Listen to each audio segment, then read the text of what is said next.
Hello. This is the unlocked my maximum form stream. I can finally talk about it. I read Elder's Quest. It was the shortest. It was so short. It was like the same, like, River was really short too. They've been like making really short first books.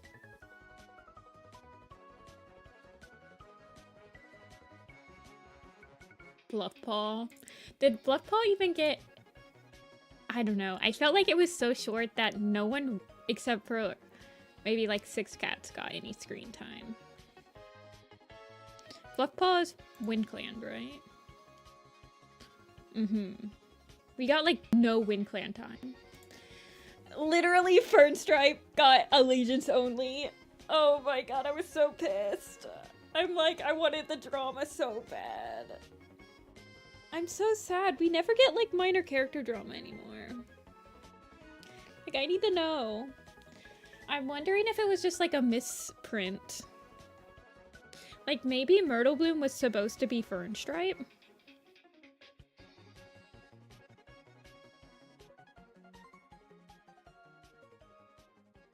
I feel like I'm just going to pretend that Myrtle Bloom was Fernstripe.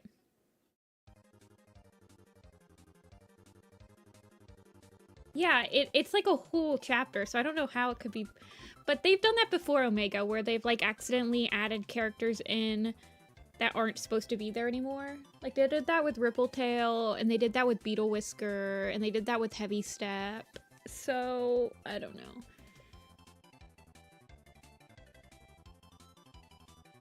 Fernstripe will enter her Maple Shade era? Oh my god. Fernstripe, my child. What did they do to you? They did. They wrote an entire scene about Myrtle and Shell. But, like... I don't understand how they could... I mean, I guess Vicky did not write Star, so Vicky did not write the scene in Star where Fernstripe has, like, her moment. But, like, come on, man. The editor should have caught that. I don't know.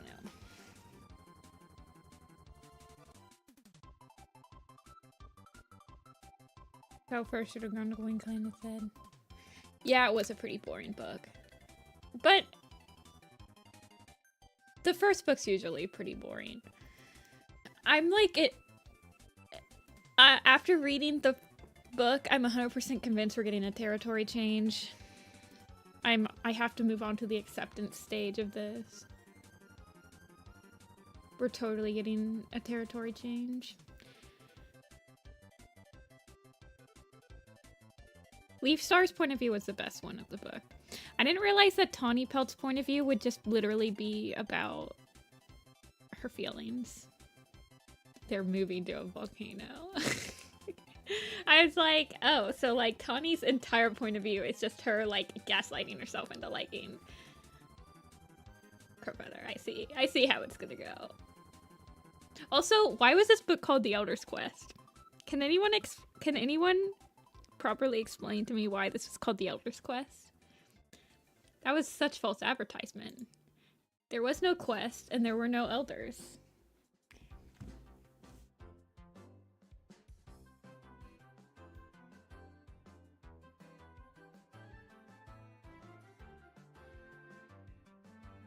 Hey, Squirrel. I thought that they were gonna do that too, Ray. I thought that it was gonna be like a whole quest, and then... Yeah, I don't know.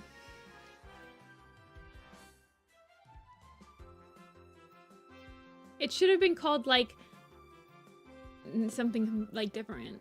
Yeah, it's just Tawnypelt standing on some pipes. Like, their quest literally lasted an afternoon. I did think it was hilarious that, like, all the younger cats, like Owlnose and Bayshine, were like, man, we're so tired. We don't even want to walk anymore. And then Tawnypelt and Birchfeather were like, dude, we did this for 3 months. It did not explode. Although, I have no idea what they were trying to... I have no idea what they were trying to portray of, like, what's happening around the moon pool. At first, I thought that there was, like, bags of dynamite. And they were, like, drilling holes into the walls. Like, you know how they would drill holes and then they'd stick the dynamite in to, like, do the controlled blast?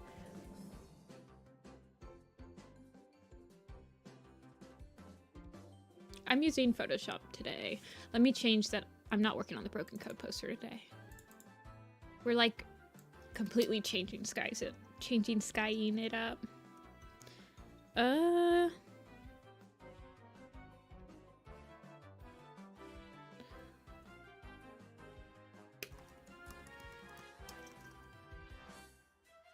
Why can't I type?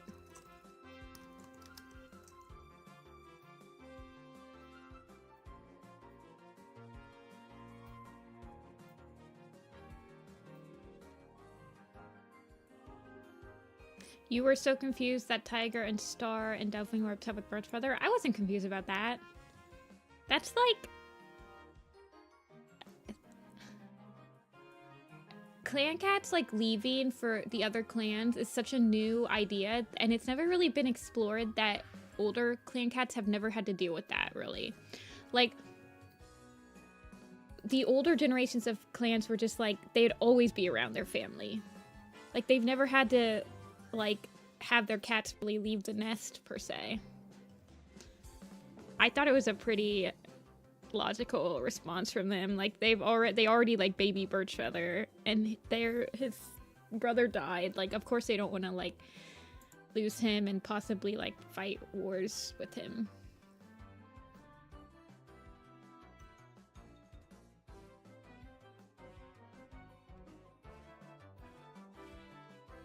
Our son is moving next door.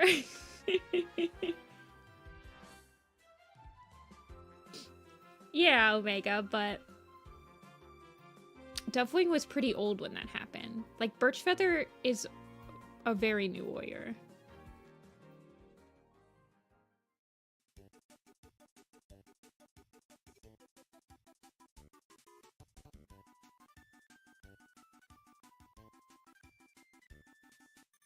Yeah, I think that Birchfeather is going to be a point of view in the next book. I legitimately thought that this book, the Tawnypelt point of view, would end on a cliffhanger of her, like, dying, and the next book would open up with Birchfeather reacting to it. But I'm pretty sure Birchfeather is going to end up being a point of view.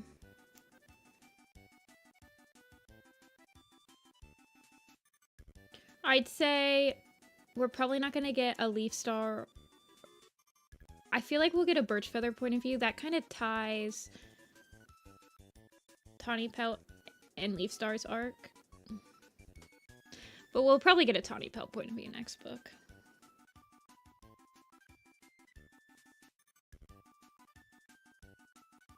Yeah, I think Birchfeather and Starling Paw are probably good bets for another point of view. Oh yeah, Dia. I was thinking about you the other day with all the fires that are happening. I hope that you're staying safe. Yeah, it did, Fabby. We got 2 Moonpaw point of views instead of a last Leafstar point of view.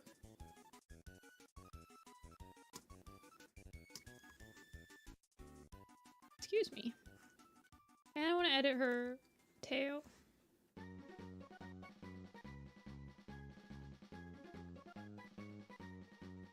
You could see the flames from your windows? Jesus. That's terrifying. There was one Plum Willow mention.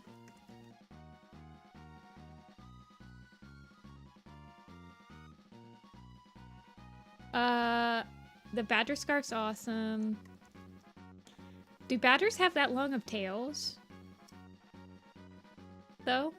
Hold on, let me look at badger. European. Let me see what their tails look like. Okay, yeah, they have a pretty okay looking, like, tail. No, they're not that big. I don't know how he would drape this over like a scarf, but whatever.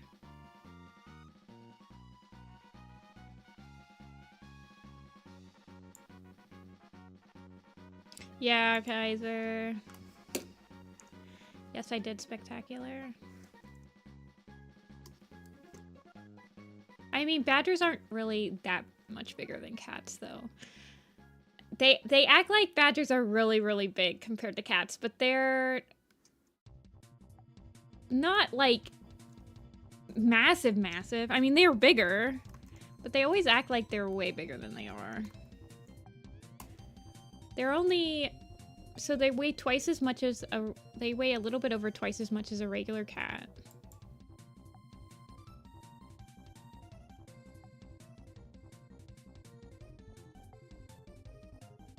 Hey, Rin. The tea is... There's no tea. I ordered the tea, and they just poured hot water on my face and said Fern Stripes Allegiance only, and she won't even be mentioned in the book. There's your tea.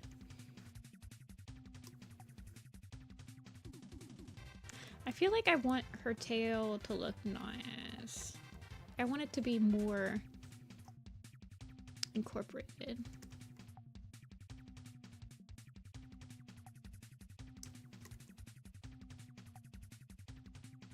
I don't know, Omega. It just depends. Yes, there's snow. There's about 5 inches on the ground here. I had to clear my car out yesterday morning. It was annoying. But it's not frozen or anything. I just had to, like, broom it off. I just swept it off with the broom. Your gallbladder killed itself. Oh, jeez. Crow literally has like 3 lines. I'm not even joking. This book was so short. With the whole Tawnypelt's entire point of view is her just gaslighting into thinking that Crowfeather is pretty. He doesn't actually say anything about it. It's only like 100. It was only like 240 pages, I think. It was a very short book.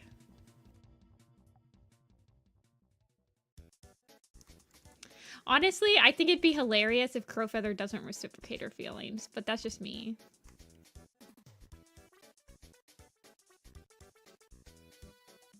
What do I want to do with this tail?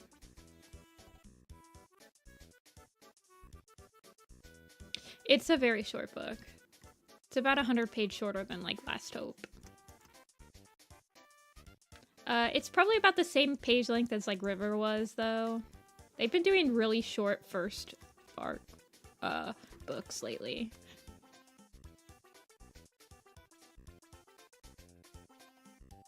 Do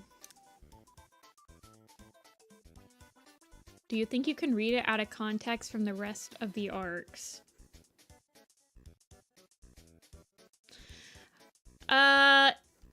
Tawnypelt and Leafstar's point of view really relies on you reading a lot of,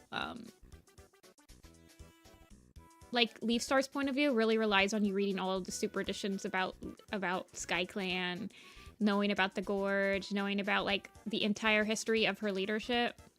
Tawnypelt's point of view relies on you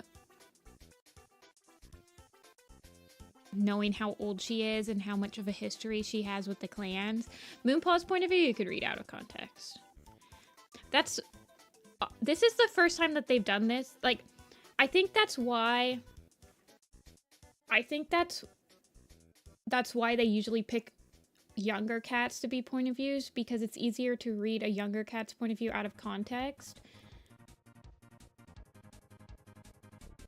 But having about 2/3 of the books be like exploring stuff that's already been established in the books, it does kind of scare away new readers, I will be real.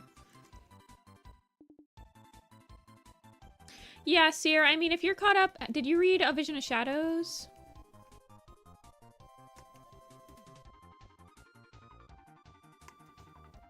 Okay, then yeah, you could read it.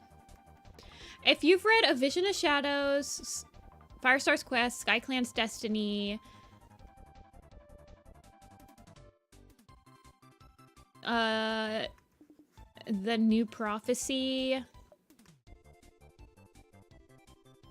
I'd say if you read those ones, you'd be fine. I don't think you really need to read Hawkwing's Journey. It doesn't...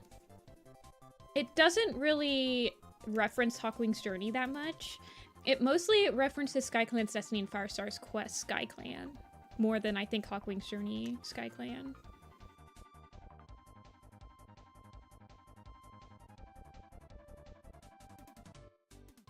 Let's see. I keep on just drawing the same exact thing. I want it to look like... I mean, I guess I could just... Right now, it looks like she just has a black cat. Oh, what did I do here? Oh, okay, I see. Right now, it just looks like she has a black cat, like, on top of her orange. So I guess I could, like, play into that on her...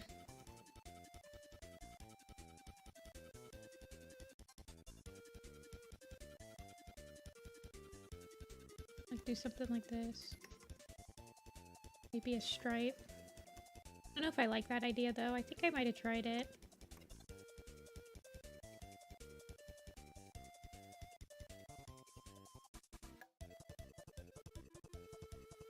I don't like that idea, Lucky. I want something that's easy to animate.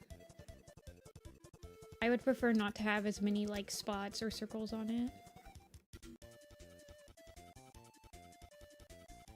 I kind of want her to have more of a disgruntled look as well.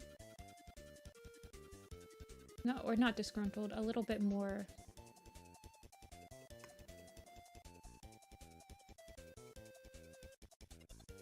I mean, I can have one circle, but I don't want her... she's already... It's hard to design animation-friendly calicos, for sure.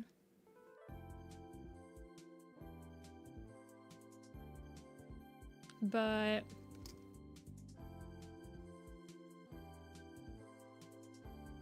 limiting the amount of circles and, like, random shapes in her will help.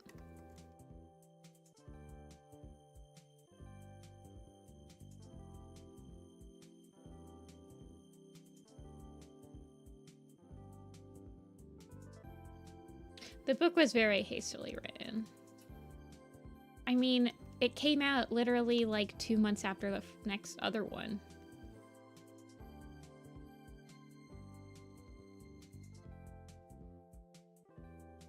But that's not like anything new. That's like every single Werecat book.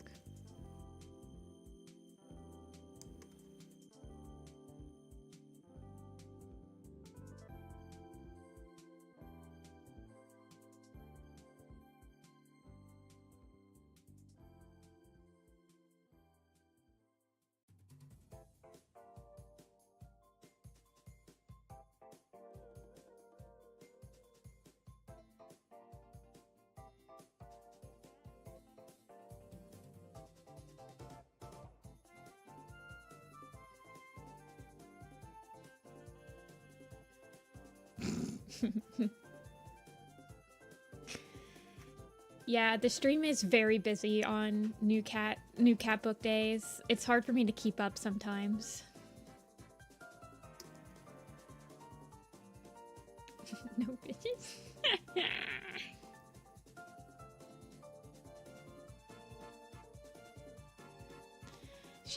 I'm trying to think of, she doesn't really have too much of a personality yet. But she seems like she's very smart and kind of like good at memorization. Like she memorized the herbs in like a month.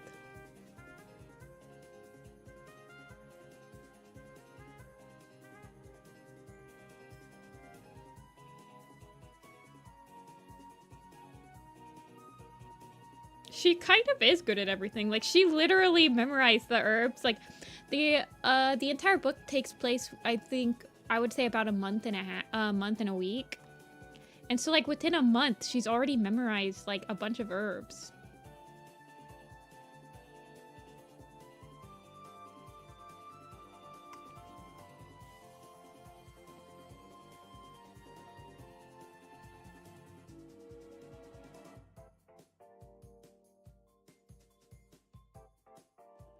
I thought it was crazy how the entire fandom was like, oh, the voice in her head is totally her absorbed sister in the womb. And then the last chapter is like, LOL, no, actually, it's just a regular dead sibling that everyone has.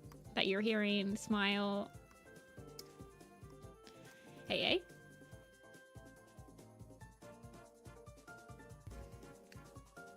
See you, River. Thank you. I am prone to agree with you, JB. I don't think I'm gonna change.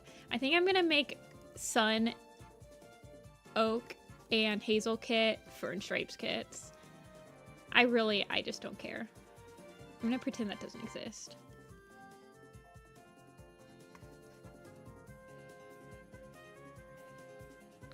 Yeah, she's kind of cray. She kind of Mary Sue.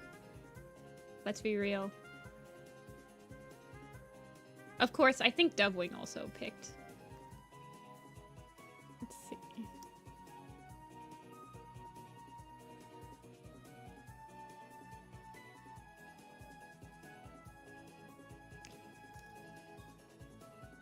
You thought the voice was gonna be Maple Shade.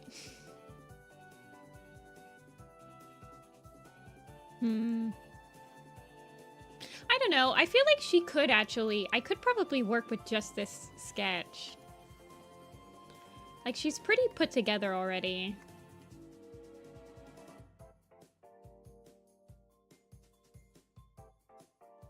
Like, this head would probably work. This head shape, at least.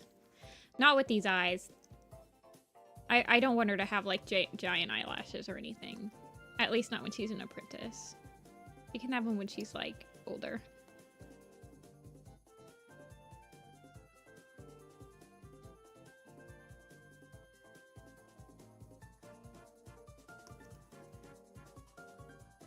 Her hair floofies in a crescent moon. Yeah, I think I originally, when I was sketching her, I had a stripe that went like this. That actually looked like a moon.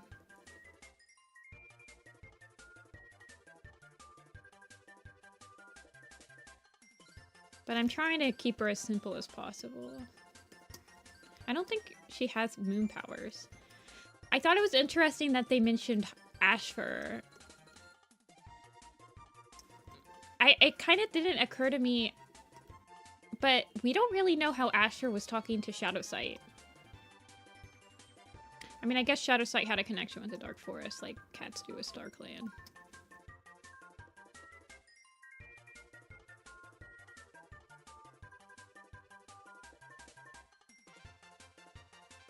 I don't know, JB. I haven't even thought about it. Starlings? Well, actual starlings are like black with white speckles, like kestrels. So... probably try to marry the two designs. I think I want her to have, like, little paws.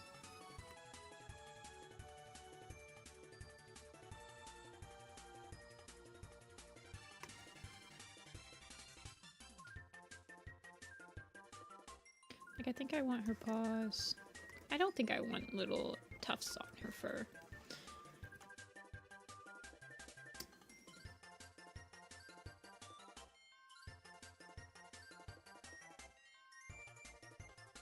Yeah, everyone in ThunderClan is basically a Firestar descendant.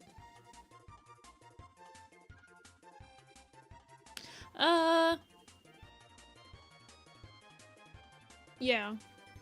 Through Lion Blaze. Lion Blaze and Cinderheart.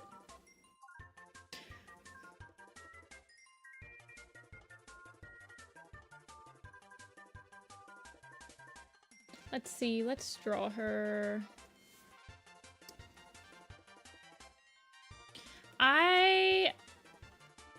I think that the sibling can take over Moonpaw's body and sleepwalk her.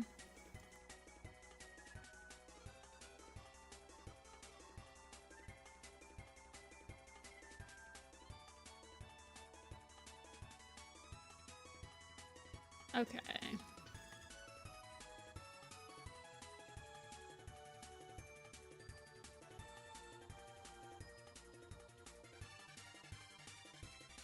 Also, I won't actually solidify a Moonpaw today, by the way. It's probably gonna take me like 5 months to solidify a Moonpaw, let's be real.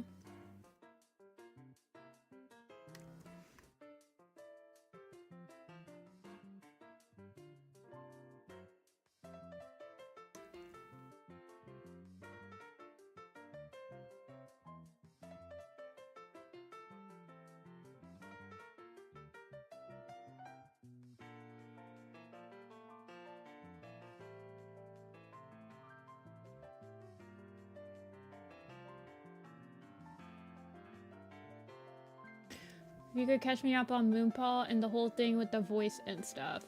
Okay, here's your crash course on Moonpaw. Moonpaw is born a chimera.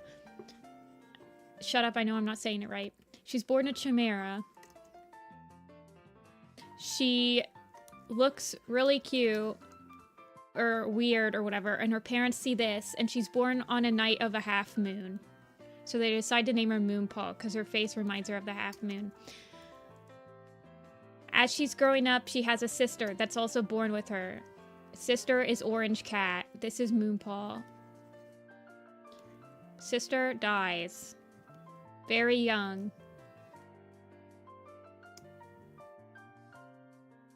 This one's dead.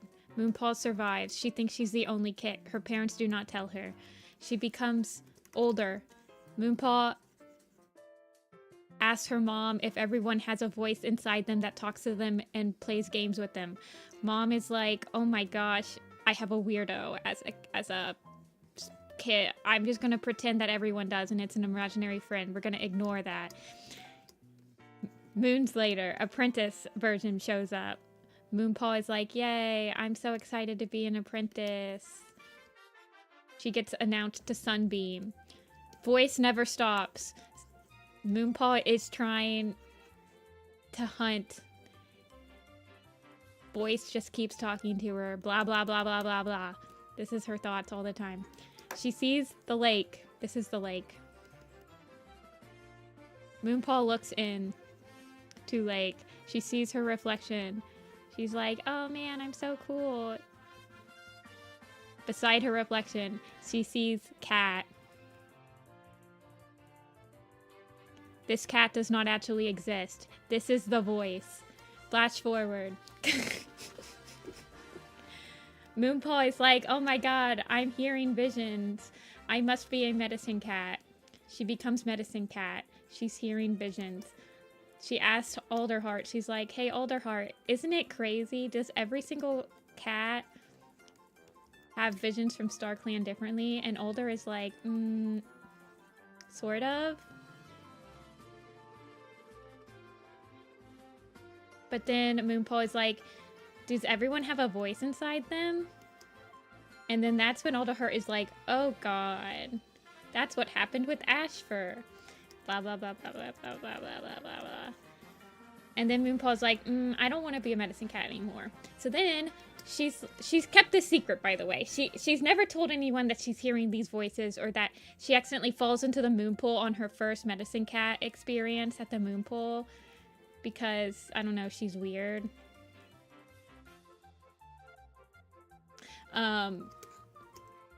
Flash forward, she's now back to being a warrior. She doesn't want to be a medicine cat anymore. She finally thinks that it's really weird that the voice is like something that clearly no one else is hearing. No one else has this crazy voice that's talking to them in the clan. The voice, she tries to communicate with it by like when she sees it in like a pool or a pool of water, she can communicate with it a little bit more, it seemed like. The voice, I don't know what to make of this chapter. It was definitely the weirdest chapter in the book. She's talking to the voice. And the voice gives her this weird explanation of where they are. They're like, I'm in between worlds. I can see slips in time. It was a very weird, like, I had to read it like 3 or 4 times just to try to like parse out what they're implying. Moonpaw's also very confused. And the voice says, I'll prove to you that I'm real.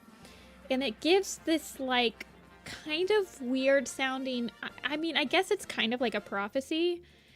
It kind of, I feel like the voice is somehow able to see prophecy. Like, you know how when StarClan cats get prophecies, they just kind of come to them?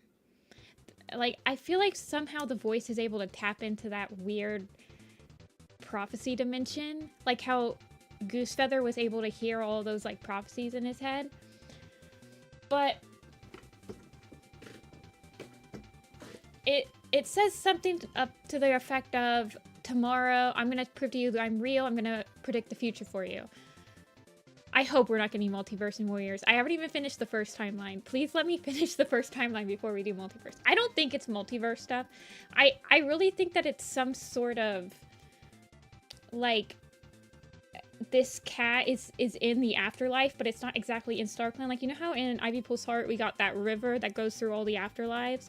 I feel like this ghost is not in StarClan. It's like in a... yeah, the ghost dimension. Anyway, this was the most interesting chapter of the whole book, by the way. So the voice says to Moonpaw, I'm going to prove that I'm real. I'm going to give you a prophecy of what's going to happen tomorrow. And it says something to the effect of, tomorrow the sun will go out and it'll be found again inside a tree or something like that. I don't remember exactly what they said. And Moonpaw's like, LOL, okay, there's no way that's going to happen. Flash forward to like the afternoon of the next day, and the sun is setting. The sun has not left. There's no eclipse that happens. That's what I thought. I was like, is there going to be another eclipse in this book? No, nothing happens. The sun is setting. It's like dusk now. And Moonpaw's like, okay, that's great. The ghost or the voice is totally not real because the sun didn't go out. That's when you get the whole scene with Myrtle Bloom and Shelfer. Myrtle Bloom has a kit named Sun Kit in this book. Sun Kit disappears. Well, all of her kits disappear. And then the Sun Kit, when they're looking for Sun Kit in the forest, Sun Kit is found like sleeping in a tree trunk. The interesting part of this is that when Sun Kit returns and they ask Sun Kit, well, what happened? Why did you leave the camp? What were you thinking?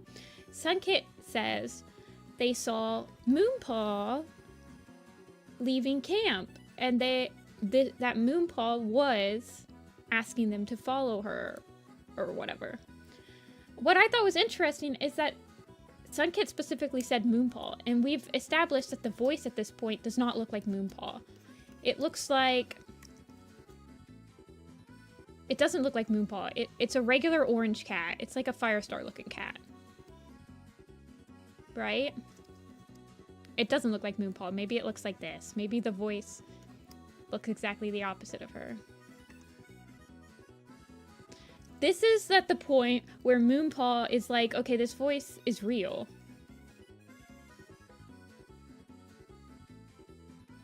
That's what I thought, too. I was like, but then Birchfeather and Alderheart are like, oh, well, Moonpaw's been asleep in the den the whole time. It is very reminiscent of Broken Code, and they reply with that. Like, when Alderheart finally Moonpaw finally confides in Alderheart, and... it's like, I'm hearing a voice, it doesn't look like a StarClan cat, it doesn't have stars in its fur. And Alderheart then says, well, the last time that happened, and then basically truncates Broken Code. Like, the last time this happened, Ashfur. The voice isn't predicting the future. Yeah, because, well, technically it did, but it was just telling Moonpaw what it was planning to do tomorrow. But it doesn't look like Moonpaw, so yeah, I assume that the voice can somehow take over Moonpaw's body, like it can actually possess her. Like it can sleep, like Moonpaw was sleepwalking or something. It's kind of like, I would need to read A Light in the Mist again to see how they explained how Root Spring felt when Firestar possessed him. It kind of reminded me of like that scene in A Light in the Mist.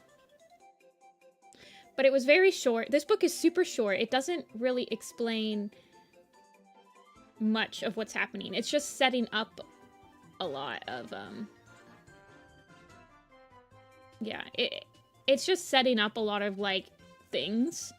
So after this chapter, that's when Moonpaw, because she was asleep here all night. But how did they know that?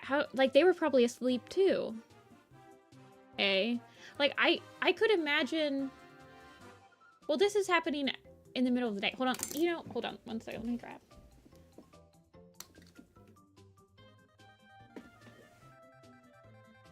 Even though she doesn't remember doing that. Yeah, that was another weird... Moonpaw definitely has the chapters that they're going to be expanding upon in the next books, but I thought that Leaf Star's chapters were the best chapters of this book. Does that make sense? Tawnypelt's chapters were just, like, pointless and a waste of time, and I was absolutely just, like... I think I was just like, stop. The Chimera thing... Well, okay, now, Lion Kit. Hold on to that thought. Because at the end of the book, the literal last chapter, Moonpaw finally confronts her parents with this information. She's like, hey, Mom and Dad, I am listening to this voice in my head, and I don't know if it's a StarClan cat. It doesn't look like a StarClan cat. This is what it looks like. And that's when her parents explained to her that she had a sister when she was born. There was 2 of them. Up to this point, Moonpaw thinks that she is just a single kid. They say that her sister was very sick and she wasn't alive for very long, but she looked exactly like this cat that Moonpaw is explaining. And so Moonpaw goes to the lake, she goes to wherever, to the reflection, and confronts it, and then the voice says, now you know the truth. And Moonpaw's like, why don't you just go to StarClan and leave me alone? And the voice is like, I can't do that yet. And then that's how the book ends.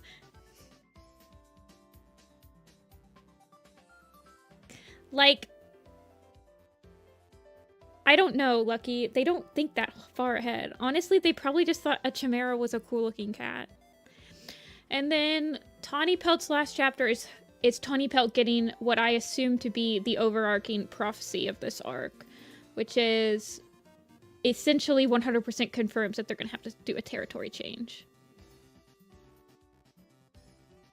And then she also gives the beware of the cat, the two-faced cat with a paw in each world or something like that.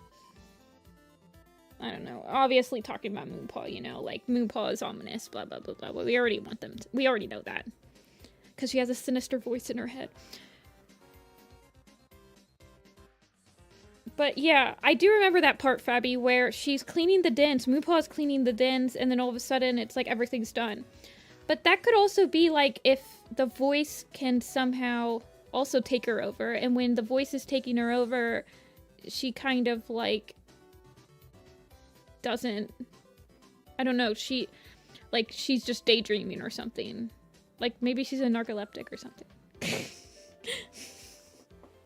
Hold on 1 second.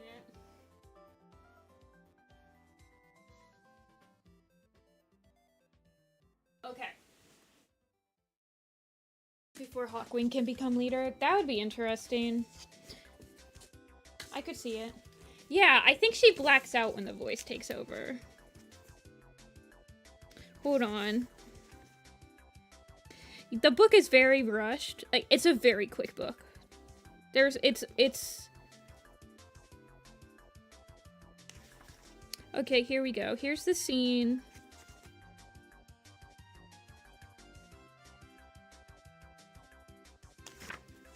Hold on.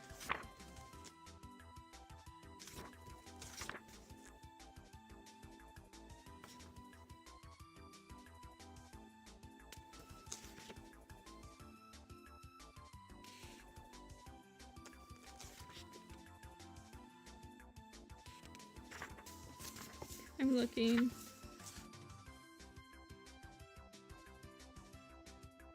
Yes, okay. As the sun sank below the horizon, so it's like dusk. She says a full day has gone by. If she was imagining all this, blah, blah, blah, blah.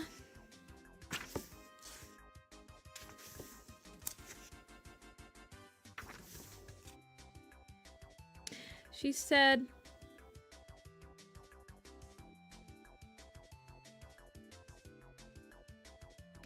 I thought that I saw Moonpaw outside the nursery. The moonlight was on her fur, and she looked like she was shining.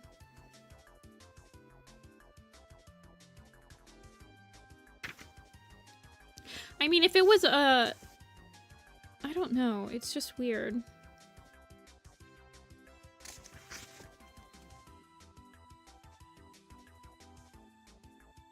Moonpaw was asleep in the medicine cat den with me and Birchfeather all night. But, like, I don't know.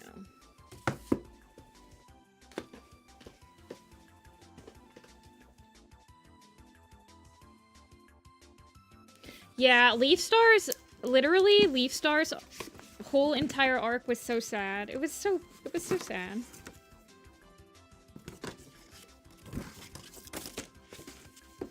Lucky, don't tell other people how to consume media that they like. If Lion Kid doesn't want to read the books, maybe they just don't have the money to read the books right now. Okay.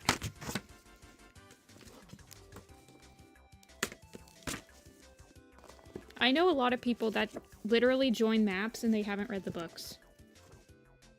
And they make some pretty good parts. Okay.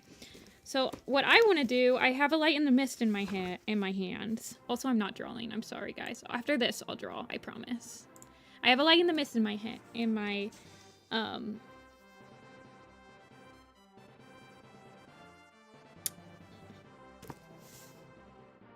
I want to see how Rootspring feels when Firestar takes over his body.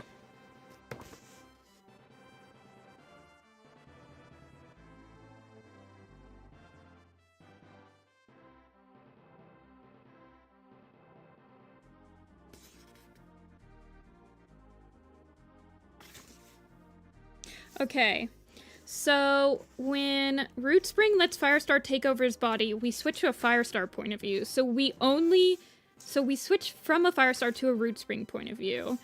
And then when he lets him go back in, Rootspring had Firestar manage to fight his way out of free. He was standing in the clearing. Okay, so Rootspring has no idea what's happening with his body when that happens. So I think that the voice is just, like, able to possess her, Moonpaw's body. Like, I would imagine... Yeah, that's pretty much what's probably happening. Like, I wanted to see, because it felt like the Rootspring Firestar possession scene in A Light in the Mist, which is a little... Like, they're actually...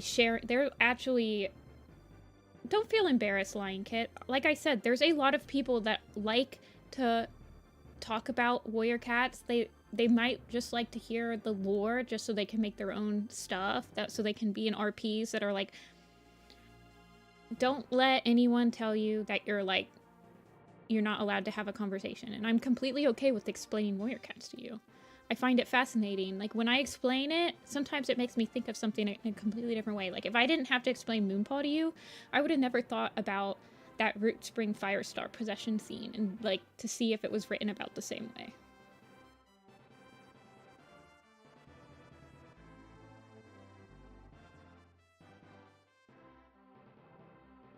Okay. The background ThunderClan romance that I thought was going to be in this book was... Myrtle Bloom and Shelfer are together now. Even though Shelfer has Fernstripe as a mate. And it's like, they have a whole scene in Star. So I was like, oh my gosh, the drama. Shelfer, like, had Fernstripe as a mate, and Fernstripe literally switched clans to be with him, and now they're not together anymore? What? That's crazy.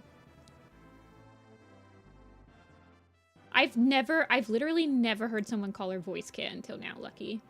I just called her Moonpaw's sister. Her sister. We'll get a name for her, probably next book, so...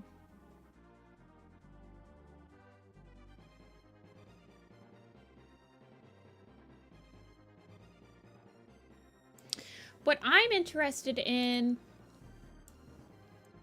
Yeah, I'm not really part of the fandom, I feel like sometimes, especially when it comes to, like, talking about the new books. I literally only talk about it with you guys. Mostly because I feel like when you go into discussion circles and, like, public social media outlets, people tend to be very mean to each other when they're discussing books. Or they're like, super pessimistic, and they're like, ugh, this book was so horribly written. I can't believe it was so horribly written, and it was so fast, and it was just, like, such a... Like, they never do anything. I'm like, Bro, have you ever read a Warrior Cats book? I'm like, can you ignore that part? Because we all know this. Why do you guys... Why do we have to constantly say, okay, this book wasn't great? Everyone knows this. No one is, like, denying this. Can we just talk about, like, the interesting parts of it? I don't know. Okay.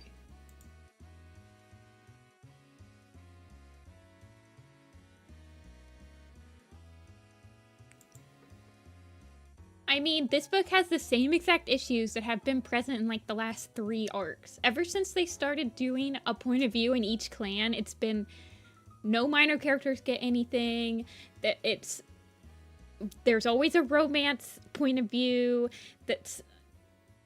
there's, like, so much show don't tell. It's literally been like that for, like, the last 3 arcs.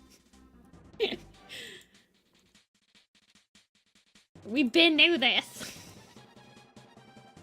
Tawny Crow is insane. I think it's hilarious that, like, Tawny's entire point of view is, like, her gaslighting herself into thinking that she likes Crowfeather, and then Crowfeather is, like, absolutely unaware of any of this happening.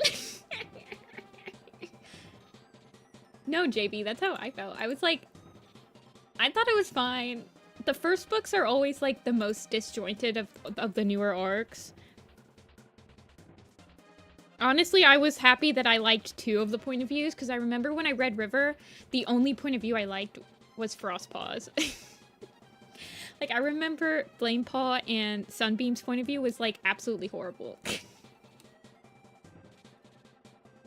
Okay, let me go find a pose for a cat.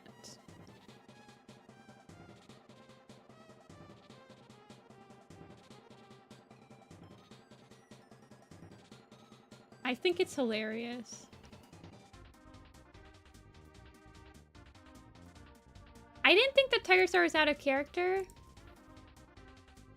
He's always been, like, a very family-oriented person. Of course he would be, like, angry that one of his kits decided to switch clans. I think that they'll get over it. It's just like the Sparkpelt thing. Let's see. I think I want to draw her stretching.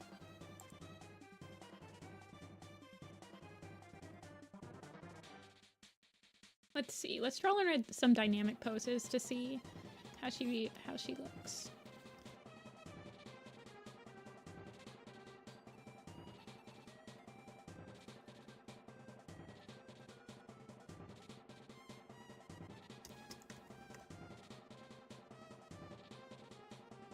I don't think I like her having...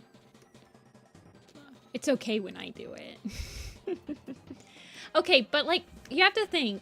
When Dovewing switched clans, she was already, like, 5 or 6 years old. Birchfeather is, like, a year old. He's still very young. He, like, basically just turned a warrior, and now he's already like, I want to switch clans.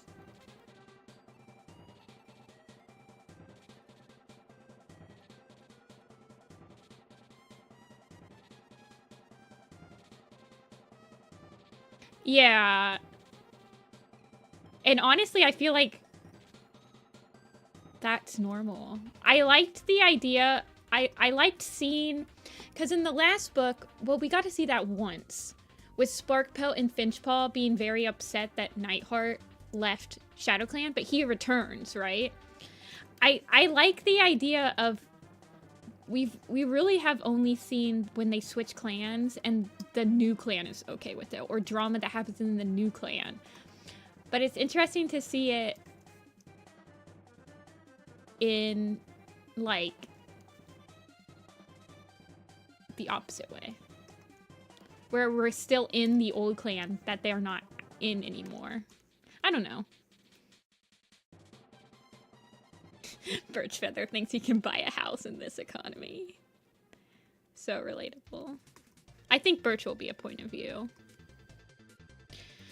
I could see him being a point of view. I could see Starling Paw being a point of view, definitely. Now that he's got, like, family trauma.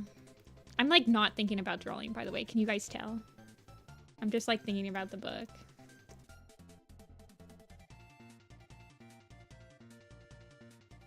Yeah, I'm not saying that Tiger Star and Dovewing are acting correctly, but I like that I know where they're coming from. Like, they're just acting like parents. Let's see. I need a reference image because I'm not paying attention, so I can't, like... I need an image to reference off of for a pose. Like a stretching cat.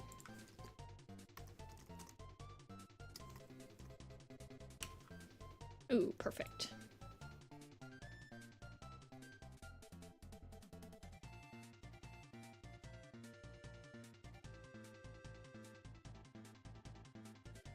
Yeah, Birchfeather is... Yes. Birchfeather is a tiger dove kit.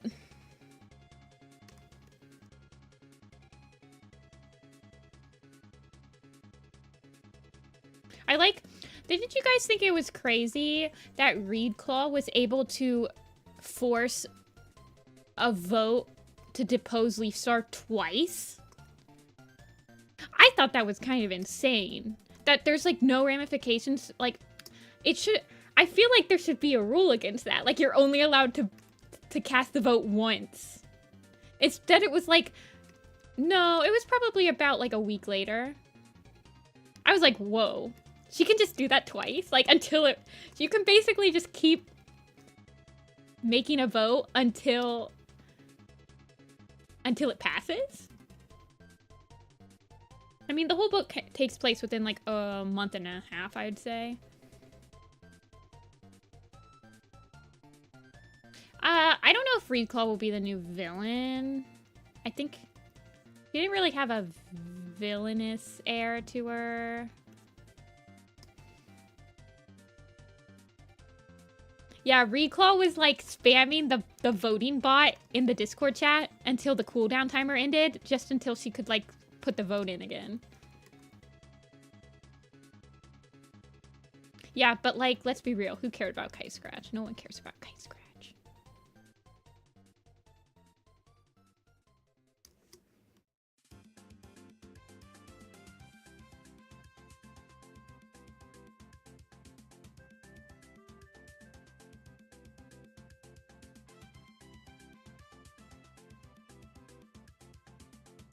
Grandma fell asleep at that funeral.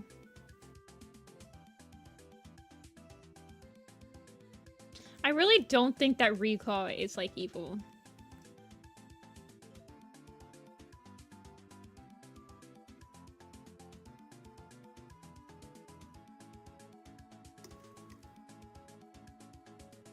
I think it'd be cool if Moonpaw... So... I feel like we're gonna start to get Moonpaw becoming, like, somehow she starts seeing herself and the voice. I don't know. They're gonna swap places somehow. I'm just glad she's not a freaking medicine cat.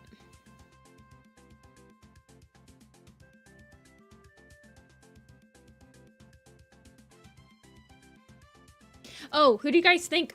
So... Assuming that the moon pool is not destroyed and Hawkstar gets his 9 lives, who do you guys think he would pick as his deputy? I think he should pick Harry Brook.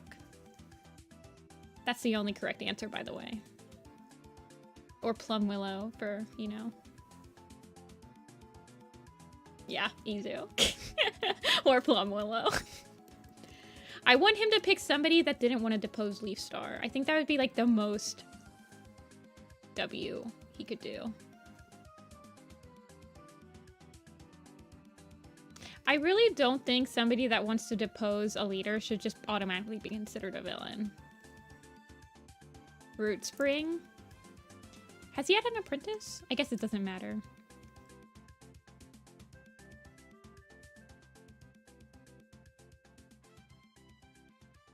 Alright. Yeah, that's how I felt. It was fine. It was short. It didn't go into a lot, but...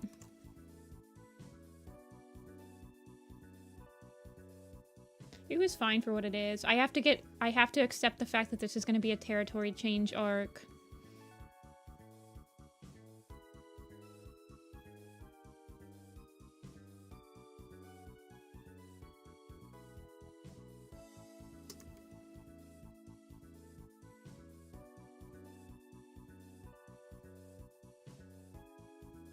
I think he should pick Harry Brook.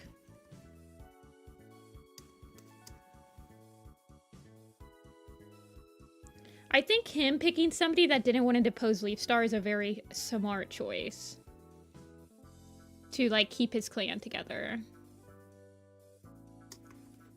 I'm okay with Hawkstar. Like I said, I did the leader lineup, you guys. Do you guys remember this a couple streams ago? We did the leader lineup, and we were looking, and like this leader lineup, the colors are just right.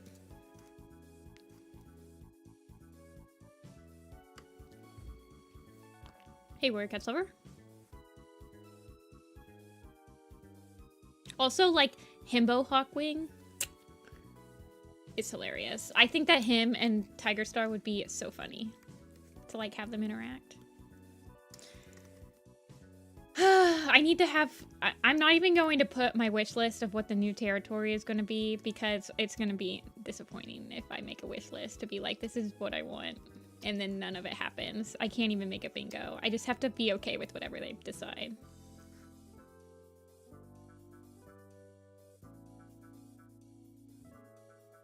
Let's see. Let's make her shorter.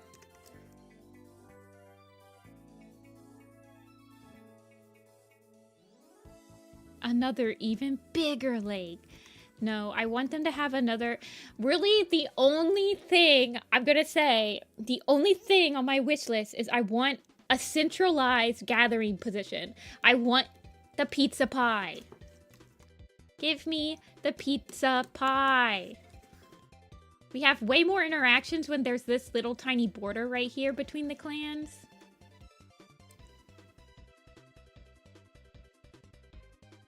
I want the pizza pie. I don't want this stupid thing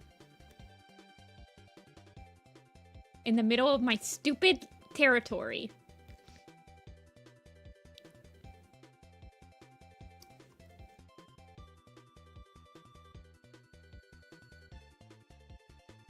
Yeah, I mean, it's... yeah. Tawny Crow, hilarious. I have absolutely no opinions on any pairing ever, really.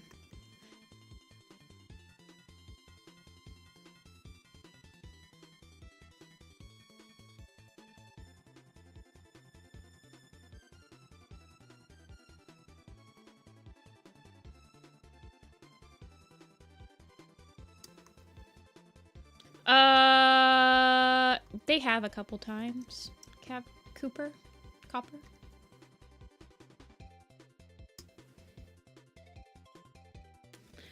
Honestly, the traveling to the new territory is the best part of the new prophecy. Like, midnight, moonrise, and dawn.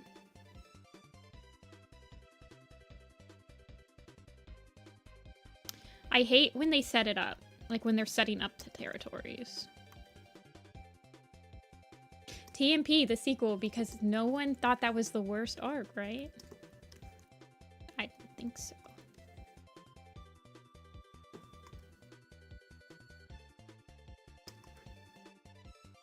First part of Arc 2 is way better than Starlight and Twilight and Sunrise, aka Nothing Happens, the books.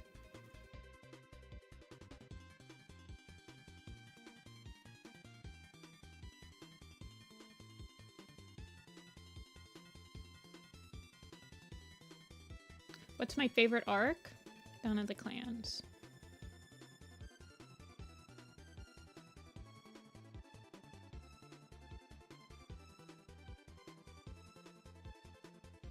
And the first arc. I like how I started resketching this.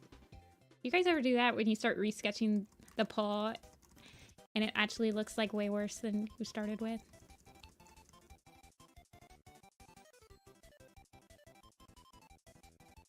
Maybe not.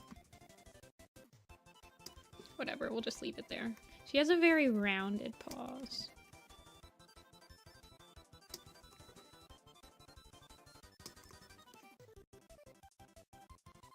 And she's very short.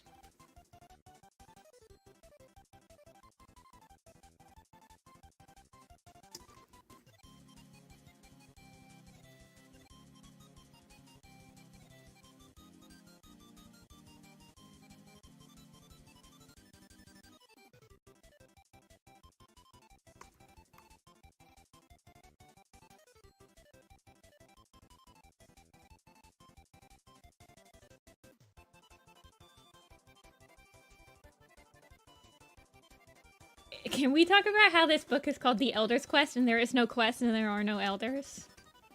I don't know how they came up with the name.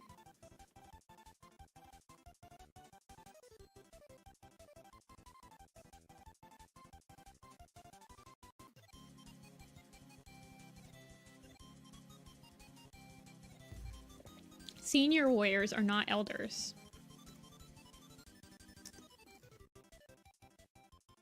Maybe the book wasn't about the Elder's Quest, but the quest of Leafstar joining the Elders.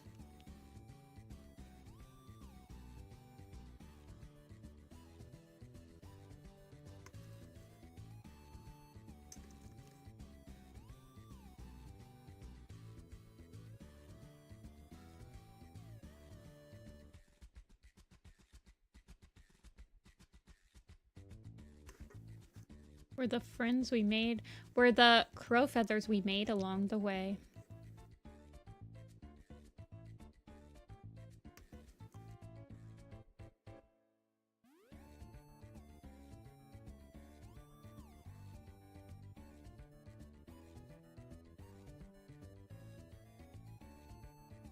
Girl, you're bald.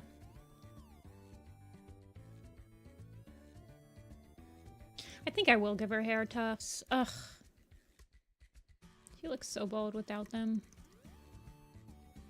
I don't like how the hair tufts kind of like cover the fact that she has the split face though. That's why I didn't add them.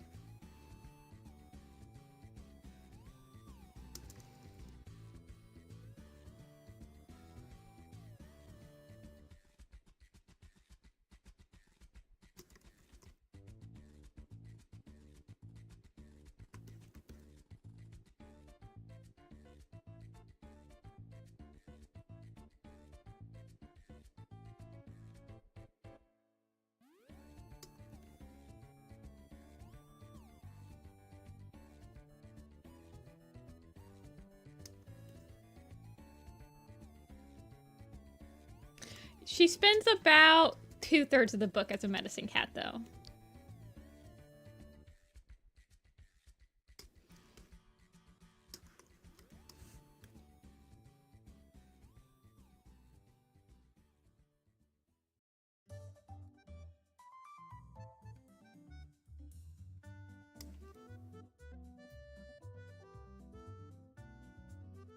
Yeah, she was good at being a medicine cat. I think she's just really good at, like, memorization.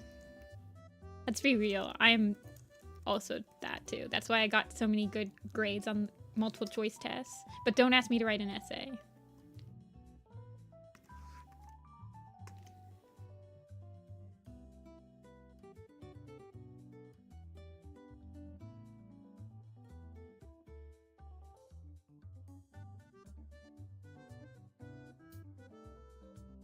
Was Nightheart allegiance only in this book, you guys? I don't remember a single Nightheart scene.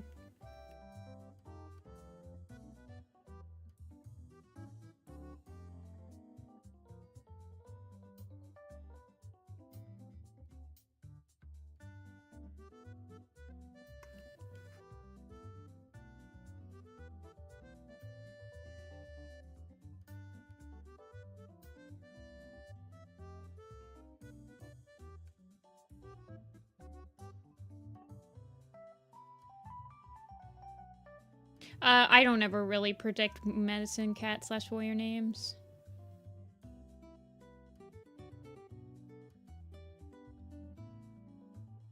I feel like it's kind of pointless.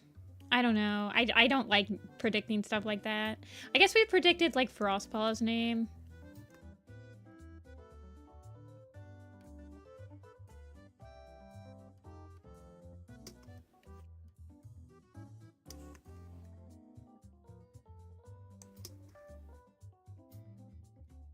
Golden Paw and Shine Paw acting like their mom's not their mom was the funniest thing I've ever heard in my life. They're like, yeah, Sunbeam is such a good cat. And I'm like, that's your mom. You're acting like you don't even know her.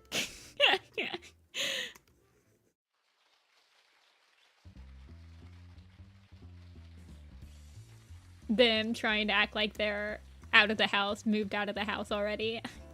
Calling their mom by their real name.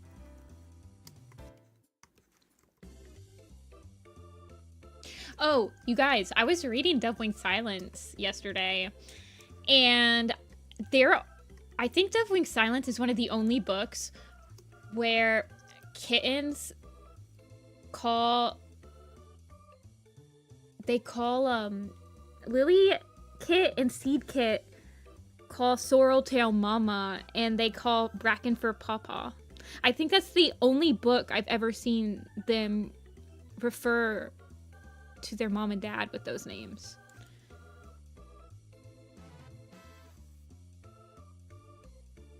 They're like, Mama won't wake up and Papa's really sad. It's like after Sorreltail is found deceased. It's a very sad scene. But I was like, oh.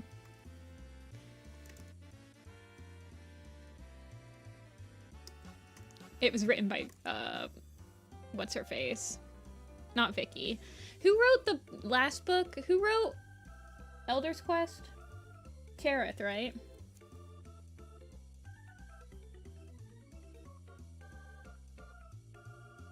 I think Vicky's the one that writes, like, Mama and Papa and babies and, like, humanizes the cats a little bit more than Cherith and Kate do.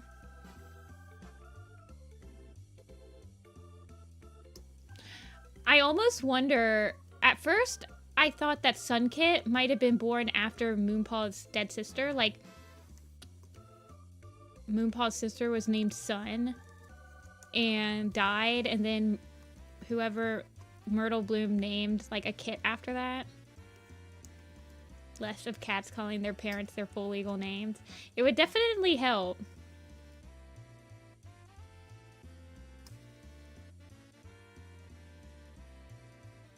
When did I start drawing? Like, online or just, like, period?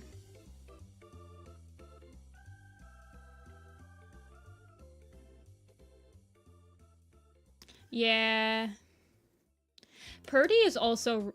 Deathwing Silence is actually a pretty heartbreaking book. I really like how Vicky wrote all the characters. Like, there's a scene where Purdy is...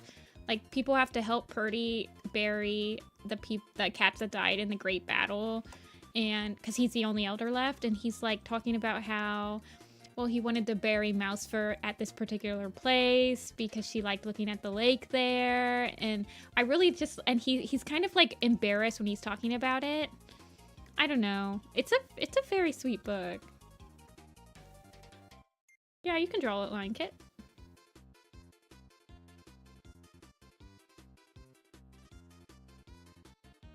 Yeah.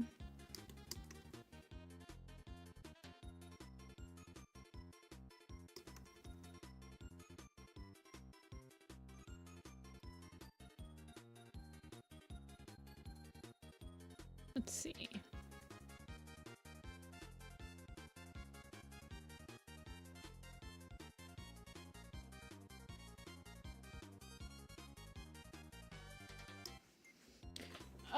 Well, I started drawing when I was like literally 2 or 3 years old. So I've been drawing my whole life. I went to art classes when I was like... I started going to art class once a week when I was like 6 or 7, probably.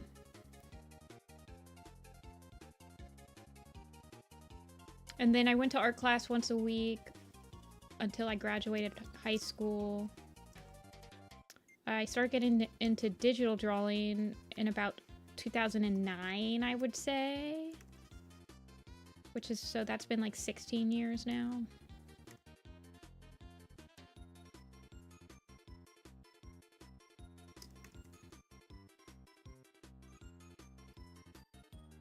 When I was going to art class, though, I did a lot of, like, heavy referencing.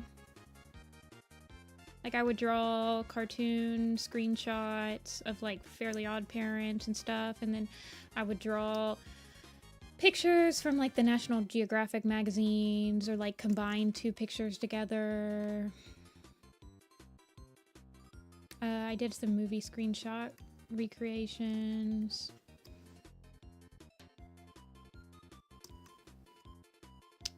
I did half pictures. Half pictures is when you have a, like, say for example, here, this is the picture I'm referencing for this picture.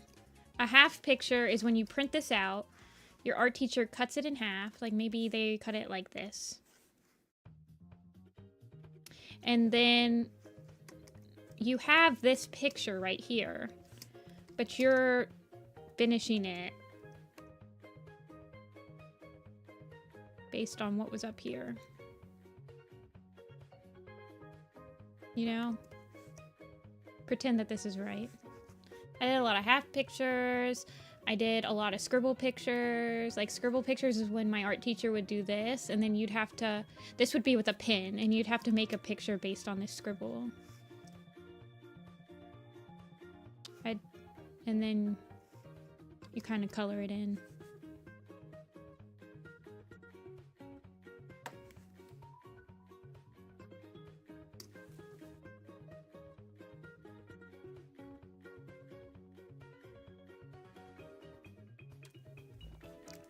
What else did my teacher make us do?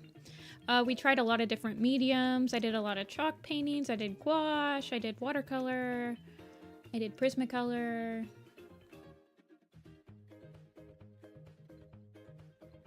I don't know.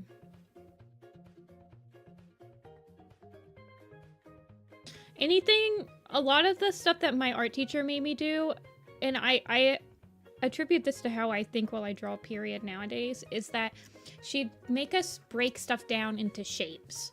So you wouldn't be thinking, like, so if I had a cat picture, cat, if I type in cat and don't get an AI picture, so like if I brought in this picture,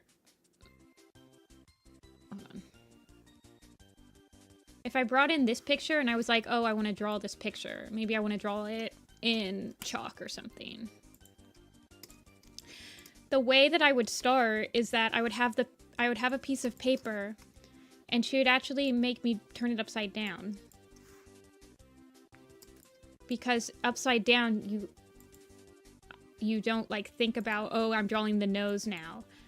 And then also I would have a piece of paper that would be covering up a little bit of it at a time. This works better on like cartoons and stuff that have like clear things. But then like I would only draw a little bit at a time. So like you're kind of drawing the whiskers and then this. So you're not really thinking about what you're drawing. You're just drawing the shapes, you know? As you're sketching it.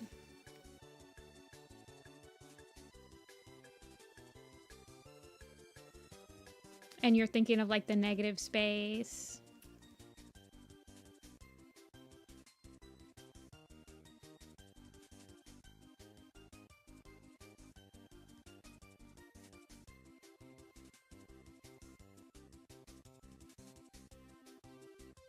Yeah. And then when you're ready to draw, you like flip it upside. You flip it and then you can do stuff, you know? That's how I learned how to like really do shapes in my art. Like eventually you kind of learn that like, yeah, I'm drawing a nose, but I'm really just drawing this shape or whatever.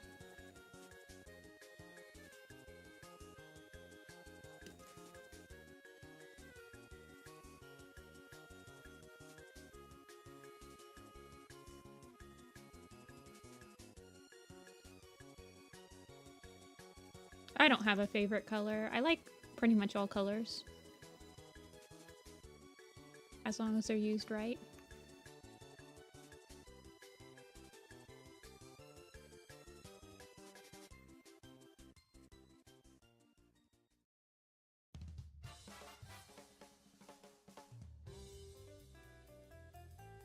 I really like color combination, so I like the blue.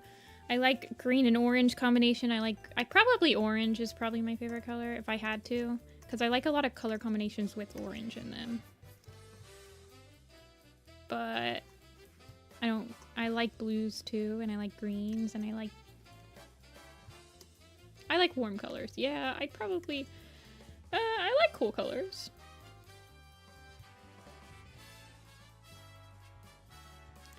I'm like not focusing on drawing today. I'm like thinking about Elder's Quest now.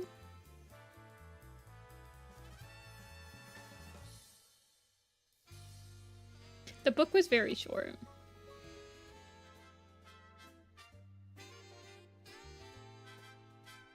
What color is a square?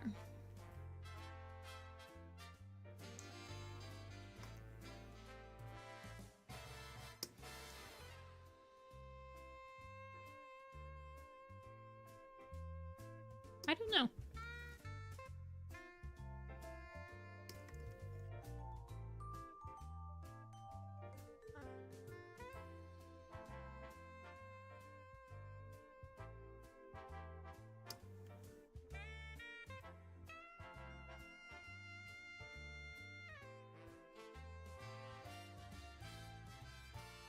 Yeah, I'm using a reference image, Luna. I just typed in cat stretching minus AI on Google and used a reference image for it. I did shrink her up because she's a very short apprentice.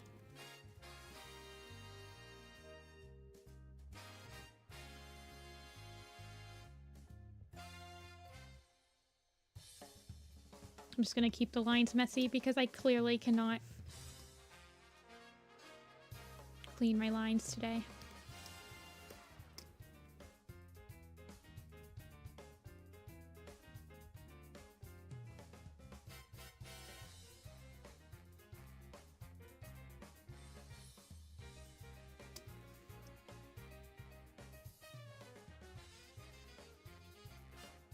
Square is blue if you're skiing, and circles are green if you're skiing.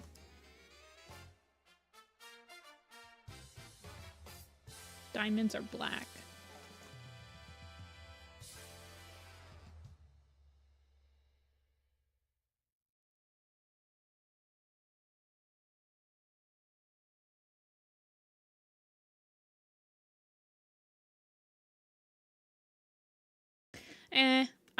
I have a whole reference image for her, so I don't care if I'm just like drawing her.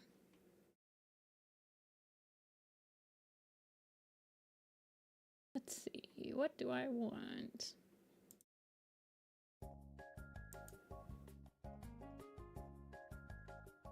School was canceled. Oh yeah, Texas got snow. I remember seeing that on the news.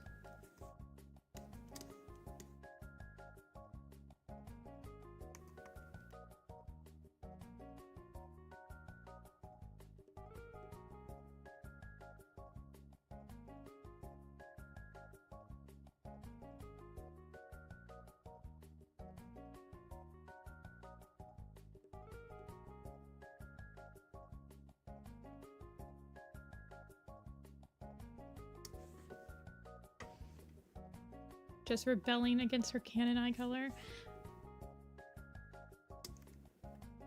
As one does.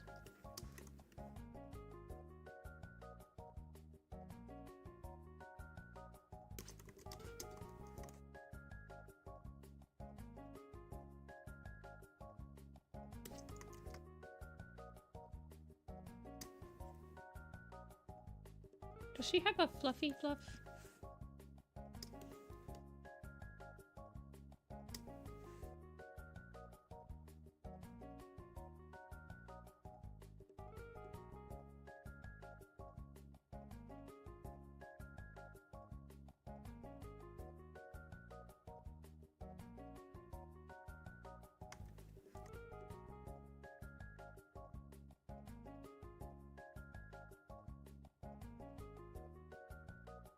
Yeah, I almost feel like...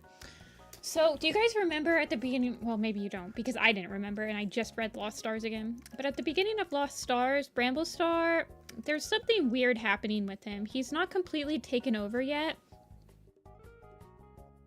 He's like... But he acts a little bit strange.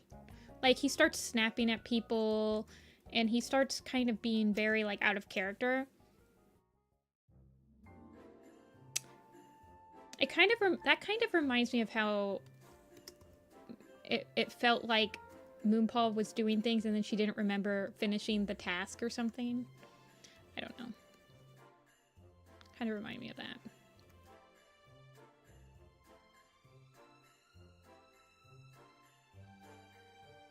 I think that them referencing broken code is a huge hint as to figuring out what they want to do with Moonpaw.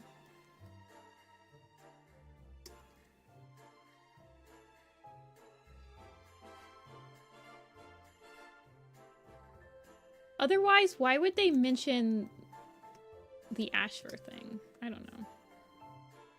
I guess they've done that before. Birchfeather, Tiger, and Dove.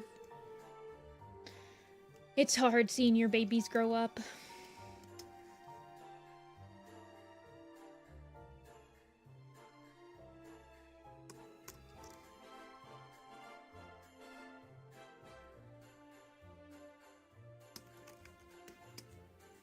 I think I might want her... Let's see.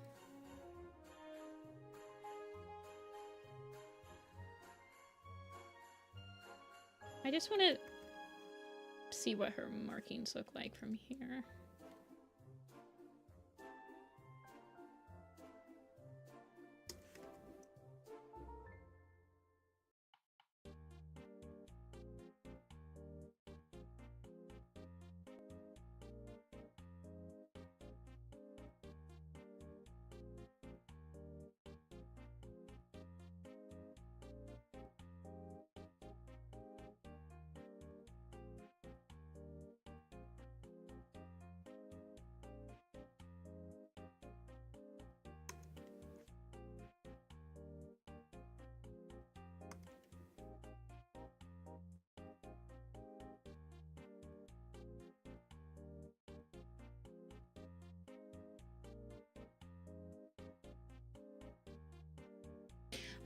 Yeah, I didn't think that they were acting, I don't know. I mean, we saw Dovewing and how she, like, really was distraught over losing Rowing Kit and stuff in Ivy Pool's heart. So to see her, like, I could see that being still, like, a fresh thought in her mind when she has to, like, let Birchfeather know, like, Birchfeather's leaving her too, you know?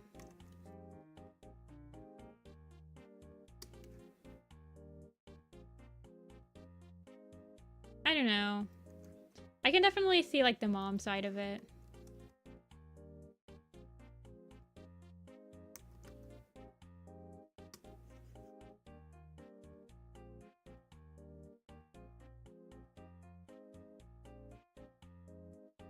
I need a bigger canvas, like, for realsies. I could just be making a huge canvas.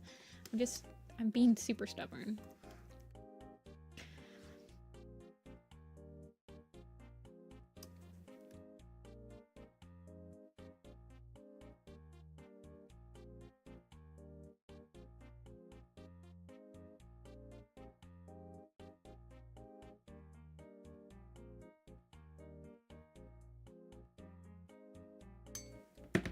Is Moonpaw funny to draw for you for her colors? Like, what do you mean funny?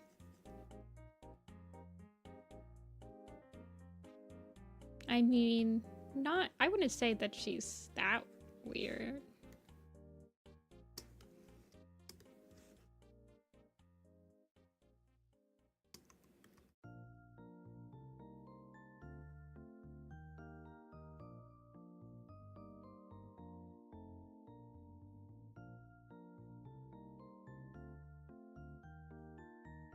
So I'm trying to limit the amount of colors. So she has 1, 2, 3, 4, 5 colors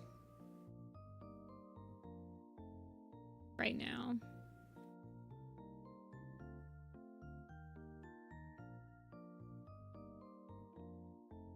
See, I don't know if I like this. I mean, maybe if I made it higher.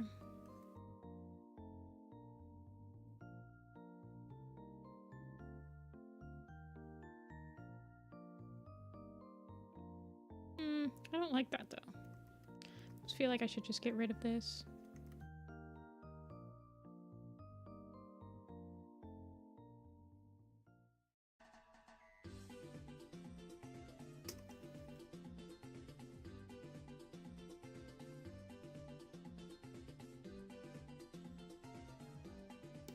did I draw it up here? Okay, so she has, like, I gave her a little bit of a cheekbone. That's probably why it's, like, confusing me. No one's on the queue for today right now.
What do I think about this?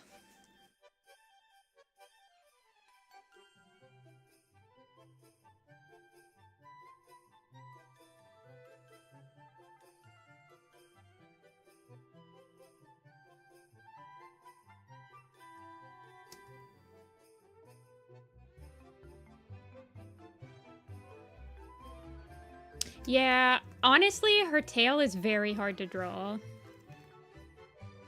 Like, I can't imagine animating it. Aw, thanks, Kichi. Thanks for the $5. Apple gets new treats from Trader Joe's with that money.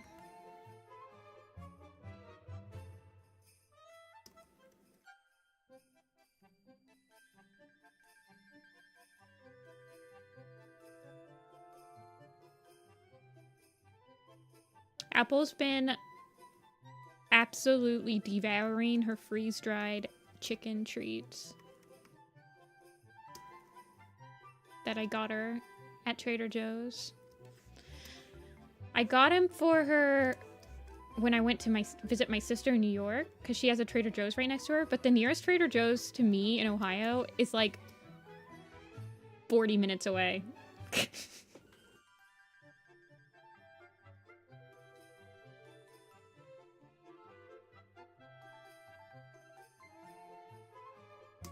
Yeah.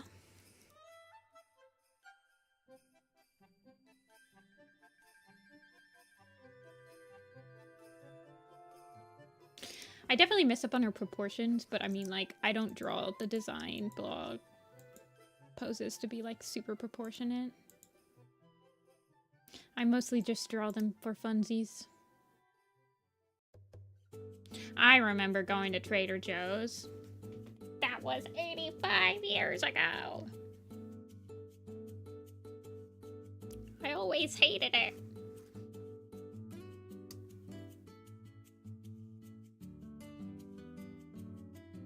Actually, I drew Birchfeather. What do you guys think? Do you think that this Birchfeather is okay for his personalization? I actually made him look quite similar to Tigerstar, which I think suits him pretty well.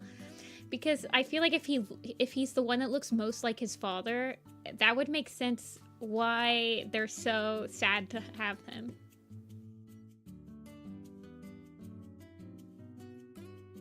They'll lose him. And he's got nervous. He's got nervous fur flakes. And he's got such fuzzy paws.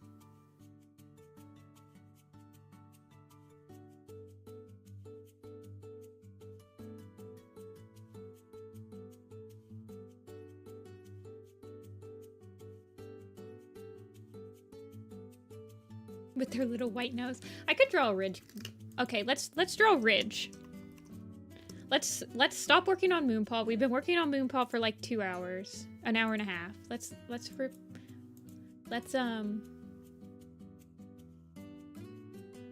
Well, he's a little bit thicker than his father. He's not as tall. He's kind of a short.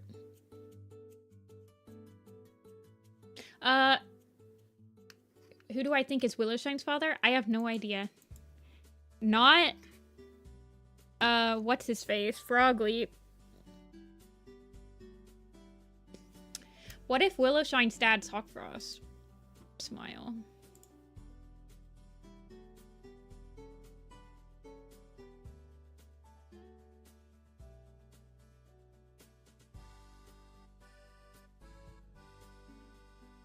He just has white nose. Okay, hold on, let me check. I have to find her. Ridge Glow. Reddish auburn she-cat with a white nose.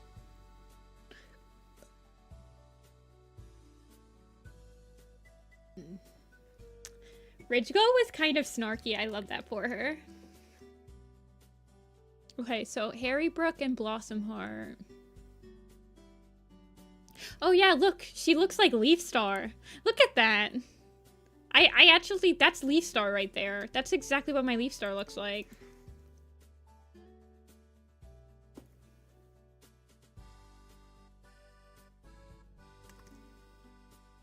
Look.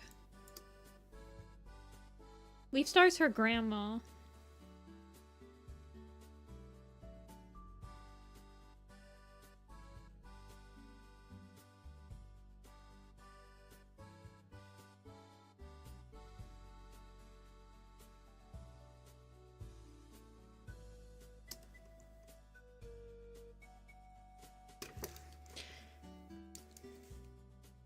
Usually, I don't know if I'll keep it, but I'll put her up. I remember I want to redesign her mom, though.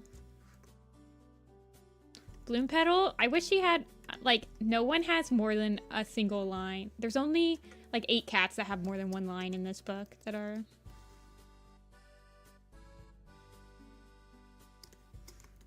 Yeah. The snarky, like, Poppy Frost and Berry Nose type of dynamic, but reversed.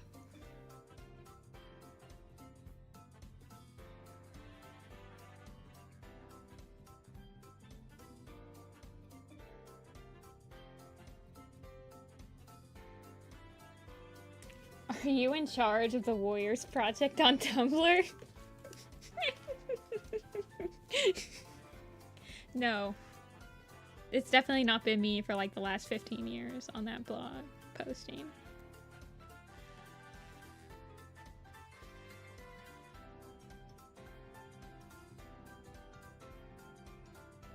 I am Warriors Project. Always has been.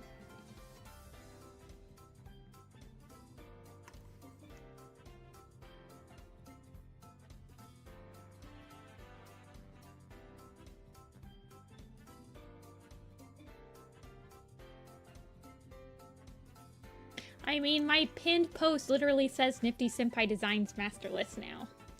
I haven't gotten any asks asking me if I'm Nifty-Senpai since I posted this Nifty-Senpai Design Master List as my tag post.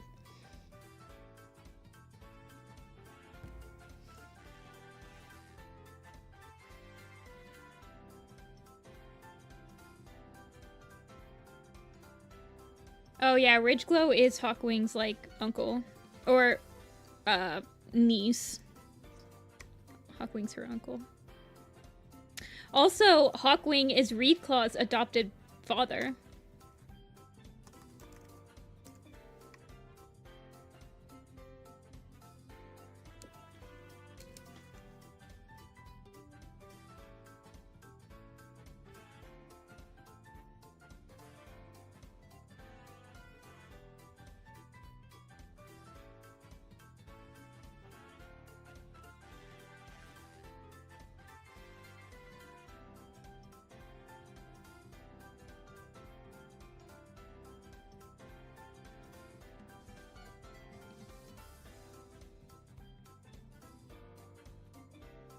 Did they? Probably.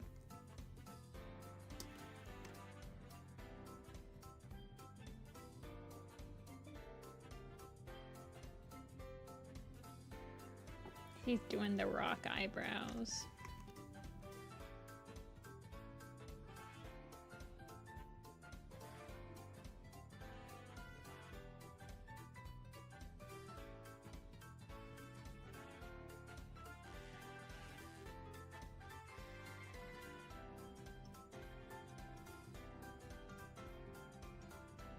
My favorite shapes? Probably like triangle, rounded triangle stuff, I guess. I don't know.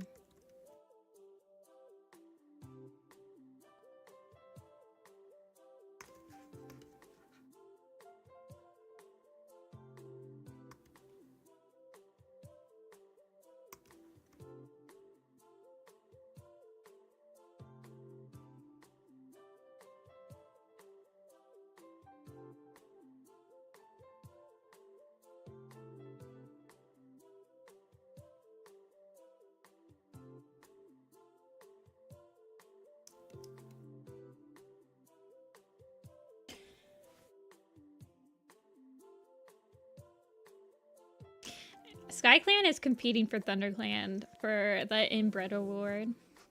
For sure.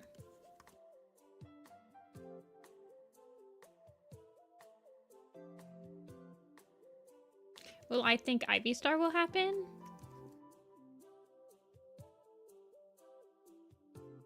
It depends if Squirrel-Star actually got 9 lives.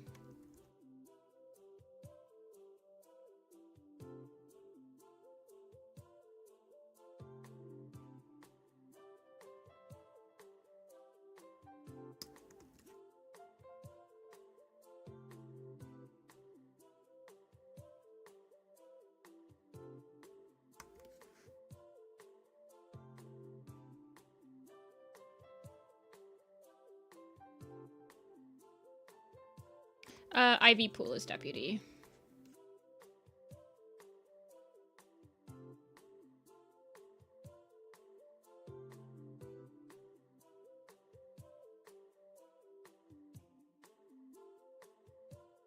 I think the problem with SkyClan is that there's a huge time skip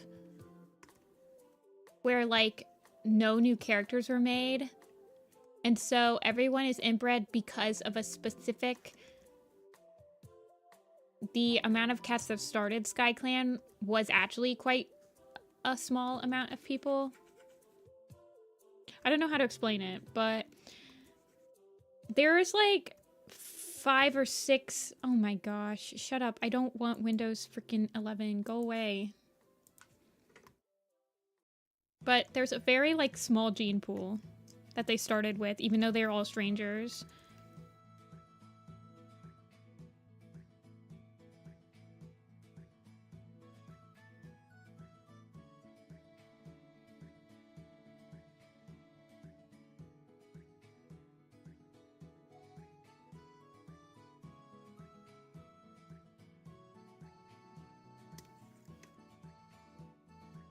Well, Creekfeather disappeared, but he was part of a litter of 4, where all 4 of those cats now have kits, so... It's kind of good that... They have the same problem that ThunderClan has, whereas they have a bottleneck in their time. Like, if you look at the clan stats, they have a bottleneck that happens. So for ThunderClan, it's Arc 1. There's so few cats in Arc 1 that when they start, like, repopulating, all of them are eventually going to be connected to somebody in Arc 1 because there was so few cats. So you really can't get past this arc. And specifically, it's like Robin Fuzzy and Adder Swift. You can't get past Robin Fuzzy and Adder Swift. So for SkyClan, the bottleneck, in my opinion, is Sparrow and Cherry. Sparrow and Cherry are related. So you really can't get anyone that's, like... I don't know. This is the bottleneck.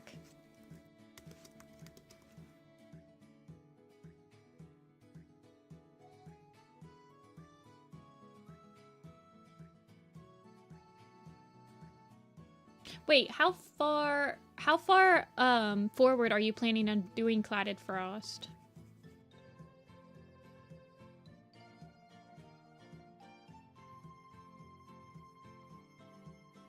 Because I know it starts about, like, where a Shadow and RiverClan starts.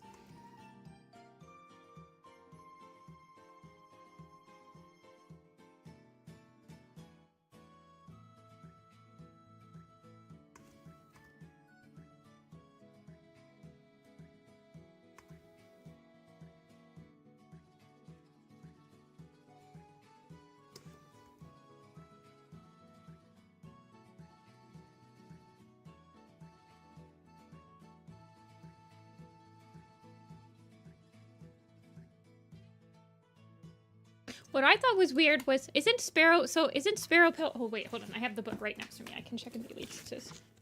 In the allegiance, Sparrowpelt and Cherrytail are elders now, but Sparrowpelt was on the, on the patrol to fight the badgers. Did you guys notice that? I noticed that. I notice everything. Not everything, but I notice a fair amount.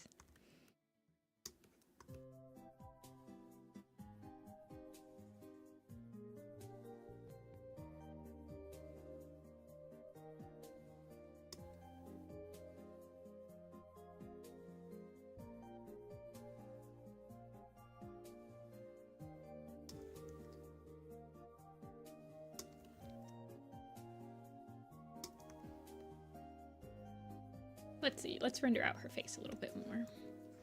Who's her dad? Harry Brook. Let's look up Harry Brook. He's like the most generic of all of Leaf Star's kits, but he's the one that's left.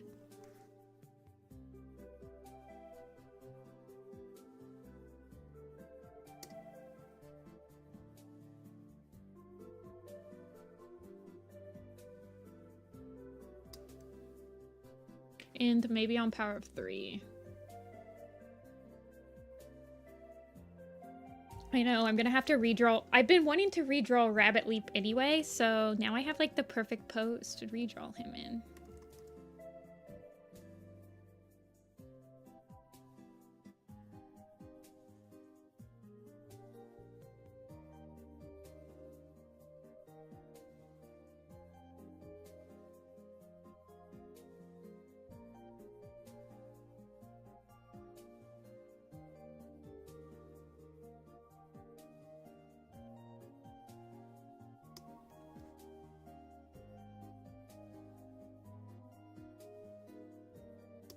Maybe she'll have, well, she's all orange, so she can't have his orange eyebrows.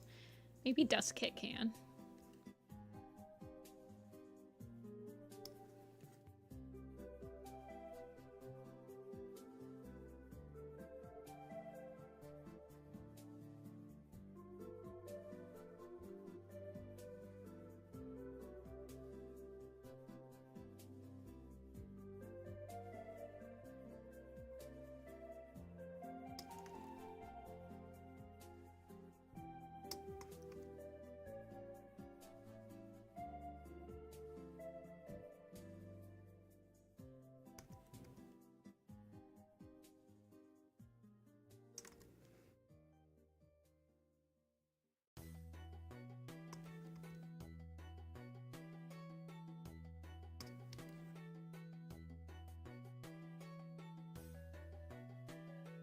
Was Dustkit and Ridgekit the two cats that they kidnapped in Star? I can't remember.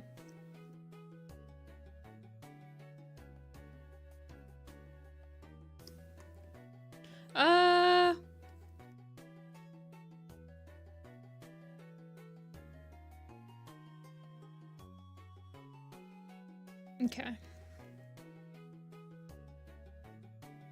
I think it's like, it's actually almost a year, I think. It's like probably 9 or 10 months.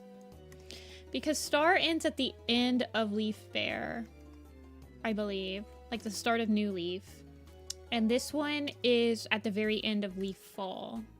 So about 9 months, I'd say.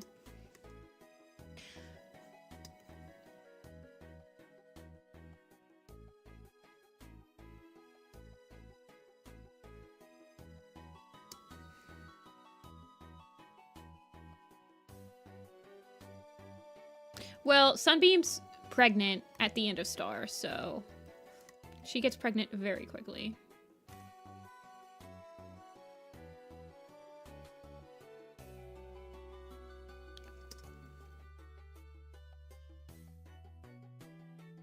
She's showing up all the other clan swappers.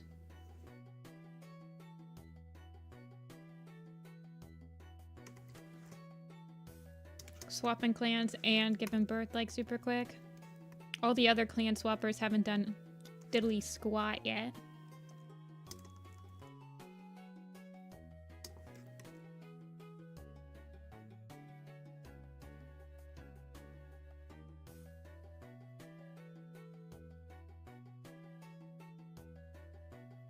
I would assume it's like a ridge of a cliff.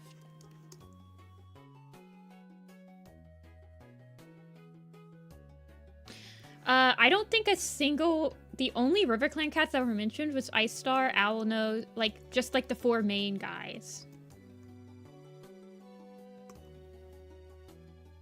The deputy leader and medicine cats. No other RiverClan cat was really present. The only WindClan cats that were present were, like, pretty much just Crowfeather.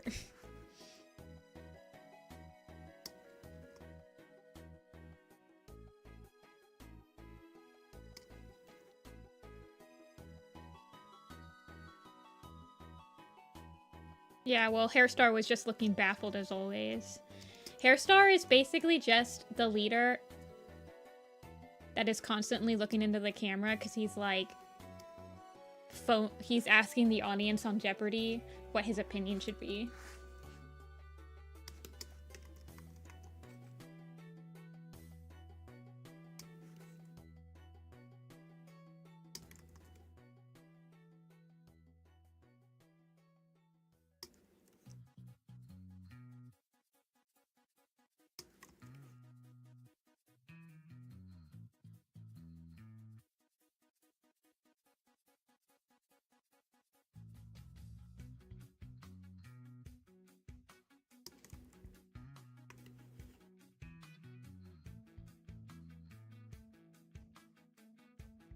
You'd think that he would have grown into the position, though.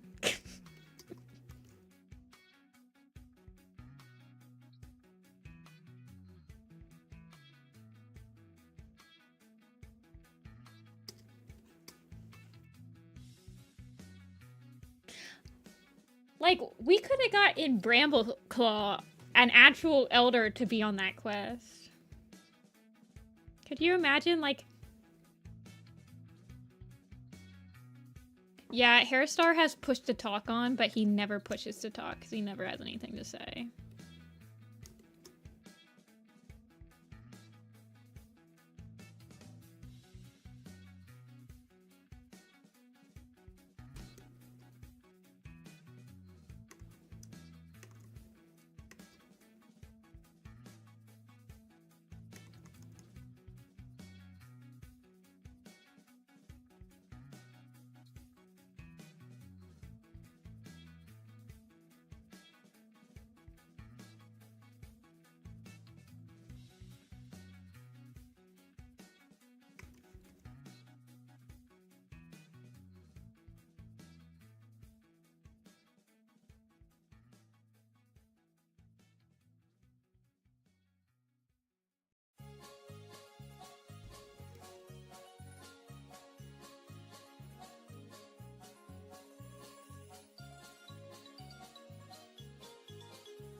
Yeah, he probably has praise running well, like, on a soundboard, too.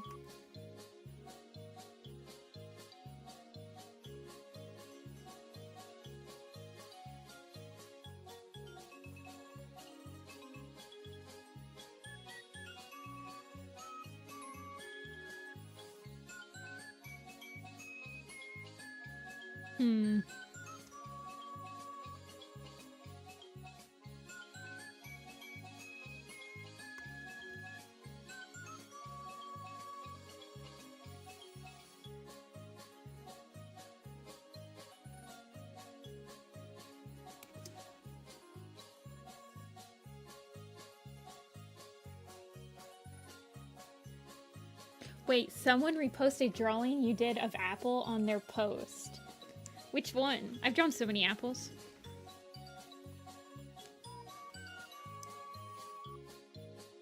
Like Apple, my real cat pattern design or Apple mascot design?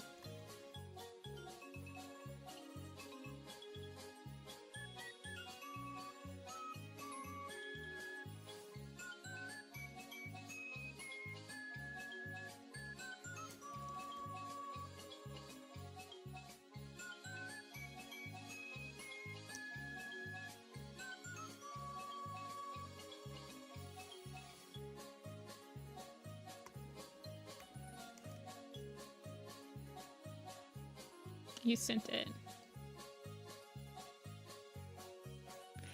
my gosh. That's so cute. Oh, this is it the moving one? Yeah, it's a GIF. Yeah, she's bouncing. I know this one. This one bounces up and down. I used to do commissions of this type of design, of this type of animation.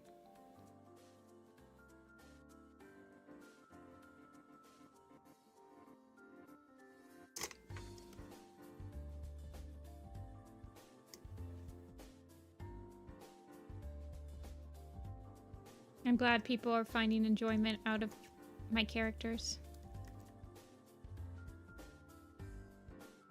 I'm very honored. Maybe it's me. Maybe, is it still an active account? Maybe it's me.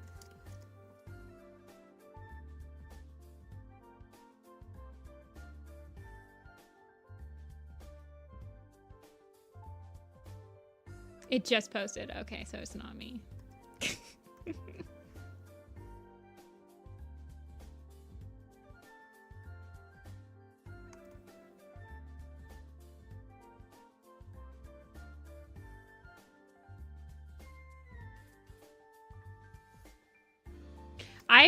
I thought that they were gonna kill Tawnypelt at the end of her point of view, and I was like, oh, so like the entire thing was pointless.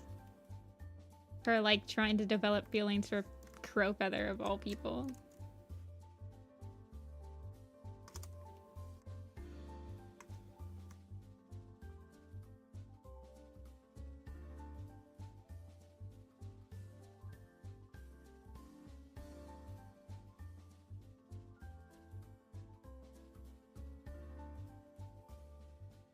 Also, after doing my magnum opus timeline, I think it's hilarious that Tawnypelt was like, there's no one in my clan that's as old as me that I can talk to anymore. Like, all of them are so young. And then, like, Snowbird is standing right there. And she was only born, like, a couple months after Tawny.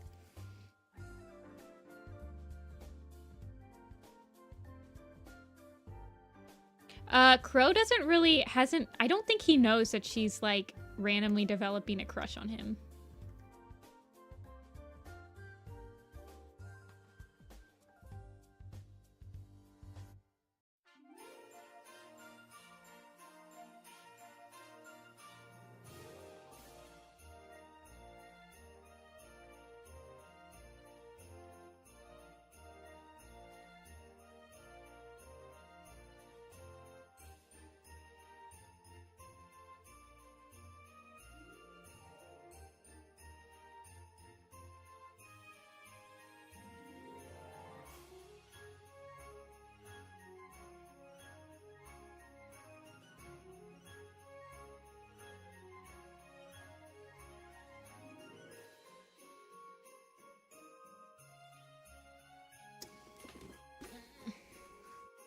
Do you think that they're gonna, like, explode it? I thought that it was, like, dynamite bags for some reason. When, like, the gray dust poured out of it. But also, it is kind of weird because they're doing this in the wintertime. That's not typically when construction happens. Usually construction happens, like, not in the winter?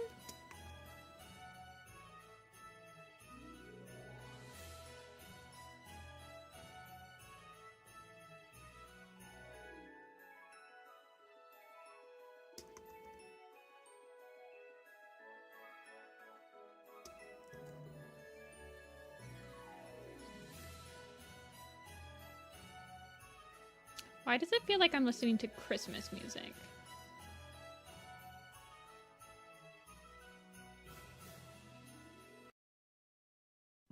There we go. Yeah, I didn't know what they were trying to... I never know what they're trying to describe when it comes to human stuff, which I guess is fine because the cats also don't understand it, so I guess as a narrator, you probably don't want to understand it either or something. But also, I like when you can tell what the thing is and then the cats are trying to describe it. So,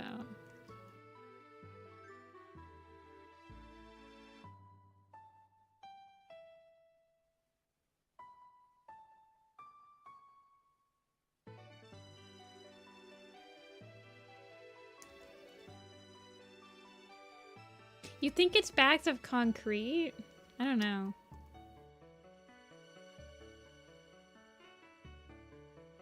I guess so.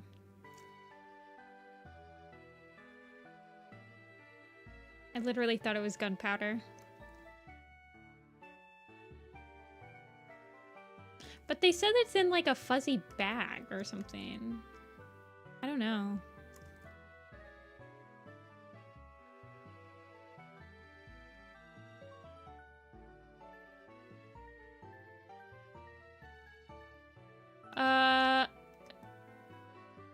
Yeah, I don't know what they're building.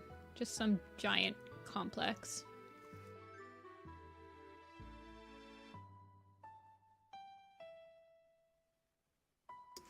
Yeah, I know. I thought the gray powder was gunpowder. I'm not even joking. I'm like, oh my gosh, I'm gonna stuff the gunpowder into the holes that they're drilling through the moon.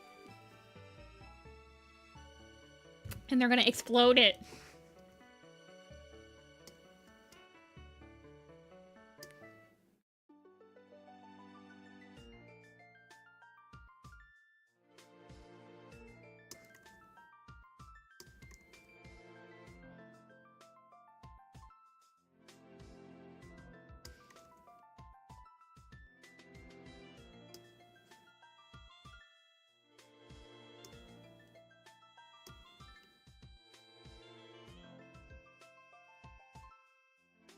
Oh, I think it could, yeah, it could be a hotel, now that I think about it.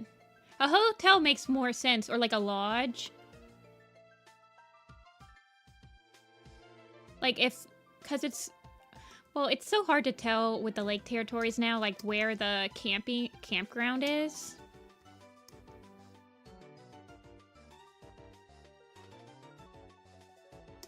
But you'd think that if they're making like a lodge or something to like enjoy the woods, they wouldn't be actively actively poisoning the streams or like trying to close up interesting hiking spots. Like, let's be real, the moon pool would be an amazing hiking spot to like hike out to. Which, I mean, they might be simplifying the hike out to the moon pool. Like if they're carving stairs into it. And like they could be like making a concrete path.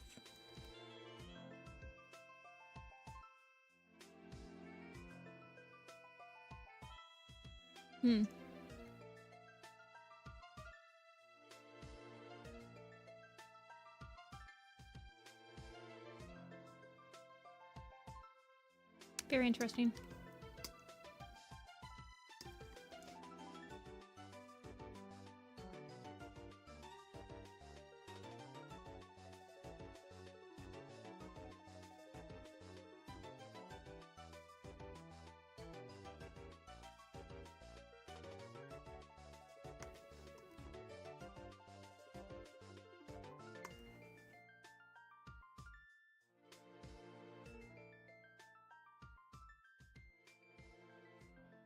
There are cats in the pool.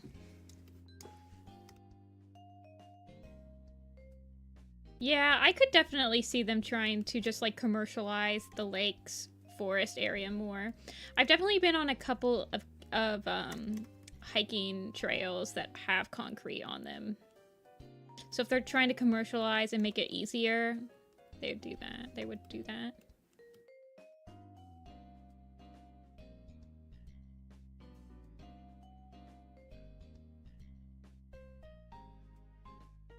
Honestly, I feel like they should capitalize more on the fact that there's a campground next to their territories, because there'd be so many hiking trails through the woods. Like a hiking trail to get to like the old abandoned quarry that's right next to the campground would be like, that would be a prime hiking spot.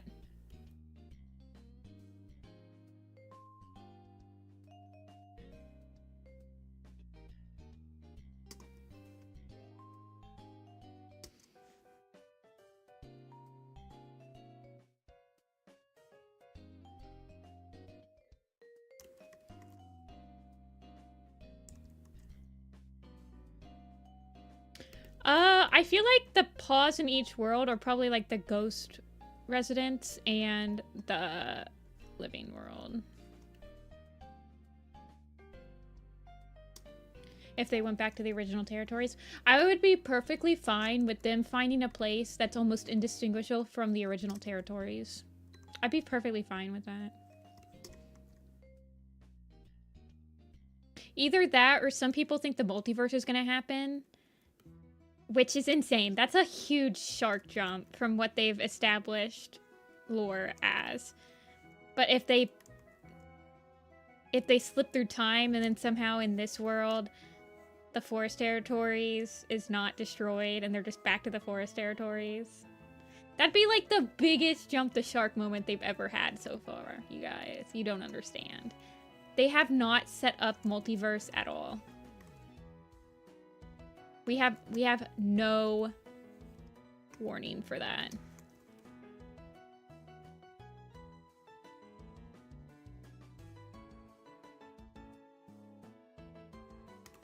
Also, I'm not finished with my timeline. I don't want to have to make a whole nother timeline for the different universes. Please don't make me.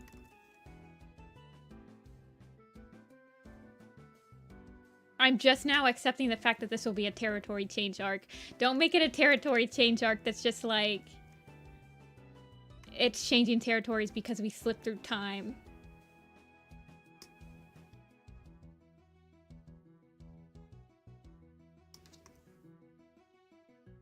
Well, last arc was not that weird. Last arc was pretty normal. We had no spirit cats last arc. I mean, I guess we had Curlfeather, but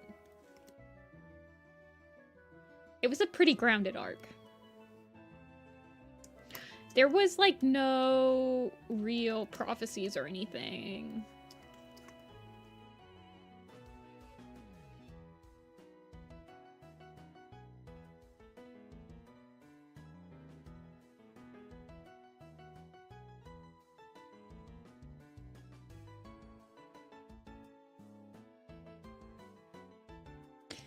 So, but this arc started off with, like, a prophecy, so we're back, baby.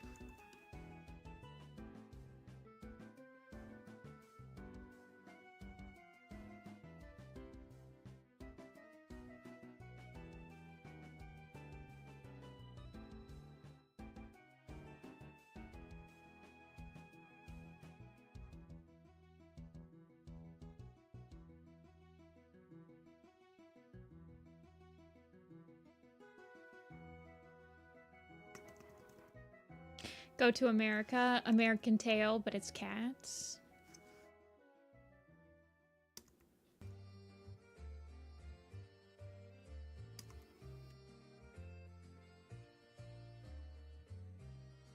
When was the last prophecy? The last real prophecy? It was probably in A Vision of Shadows.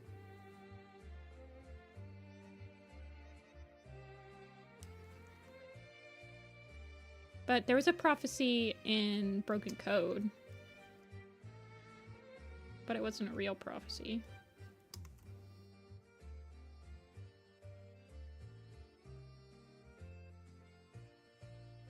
Yeah, but the Prophecies Begin had Spotted Leaf.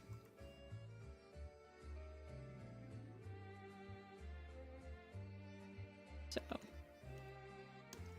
I'm not saying that there was no StarClan cat. It was as grounded as the first arc, I feel like.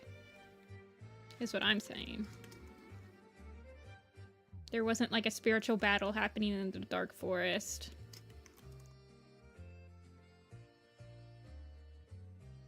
A Vision of Shadows had like a prophecy every book. It was crazy.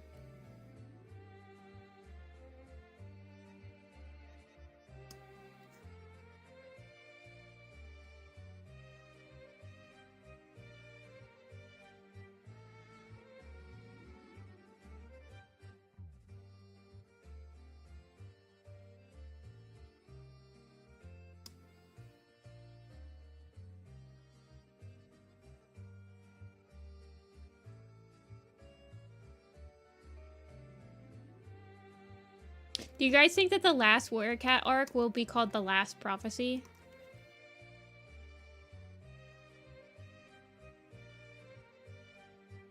If this is a territory change arc, which I'm like pretty much convinced myself that it is, that means that there's no doubt going to be another arc. Because why would they change territories and then not make another arc? What color should her eyes be, you guys?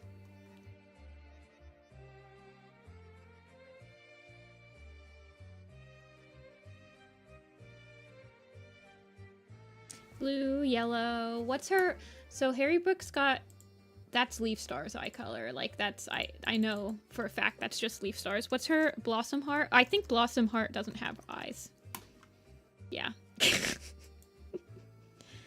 Let's see.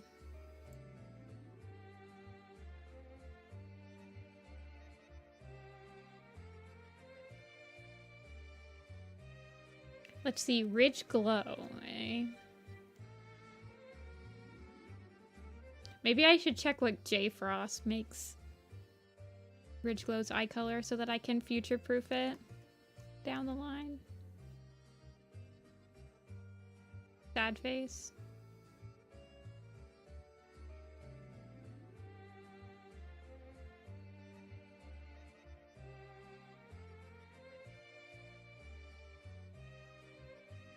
Here, I'll check. 1 second. Good thing I'm following them. Let's see. Ridge Glow. Have they done Ridge Glow? Grass, branch, leaf. Frost. I don't see them, actually.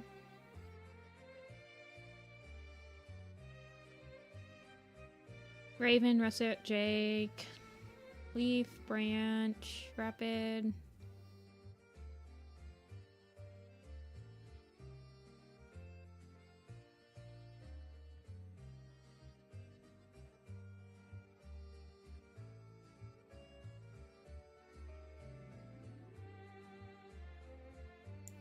Yep, I don't see him. Oh, they do. They do.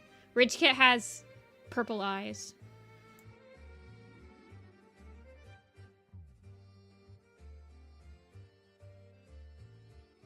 What the heck?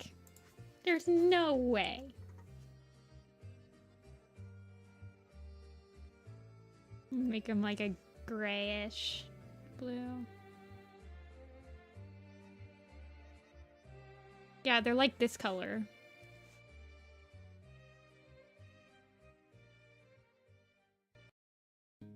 I'm not even lying. They're like this color. Here, I'll show you.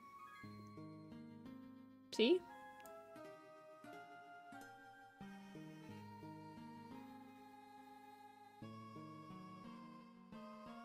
Purple.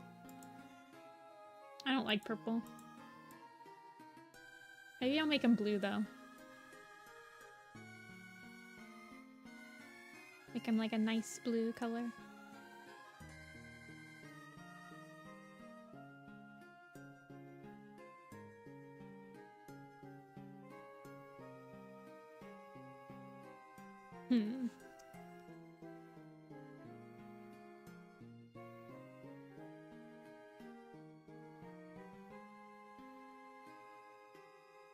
I'm pretty sure we're probably gonna get an eye color for her. If we get a Birchfeather point of view, she's gonna get an eye color.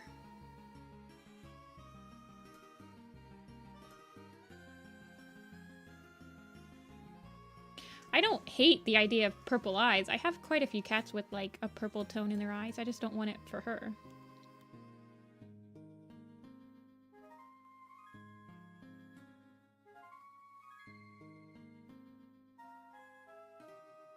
I feel like Birchfeather will get one because he had the most personality out of any like minor character on screen. And he was in 2 cats' point of views. And they said that they're gonna have more younger cat point of views, so...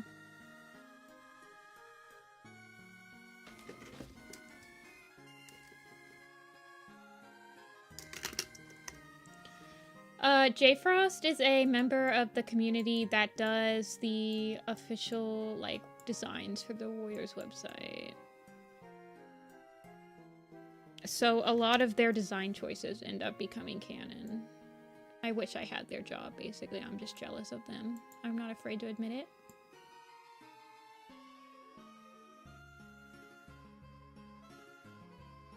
No, but they're really nice. They, I've talked to them a couple of times in the Warriors Wiki Discord.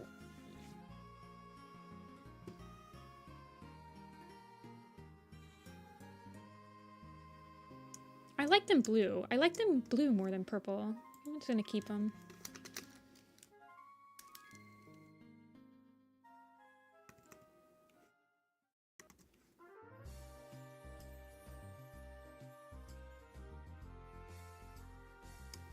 But J Frost was actually, like, a character in the books. J Frost got added into canon. They are in the Blazing Star, I believe.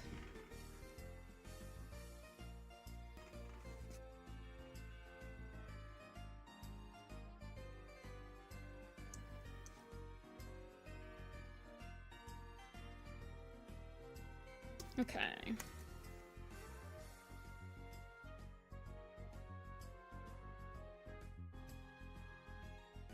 Yeah, they were a blog clan member. They've been around for a very long time. I respect them.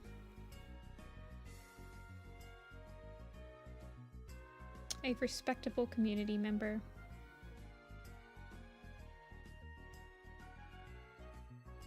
Why can't I? So, G is probably the hardest letter to write in the entire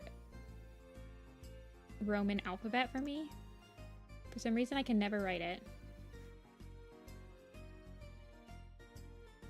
Do you guys have a letter like that? And she's got 2 G's in her name.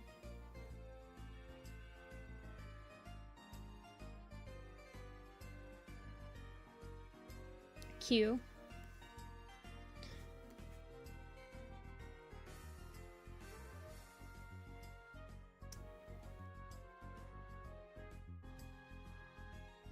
Okay, let's draw her brother. Dusk Kit. Okay, capital Y is hard.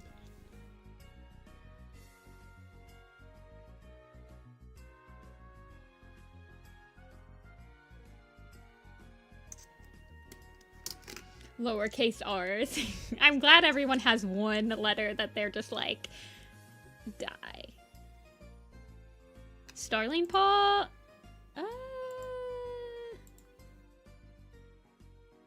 Yeah. Yeah, I guess we can.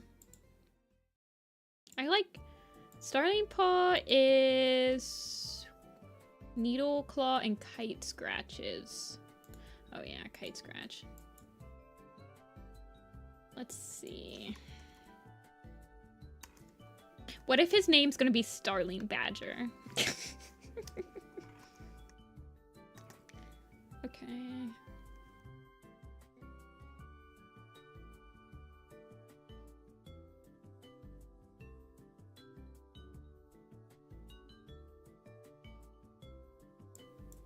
What did I want to look up? Oh yeah, I wanted to look up Badger Fang to see what I did his markings like. Okay.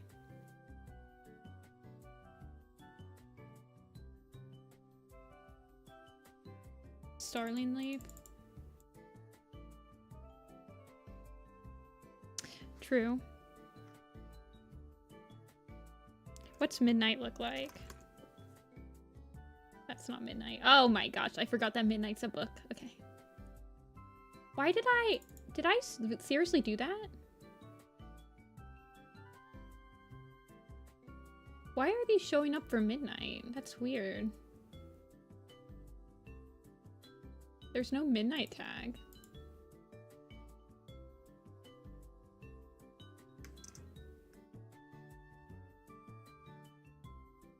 Okay. So, I think he will probably have... I thought maybe I had tagged those characters as Midnight, like the book Midnight. Because all these characters, I think I drew for Midnight. So I'm wondering if I tagged them as Midnight. Like, all these characters are from the book. Like, I would have drawn them when I was reading Midnight.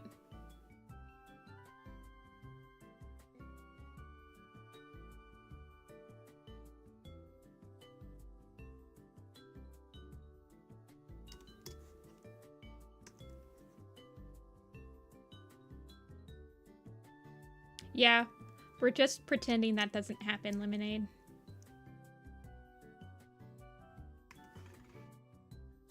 We'll just pretend that they're striped somehow.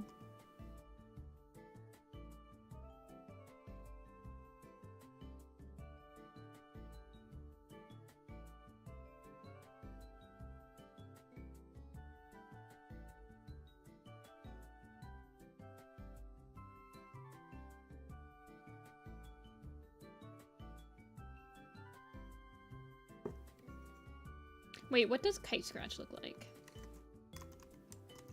I know what my, how do I spell Kite Scratch? I know what my Needle Claw looks like. Okay, so he's normal.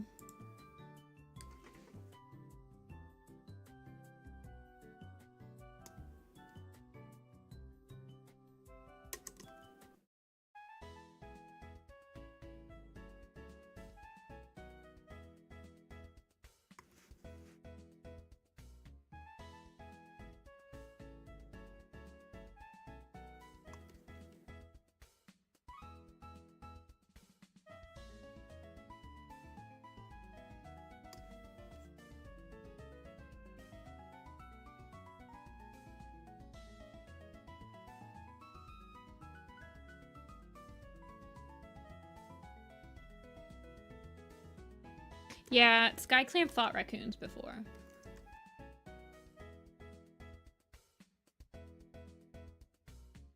Honestly, it would be kind of more funny if he didn't even look like a badger. Now that I think about it.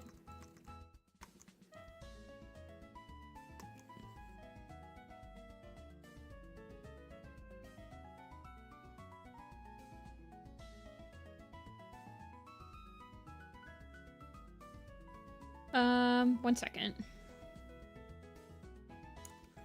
I feel like today is a draw on this side type of day.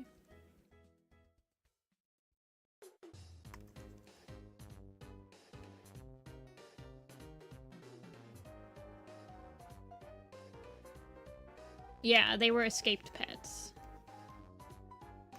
But there was like a million of them.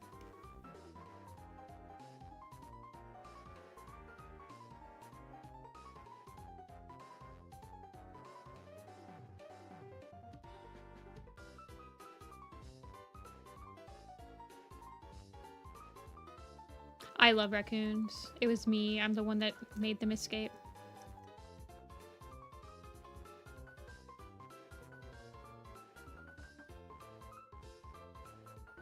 Sharptooth. Seer. Sharptooth.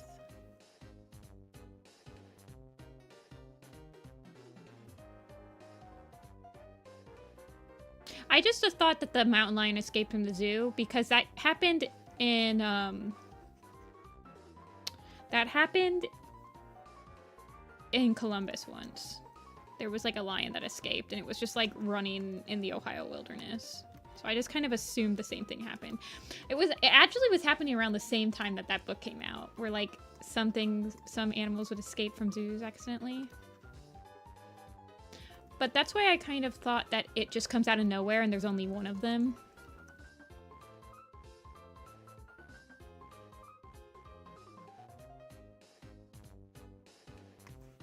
It is confirmed, Kichi. At least the first arc is.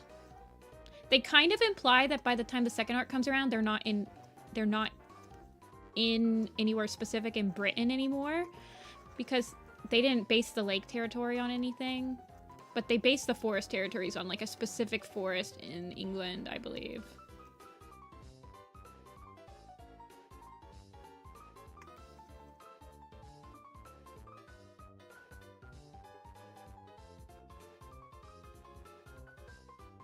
Oh, that's interesting. Spectacular.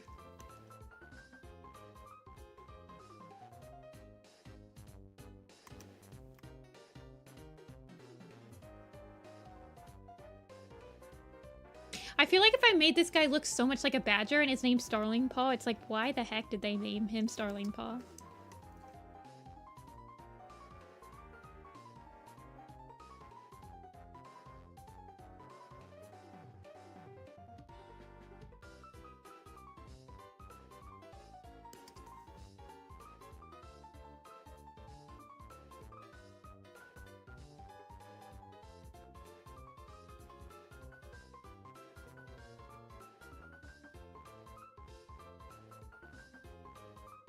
Yeah, I'm thinking of giving him white starling flecks. But like just making his markings on his face look a little bit like a badger. Well, starlings look like this. Let's see. Let's pull up a starling. This is starling.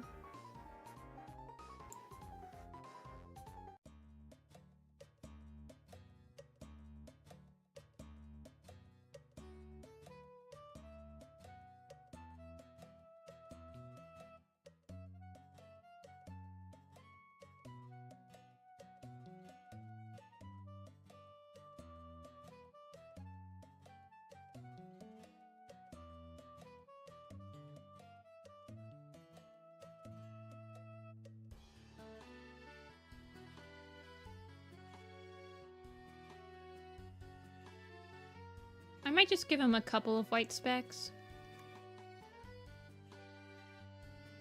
But I also kind of want them to be visible. Of course, who knows what who knows? He might get his literal warrior name next book.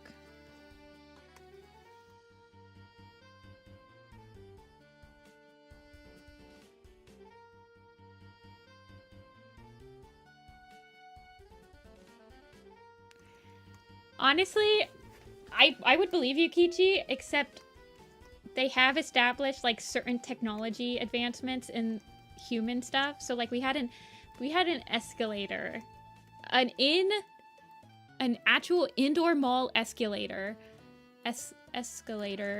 in Riverstar's home.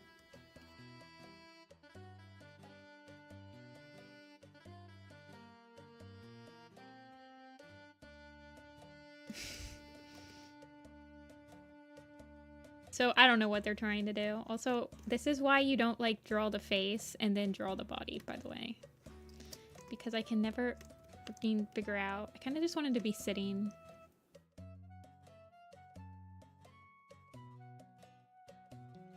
Yeah, there's cars. People have said that they're like Model Ts, like one of the first iterations of cars.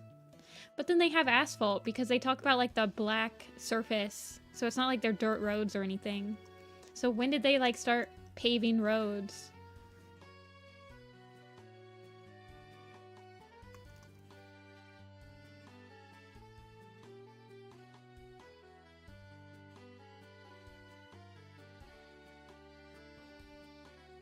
Yeah, escalators were made in the 1800s, but I don't think that indoor malls are that old. And I don't think that modern escalators are that old. The original escalators were used in like mines, and they were pretty pretty different from mechanical escalators. They literally have like an indoor fountain in this mall.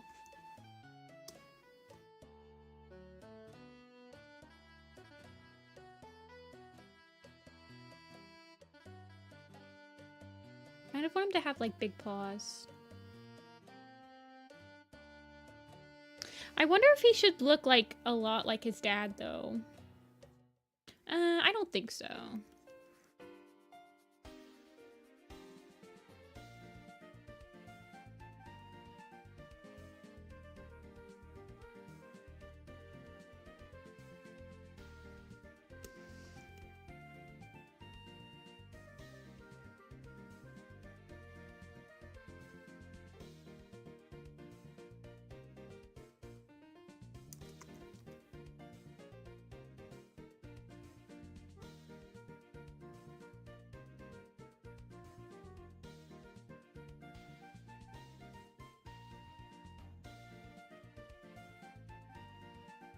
The first mall was opened around 1890 in Ohio. Let's go, Ohio mentioned.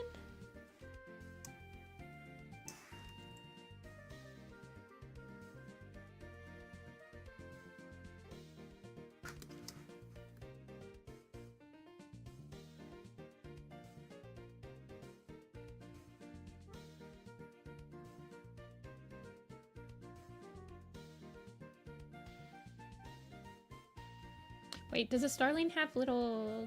No, that doesn't have tough on top of it. Also, Kite Scratch is bald.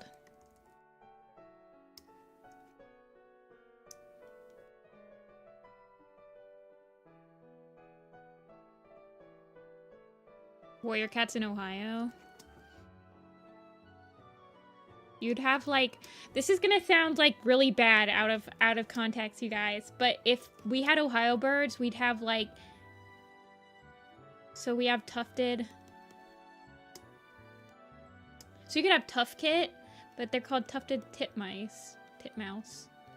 So like, you could have mouse kit, but you could also have, you know, this kit. That'd be kind of awkward.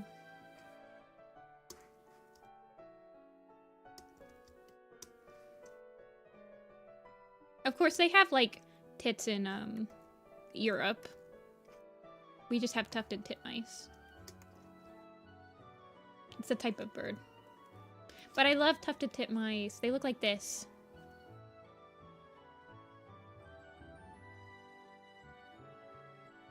They're so cute. They're like one of my favorite. They're like one of my favorite birds ever. They're so cute. They got the little mohawk.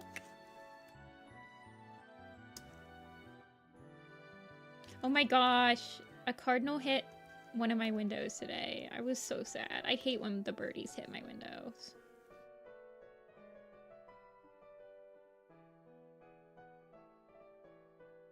It lived. He just had to, like, sit for a while, and then he flew off, and I watched him, and he flew off onto a tree branch where he was, like, sitting in the sun for a while. So he lived. Barred owl, Carolina wren, Cooper's hawk. Yeah, Cooper. Downy. Yeah, a downy. Any type of, like, flicker. I guess they have flickers in Europe, though. Like, flicker kit. Or is flicker kit named after, like, a flicker of a flame? Because there's an actual bird called a flicker. It's a woodpecker. They're very pretty.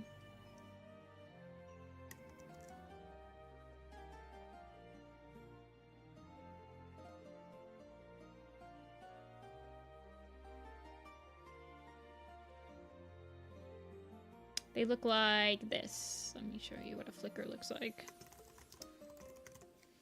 They're very pretty. They're beautiful birds. They look like this. The northern flicker.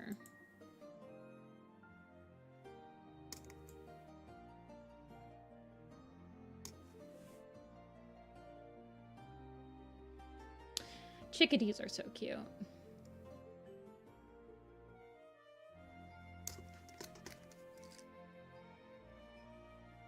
Random color generator. They're beautiful. That, like, doesn't do them justice. They look amazing in person. I love... Every once in a while, they'll come to a feeder.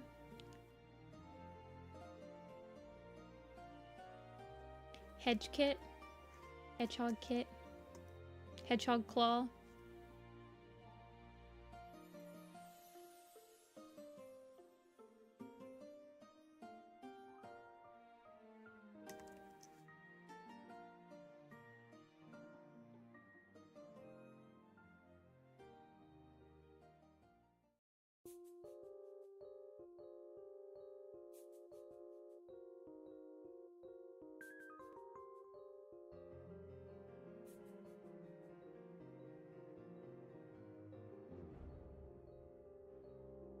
Crab kit. Did they learn the name of the crab in Ivypool's heart? There was like a sea cat there that...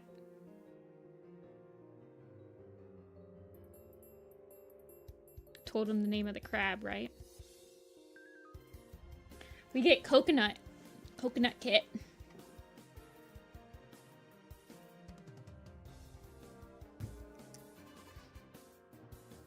Name dropped crabs.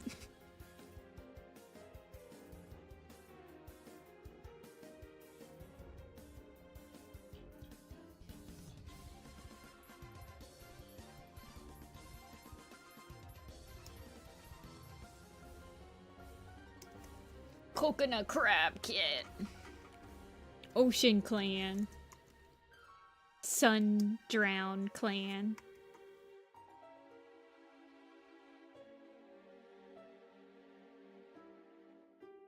I like that Star. I wish they would have shown it. They did a lot of show, or they did a lot of tell, don't show in this book, which is not good. But I liked that Star was like, I can send some warriors over to teach you guys how to fish. I thought that was cute. I was like, oh, that's nice. That was nice of her to offer.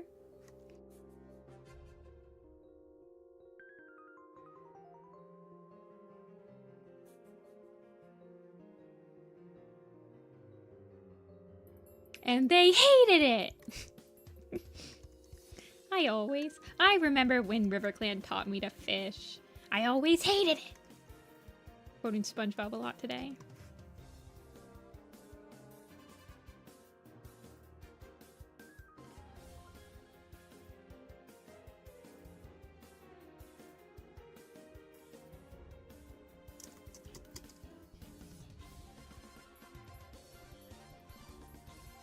Yeah, Star was pretty good.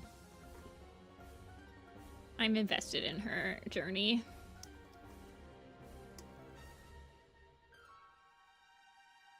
Let's see, I'm trying to think what kind of, like, bird tufts he should have. Because both him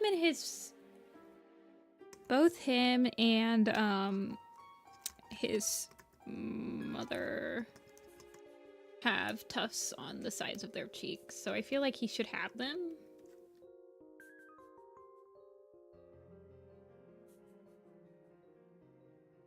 Maybe something like that.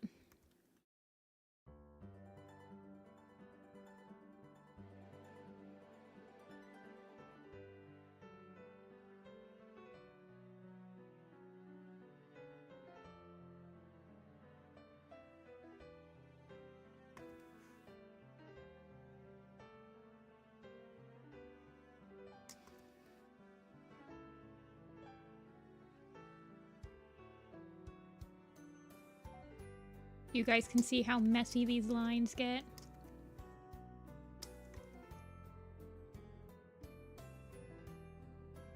They better have eagles, because there's an eagle kit. There's like quite a few eagles. Eagle Storm, Eagle Feather.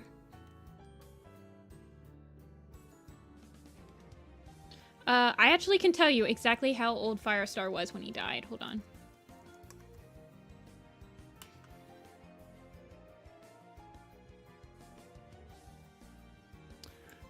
Firestar was, in my approximations,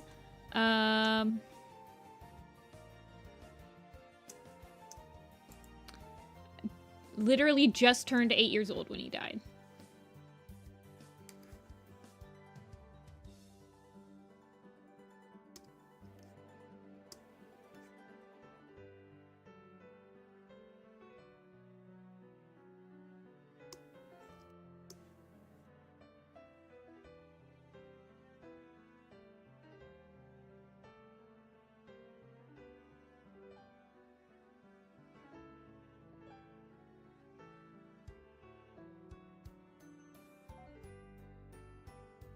By my calculations,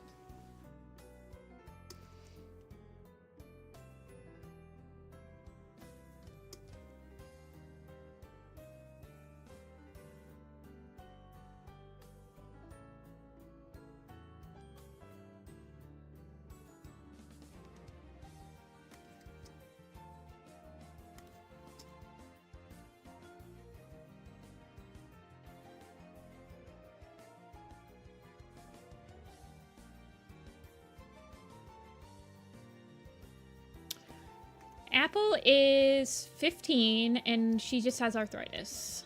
And she has she's very hesitant when she's going up and down, like getting up on furniture. And she's a little wobbly.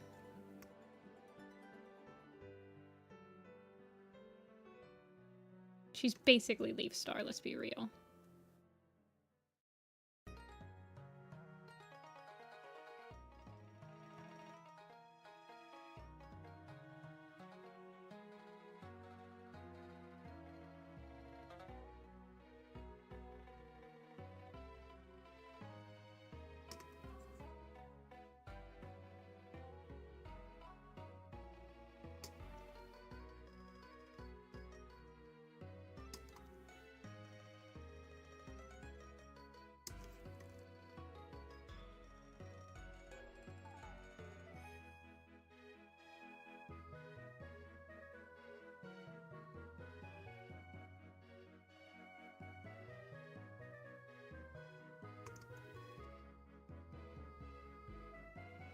Oh shoot, it's 4:30. I need to post something today. We'll post the Ridge Glow we just did.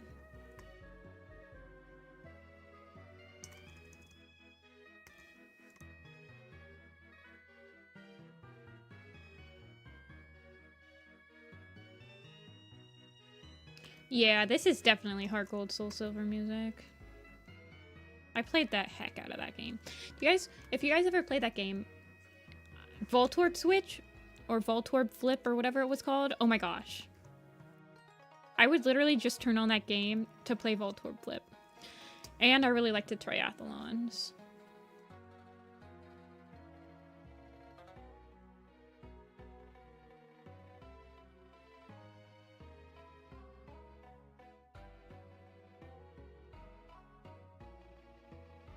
Don't get me started. I feel like, wasn't that the last game that they did, like, gambling on? Man, they definitely hit it out of the park. I feel like it wasn't really gambling, though, because it was more of, like, a logical game. To a point, like, once you got to, like, the hard modes, you kind of had to gamble, but it wasn't, like, slots.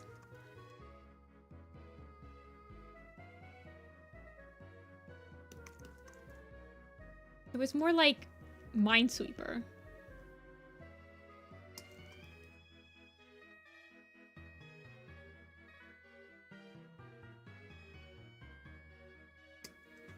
The slots. I remember reading like an entire guide on how to win at the slots in like Platinum, like seeing how they coded it. So funny.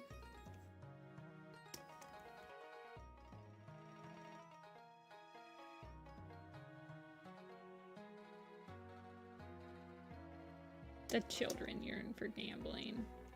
They can't sell it in like Europe or the UK or something if it has gambling, right?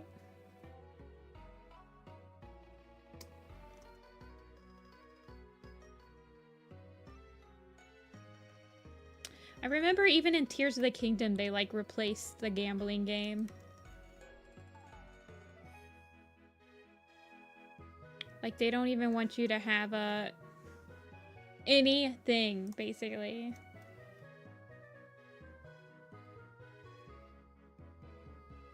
I can't believe that Reclaw was able to start another vote, like, within a week of the first one failing. That should be impossible. Played Pokemon Crystal. I definitely played Gold, but I would say my favorite gens are 3 and 4.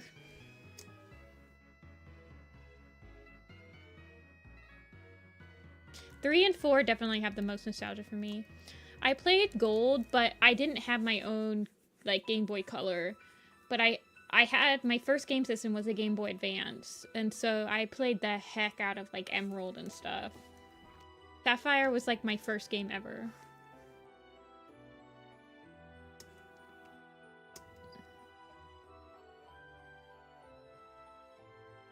I did have Gold and I did play Gold.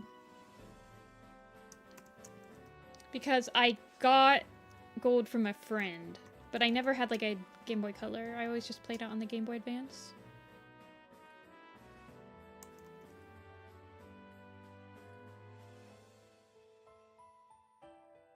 Okay, let's open up the Badger again. Symmetrical poster icons available? I guess I could. What gen did I hate? I remember not liking Gen 5. But overall now, I think probably Gen 1 is my least favorite gen. But that should be, like, for any type of video game, the first iteration of the video game should be the weakest. Actually, my least favorite gen now is probably the one that just came out, but only because I can literally not play those games without getting a headache. Gen 5 has grown on me, but I remember not liking it when it came out. I think I was just too attached to Gen 4 and 3. 7th gen? Which one is that? Is that Sun and Moon? Yeah, Sun and Moon's not that great, but I like the starters of Sun and Moon. France, I think, is X and Y, right? Is that Gen 7? I actually really liked the France one.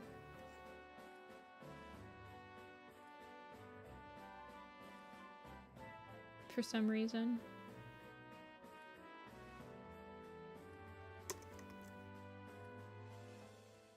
I actually don't really like Sun and Moon that much. It's too handholdy, but I really like the Pokemon designs. I just don't have very much fun. I don't like Gen whatever just came out. I feel like the models are very off on that game, but shiny hunting is fun.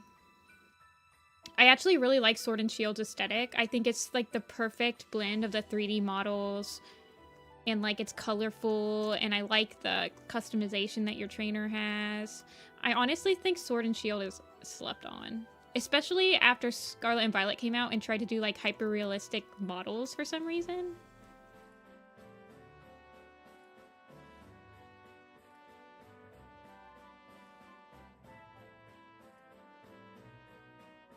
Sword and Shield was really good, and it's fun, and I like the characters. It had good music. All the good music from Scarlet and Violet are just rehashed from Sword and Shield.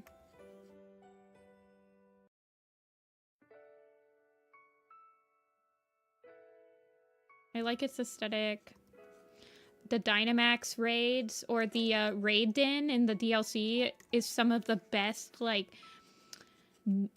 post-game content they've ever had since the Battle Frontier and Emerald. Prove me wrong.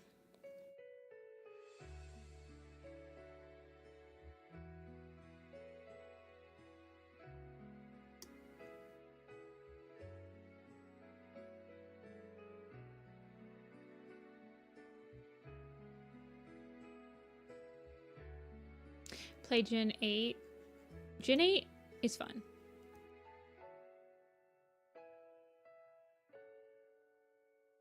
Actually, I think I'm going to not make him look just exactly like a badger. I think I just want him to have...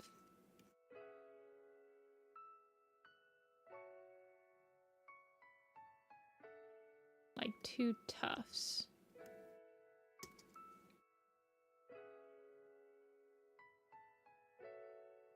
He can have this, but I like...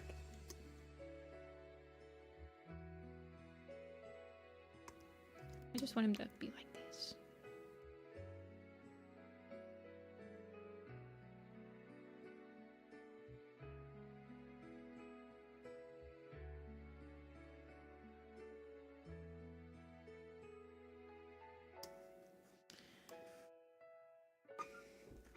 I agree, Kichi. Thank you.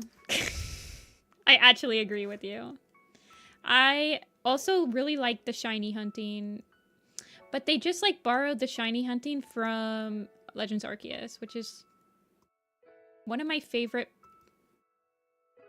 Pokemon games that they've put out in like the last 10 years period. But I'm also a completionist. Like, I really like completing the Pokédex. So having an entire game where your only point is completing the Pokédex is like, that's my game. It was literally made for me.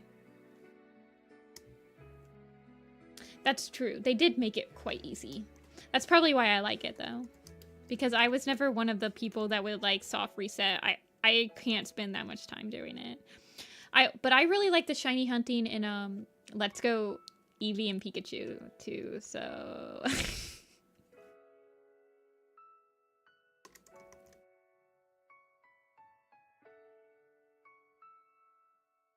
Yeah, my first shiny was on Emerald. I remember I didn't even know what a shiny was. And it was a Poochyena, and I thought that my game was like bugged. I was like, holy crap.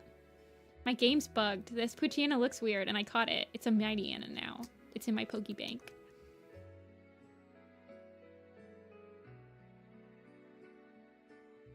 Gen 7 has pretty good mechanics, yeah. I like the SOS stuff.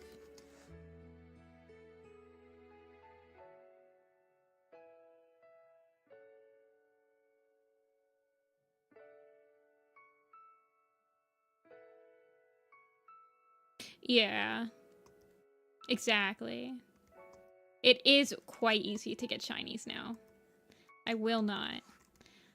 Like, I remember when Scarlet and Violet came, I would just, like, open it up, do all of my, like, raids, and I would probably get, like, 2 or 3 shinies a day.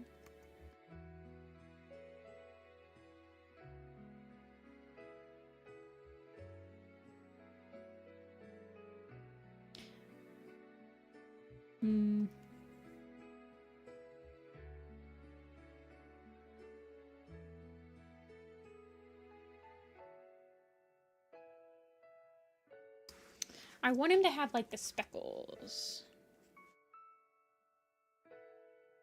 Shine Paw? I can try.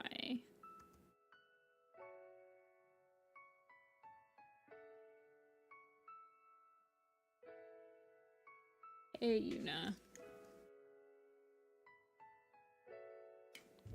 Shiny 3 segmented Dun spars. Yeah.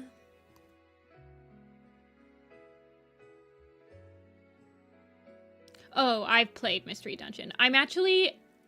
I have a living dex in my Blue Rescue Team DS version. I've played Mystery Dungeon. I'm not scared to admit the most amount of money I've ever spent for a game, period, was Mystery Dungeon Explorers of Sky. I needed to have that game. Because I only had Explorers of Time growing up.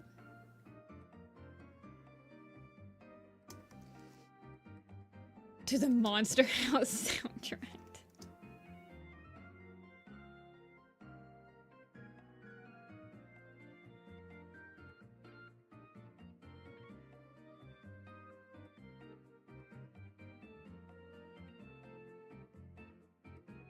Yeah, I had time. I found Explorers of Sky at a game shop. It was cheaper than I'd ever seen it online, but it was still like $100 or something. And to that point, the only other game that I had spent that much money on was Path of Radiance, like a Fire Emblem game. Or like a GameCube game, basically.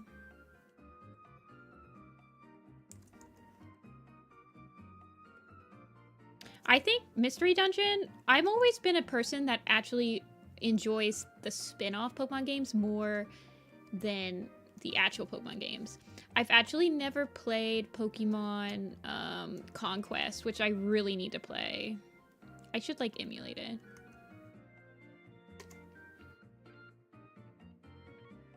Okay, Peppy. I don't like that. On his tail, at least.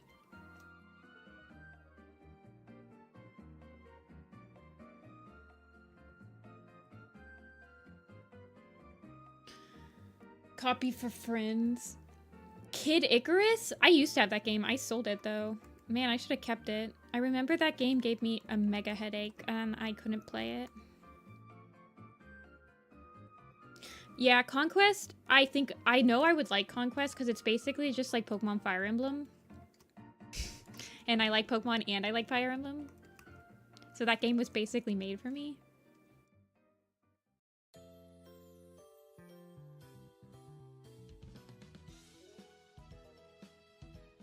Ranger was good. It did destroy my DS screen, though.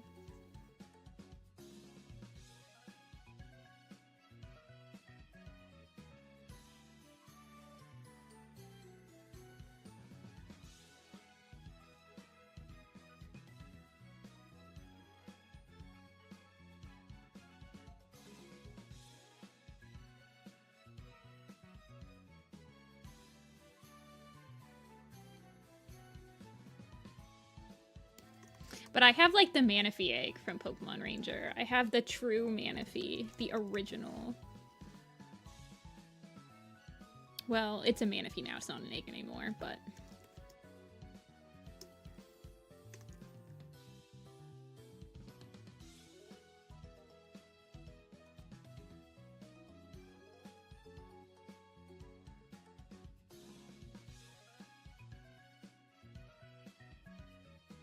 Pokepark, yeah.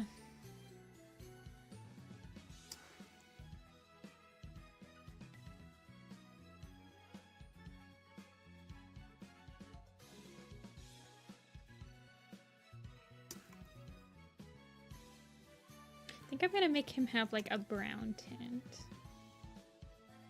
Just so he's like a little bit different than his mom. Also, his dad's brown.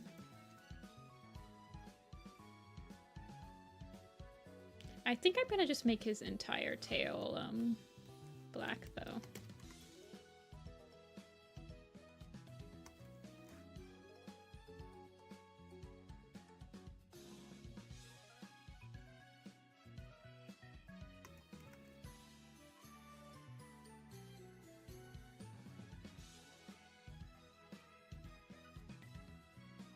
I had, so when PokePark came out, they had like these 3D paper things you could print out to make the models out of 3D, like out of paper. But they also had like toilet paper models where you'd have like a toilet paper roll. Excuse me. Does Starling have a Canon eye color? Probably not. White chest fur, that's it.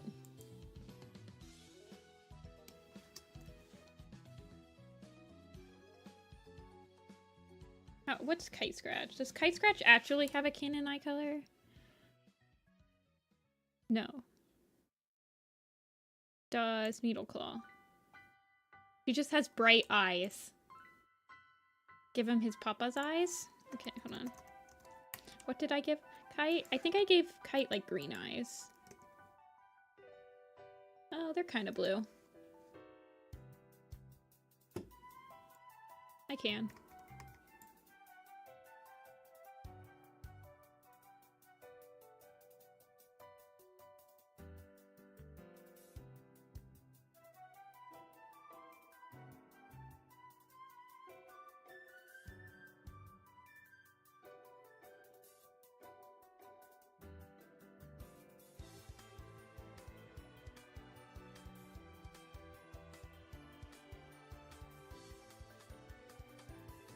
I want to be able to see his eyebrows a little bit more, though. I might make his eyebrows white, actually.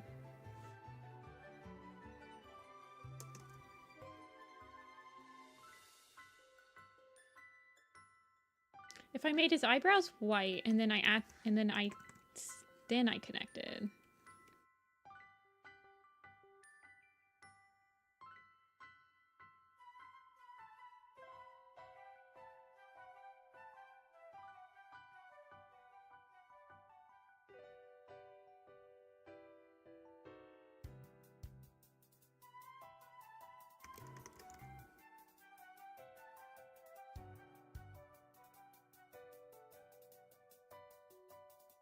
I like this one separate. I mean, he could be...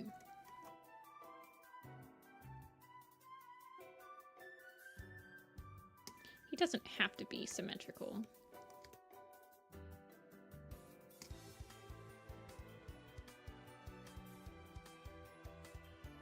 Symmetrical just makes him easier to animate, but it's fine.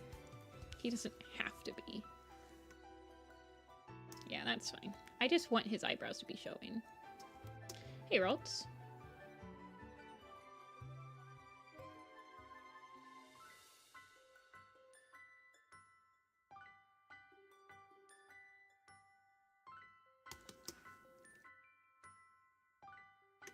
Give him white eye. Give him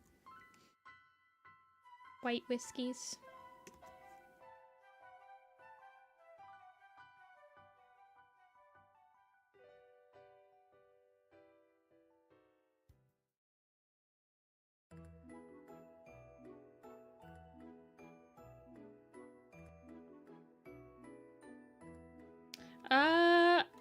I think that it's very interesting what they're setting up with her. I'm kind of hoping that we get this like random switch in person. Like, I'm kind of hoping we have an unreliable narrator that when her sister can, I think her sister can possess her body. And when she's in control of Moonpaw's body, Moonpaw does not realize that time is skipping or whatever.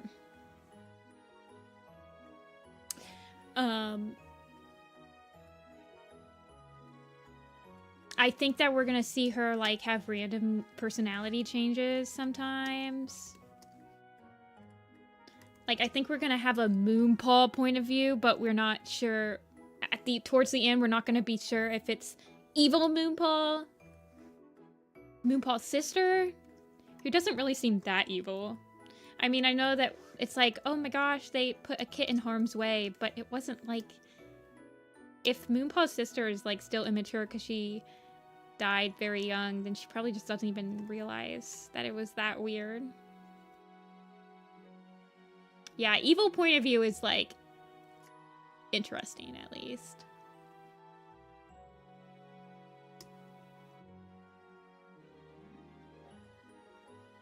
I think they're gonna do another possession type of thing though. Yeah, she's just kind of annoying. I really didn't see how it was that evil. I know that Moonpaw was like, oh my gosh, if it's willing to harm a kit to prove that it's real, what else will it do? But like, it didn't harm a kit.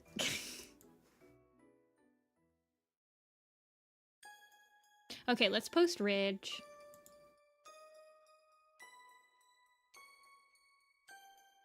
One second.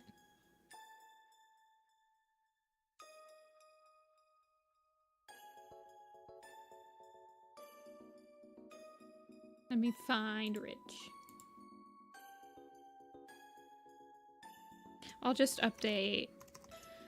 Ridge will get the original post.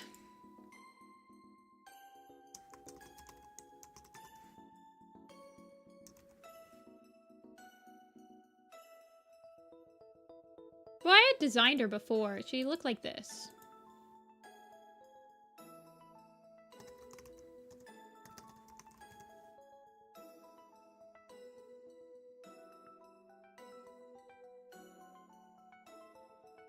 Okay.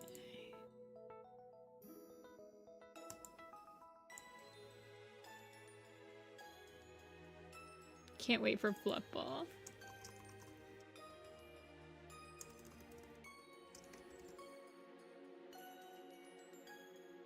Not gonna lie, Ridge is the one that kind of looks like Kite Scratch's kit, but he just looks a little bit like a badger. He's just a little badgery. He's not like Badger Fang Badger.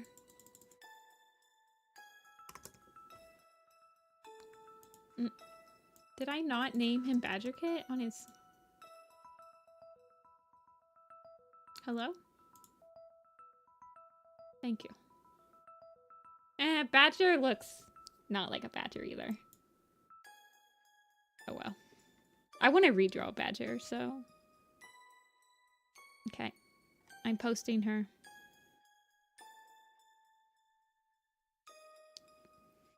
There you go. My favorite point of view was probably Leaf Stars. It was kind of sad, but...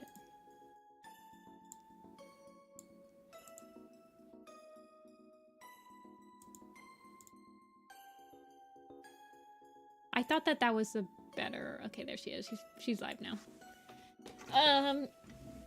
My least favorite point of view was Tawnypelt. I didn't realize Tawnypelt would literally just be her, like, tricking herself into liking Crowfeather.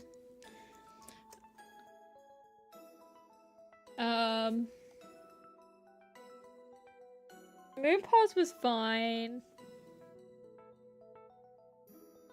Moonpaw's is probably like the one that's the most interesting lore building arc.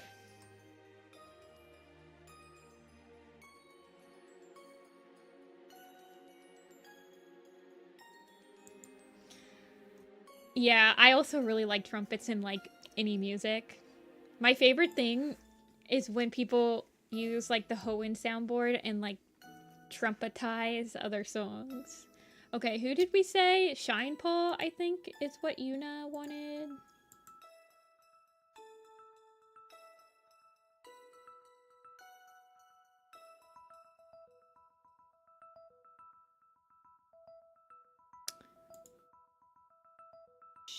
fine. I have not drawn golden either.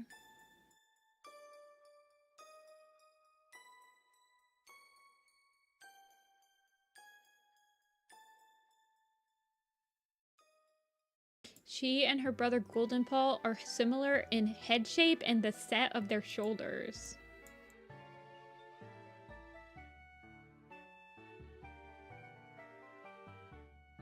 Okay, sure, whatever. She is a lip, so she's skinny.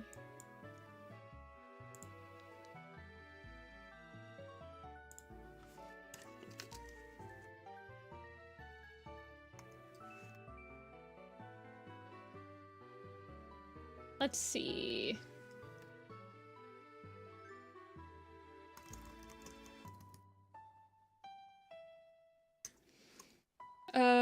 Lark song, maybe? Yeah. That's her grandpa. That's not alive anymore.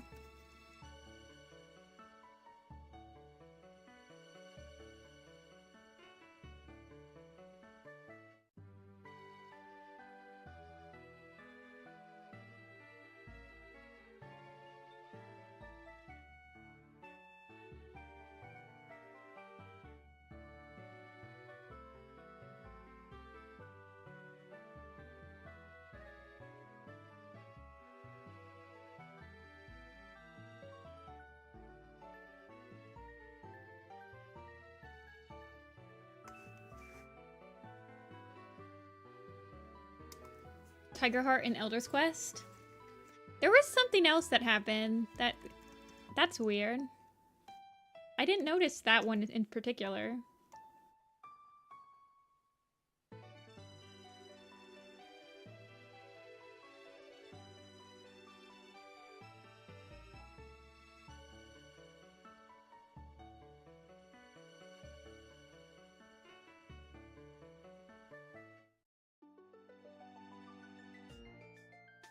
Blaze Fire style in book 2. That would be funny. Maybe that's like what Rowan-Claw was thinking. Because, so StarClan doesn't say, oh yes, you should pursue this specific romantic interaction you're thinking about right now. So what if there's someone else that they have in mind for her?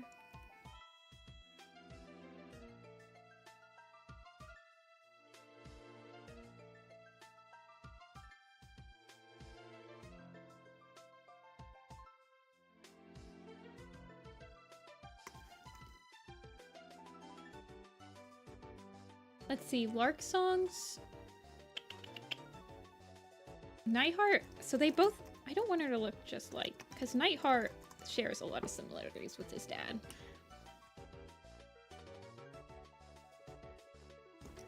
Exactly, or what if it's Sparrowpelt?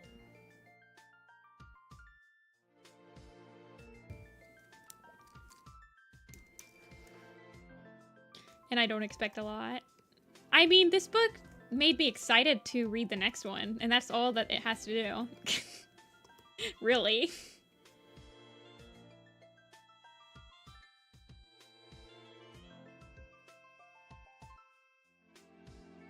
Wait, what does Sunbeam look like? What does she look like shaved?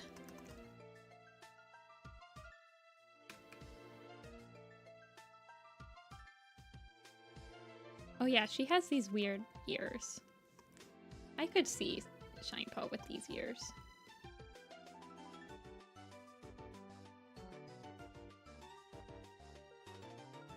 Oh, I think that Tawny Crow is hilarious. I mean, I don't care what they do with the romance, because the romance is never my most favorite part. Like, I was pissed that that was her entire point of view, was just her talking about that. I don't really care. I'm more like, I just don't want them to do freaking 2 point of views falling in love with each other. Like, if we get Crowfeather point of view, I'm gonna be so angry.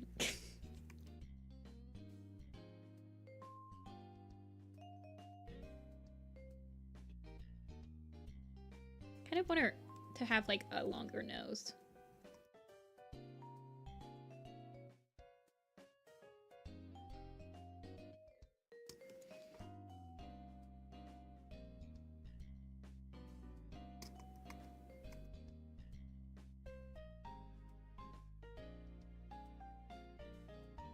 Didn't you guys think it? Yeah, I feel like the Moonpool is gonna get destroyed, and that's why we didn't get a Leaf Star point of view. I was so disappointed too, because I really, really, really want them to write the unlifing ceremony. I really want to see that, and that feels like they're never gonna freaking give it to us.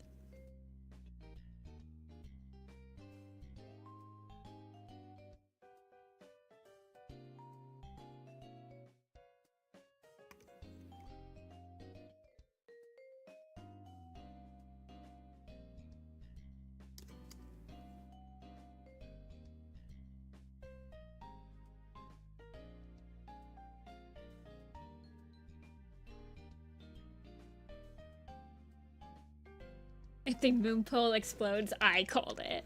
Okay, Yuna. Yeah, that would be cute. I think that could be cute.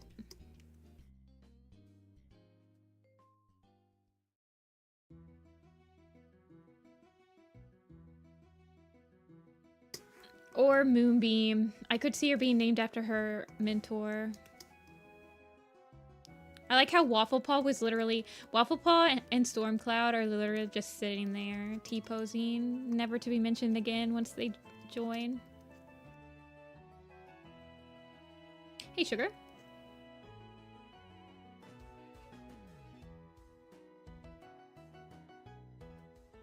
Sunbeam and Moonbeam.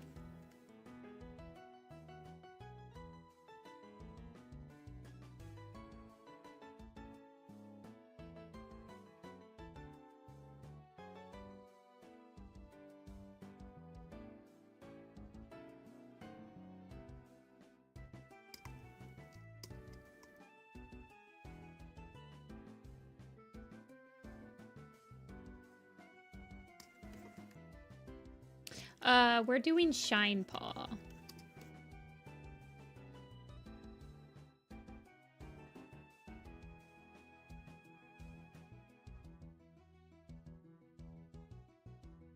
I kind of wanted her to...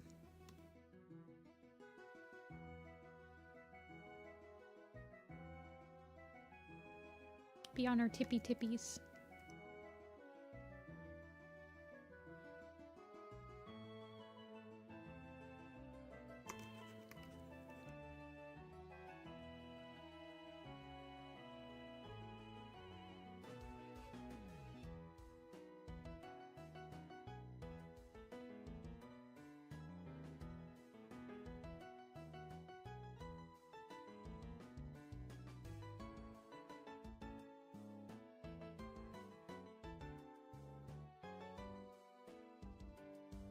They'll come around.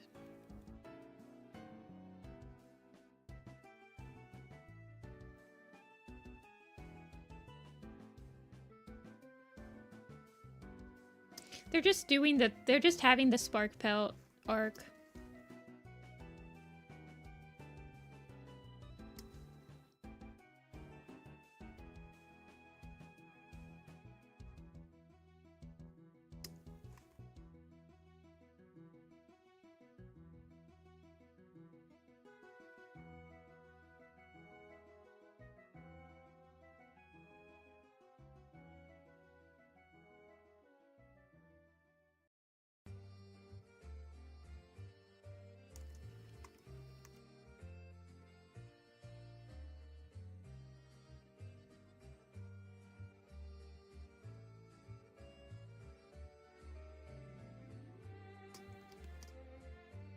What was my favorite scene? Frost picked up Moonpaw from the Moonpaw like a wet rat from the sewer.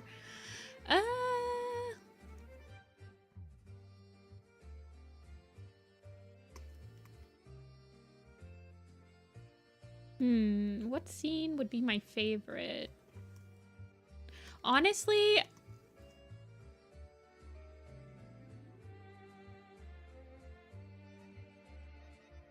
that's a good question.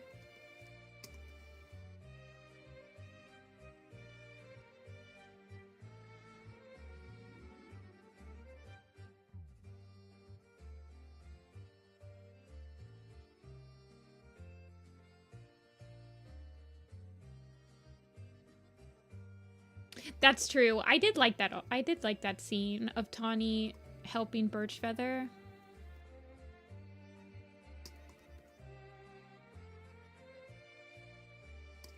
It's kind of ruined, in my opinion.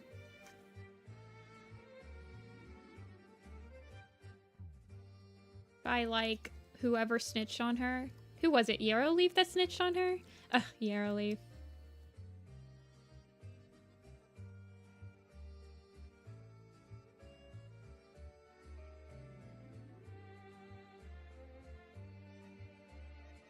Frickin' Yarrowleaf.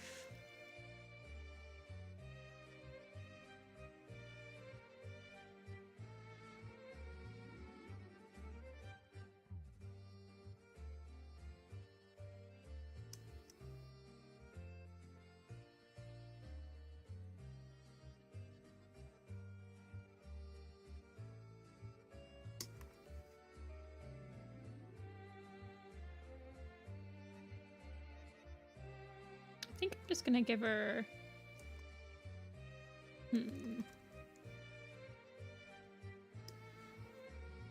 Yarrowleaf is a stinker. That's why we like her, though.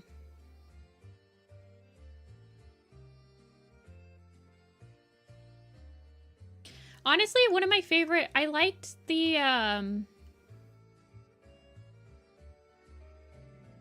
liked Leafstar's point of view overall, but I don't know if it had, like, my favorite scenes in it.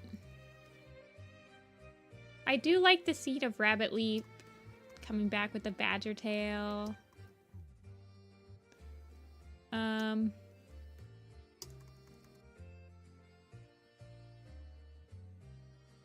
think I just want her to have, like,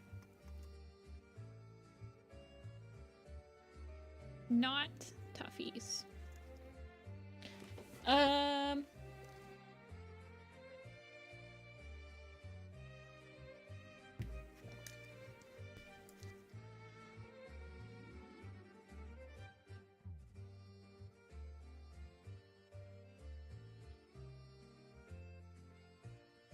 I did like Hawkwing in the book. And I liked Harrybrook, and I liked Tree. I liked everyone trying to, like, talk with Leafstar. Tawnypelt was good when she wasn't, like, thinking about Crowfeather.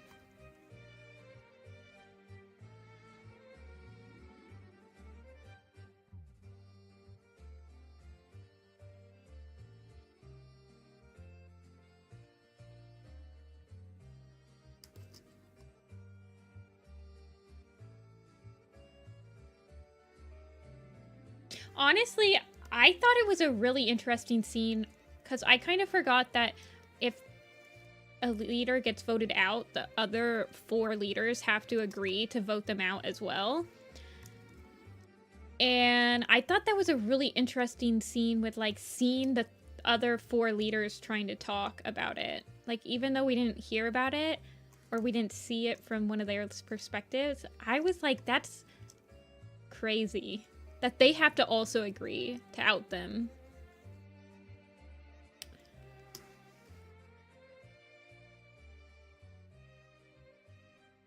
Yeah.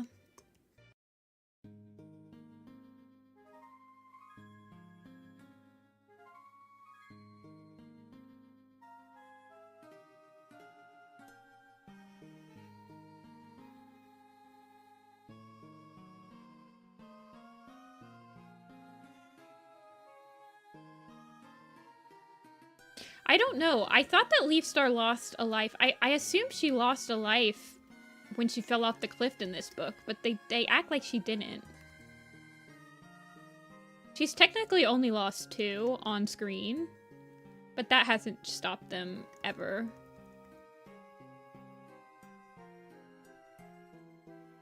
From, like, killing a leader.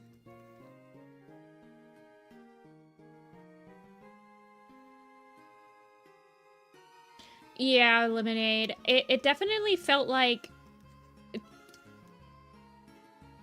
I don't know how to explain it, but...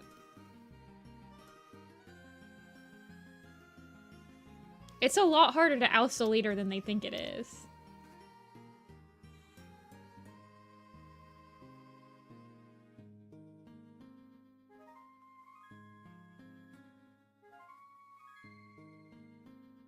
I feel like they just like they don't make cats lose lives fast enough anymore.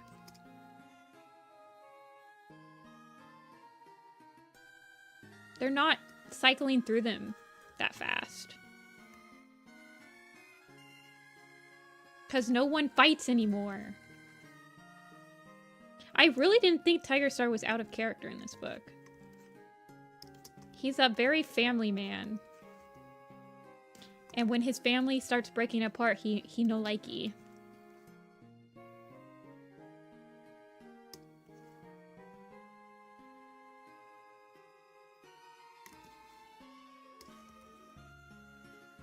Well, she has technically 7. She lost 1 fighting Dodge, and she lost 1 to the Raccoons, at least. She probably lost a couple on the way to the lake. I don't know.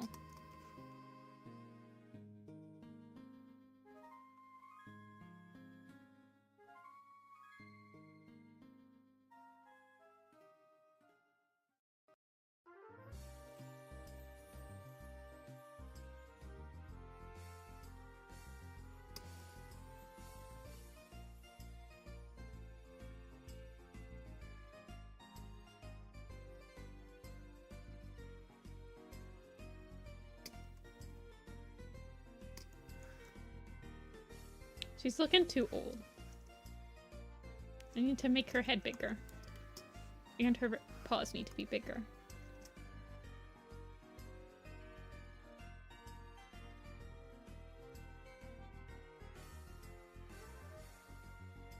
She is tall, though.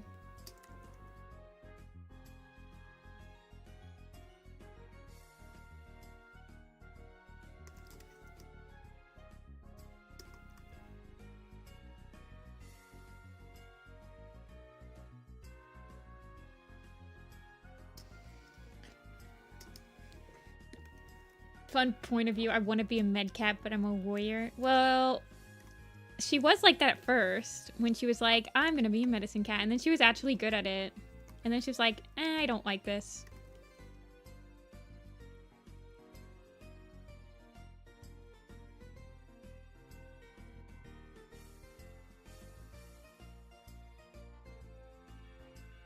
I just hope that they stick with it and we don't actually get a medicine cat point of view.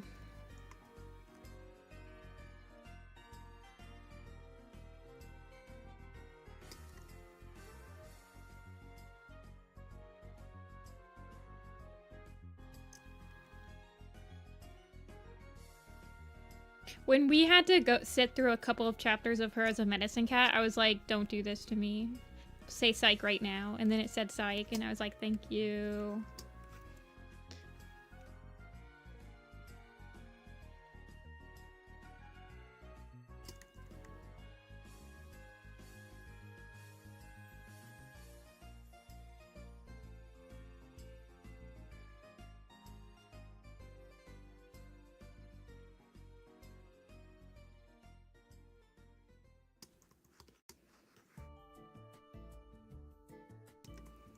I think it's the most warrior cats thing they've ever done. If they made a chimera for no reason because it was just going to be the dead sister that's haunting her. I think that's the funniest and most warrior cat thing they've ever done. Because they always do that. Oh, this is so cool. The idea that she absorbed her in the womb. No, it's just her dead sibling like they all have. So funny.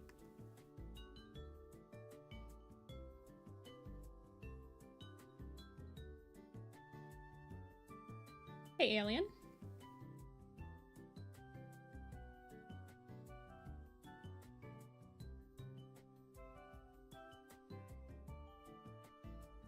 I really don't think that there's going to be 3 siblings because the prophecy says that it's a 2-faced cat with a paw in each world.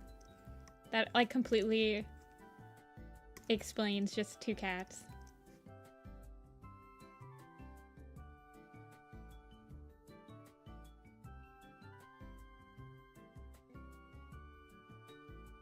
I really don't think that they're going to be like, oh yeah, there's another dead cat. I really don't think that they'll ever do that.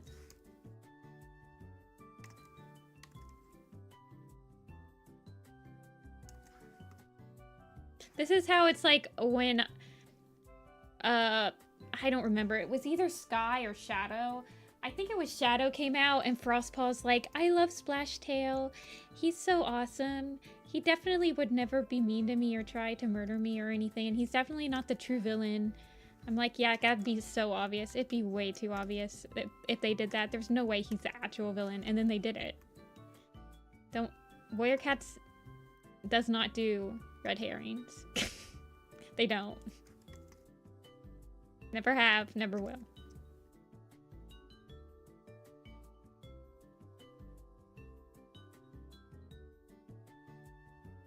Ten plus deaths. There was only one in this book, so they've got a lot of catching up to do.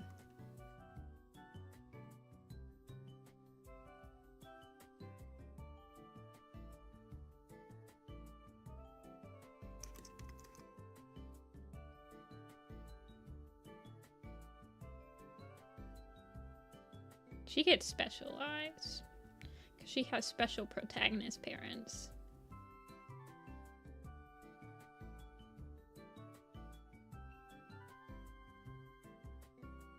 Yeah, just kite scratched eyes.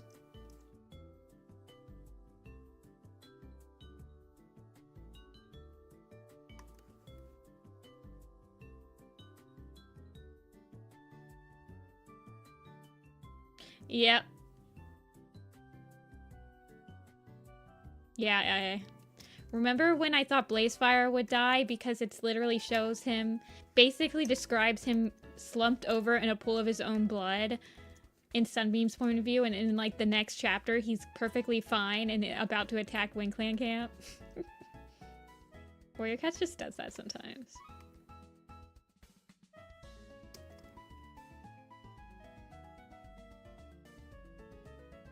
Blazefire is built different, I will give him that.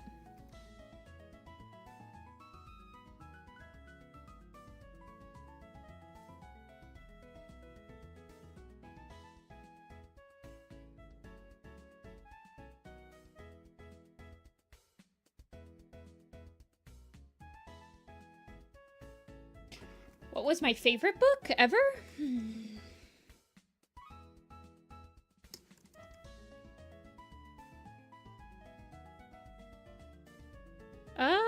The book I've probably read the most amount of times, I mean, is probably Into the Wild. I've read that book like a bajillion times. I've also read The Fourth Apprentice a million times though, so I don't really have a favorite book. There are books that I recommend to people if they've skipped over them. Like Crowfeather's Trial.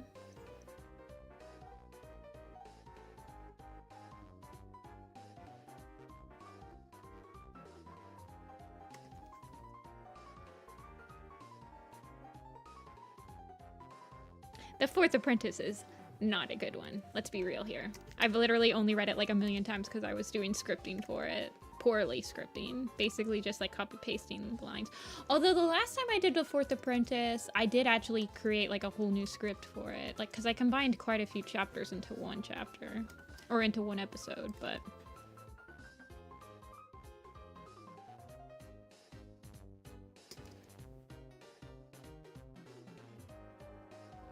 Did you guys know, and I always forget this, but I completely, in every single iteration of The Fourth Apprentice that I've done, I completely nix the chapter at the beginning of Fourth Apprentice where Firestar loses a life. Which is actually his second to last life, and he's only on one life for the entirety of Fourth Apprentice, or Omen of the Stars. Every single time that I script it, I edit it out for some reason. Maybe I was gonna add it later. Now that I think about it.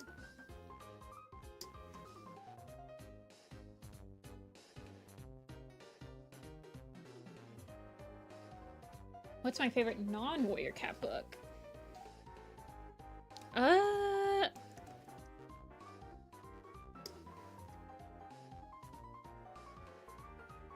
don't know know if I have a single one. I really like sci-fi.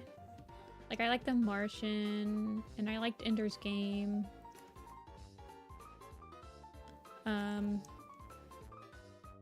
I like Old Man's War. I read a lot of sci-fi.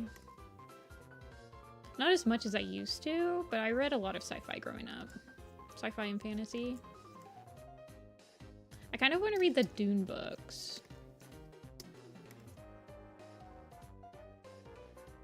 This is Shine Paw. Golden Paw is very fluffy.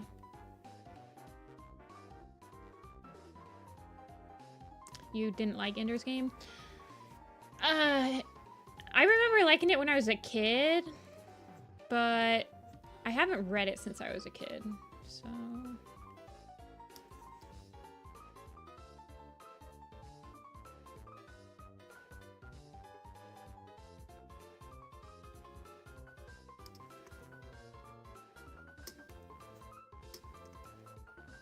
There's one that I've been meaning to listen to. I listen to a lot of sci-fi books. Actually, my commission should open after stream today. Yeah, sci-fi is definitely... It's a huge genre. You can get, like, semi-realistic sci-fis, and you can get super fantasy sci-fis.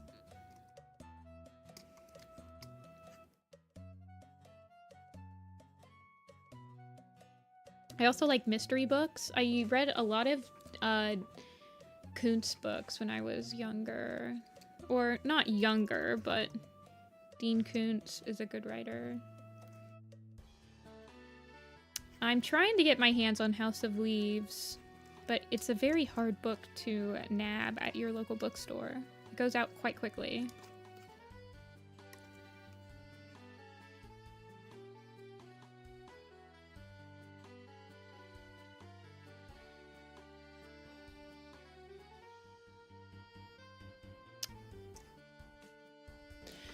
It's fine, too. I mean, I could be buying it on Amazon, but I like to find the books in the wild. Then I'm like, okay, it's my time to read them. I'm reading another one of his books right now. It's called... Shoot, what's it called? Rainy Day in May or something like that?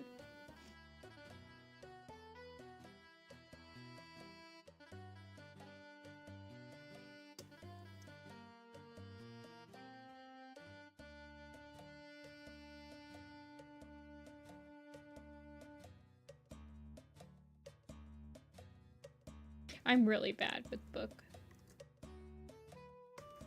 names.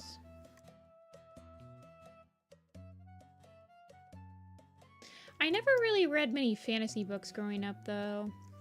Like, my sister read a lot of the, like, Percy Jackson books, and, like, she's a lot more into the fantasy. We both like mystery books, though.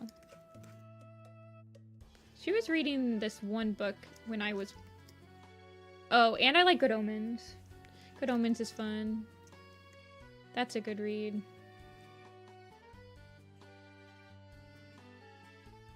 I have not read that. Lucky.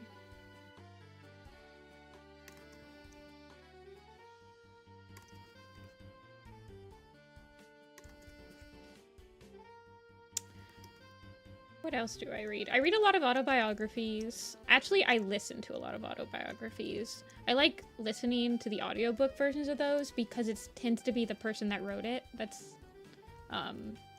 reading it to you. So I read a lot of like actors' autobiographies. Like the last one I read, well, one of the last ones I read was Leah Remini, who's like a celebrity that was in Scientology. It was interesting. Yeah, this is one of Sun and Knight's kits.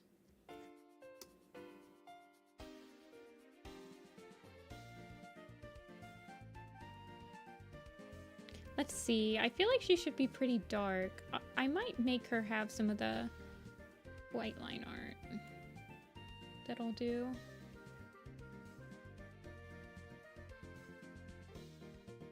Because I want her to look shiny. Like a shine paw. Shine bright like a shine paw.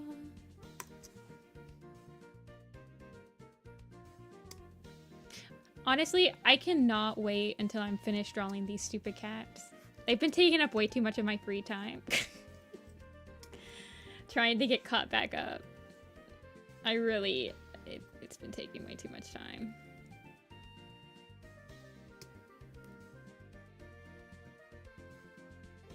Let's see.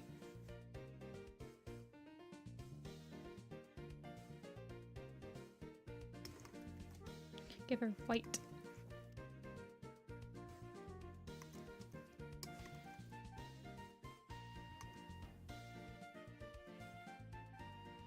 I'll just give her light gray. I kind of want her to have... What does she have? She's just a lithe black she-cat. Okay. What should her eye color be? I think both of her parents have amber eyes, let's be real.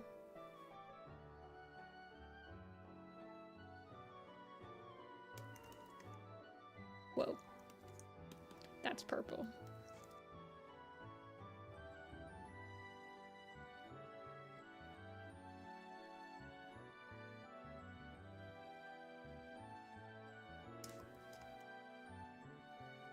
Really scruffy fur.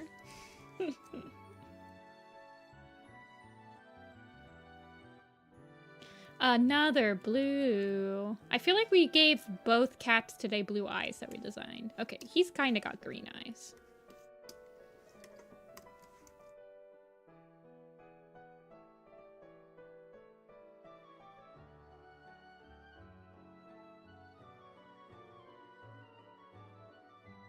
Blazeheart is not a name. We have a Blazefire. You want to give her yellow eyes so bad. I think her... So, Sunbeam has yellow. Nightheart, I believe, also has... Yes, he has yellow too. So, basically yellow. Yellow's her only option.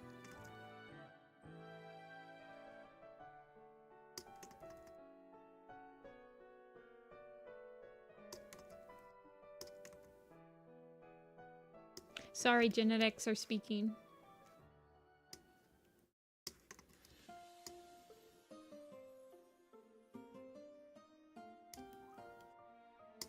The JoJo knows.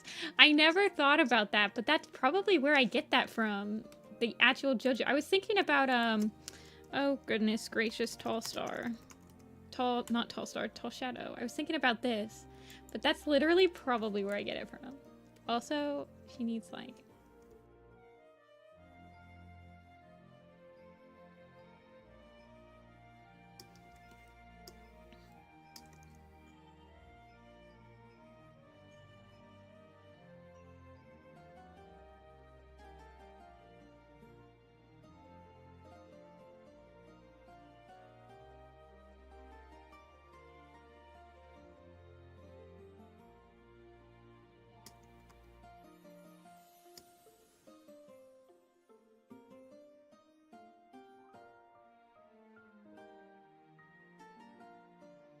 Ferret Whisker whenever we mention Tall Shadow or Moon Shadow. Stepping into action.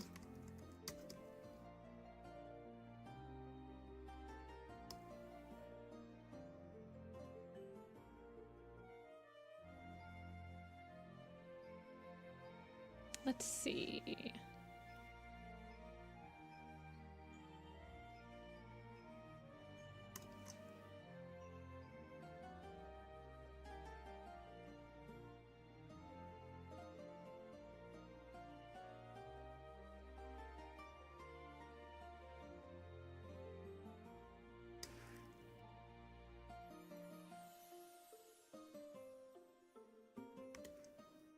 She's constantly damp.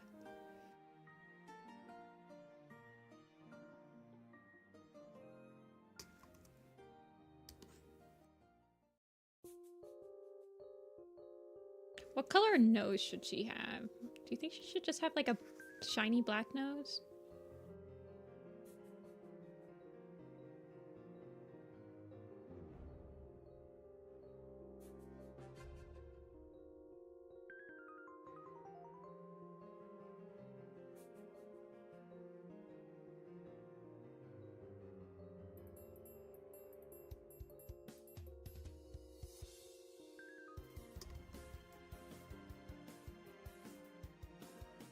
We already have an eel kit. Looks at eel kit over there.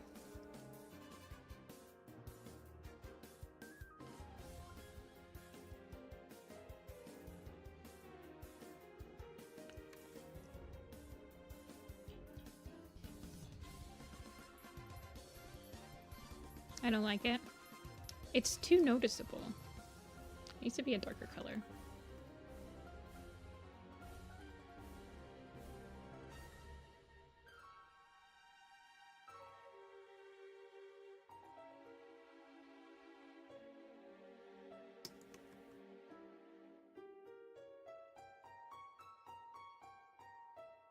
She is not gonna print well. I'm just sitting here like, there's gonna be one person that asks for Shine Paw on a button, and I'm not gonna be able to print this out properly. Oh no.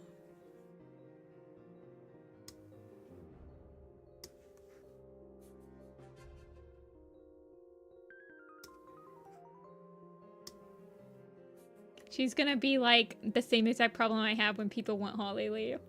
I'm like, oh god, Holly Leaf. Brightens up Holly Leaf to the point where she just looks like a gray cat just so she shows up.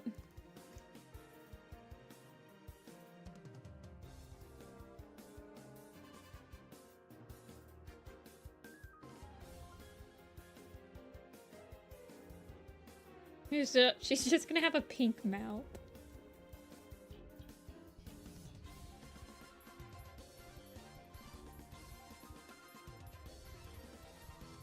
Although Tall Shadow prints out okay, so we might be okay.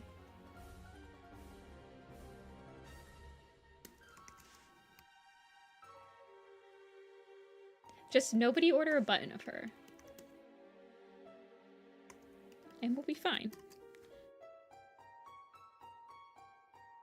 I'm looking to get a new printer anyway, so hopefully I'm getting a Canon. And I'm hoping that means I will be able to print darker colors again. The manager of the UPS store I used to print stuff at for free got fired. So now I'm like, oh god. I used to go in there because I knew the manager and I could just print stuff out for free, but now I don't know the manager and now I'm like, ugh! I don't want to go back in.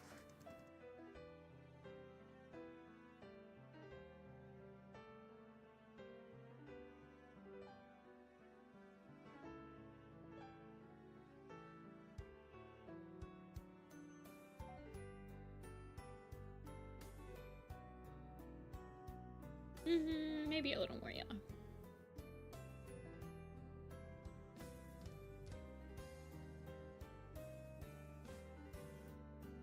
I'm gonna be real with you.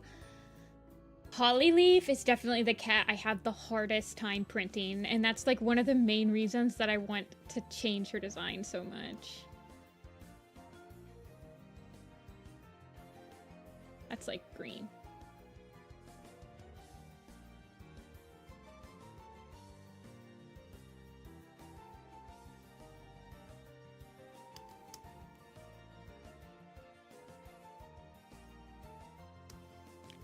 Actually, I think I'm going to make her eyes like this color. And then I'll make her shine bright like a diamond eyes.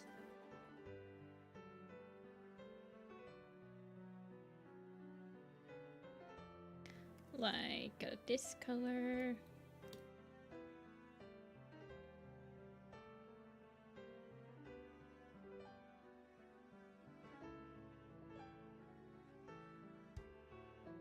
Oh god, she's got special eyes. Doubling move over.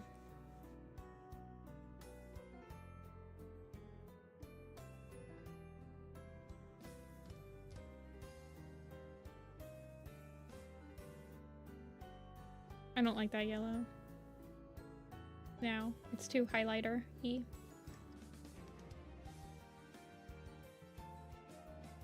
I feel like I could probably get away with having her... Why do I have Tall Shadow? Oh yeah, because of this.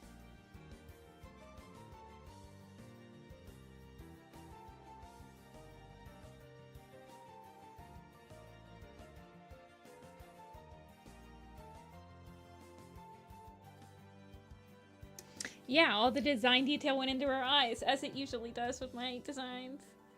This is why my designs are not animation friendly, and I have to re-animation friendly their eyes afterward. Because otherwise you'll just like spend... I'm just gonna spend like 20 hours just drawing her eyes. No, I don't like that. Make it darker.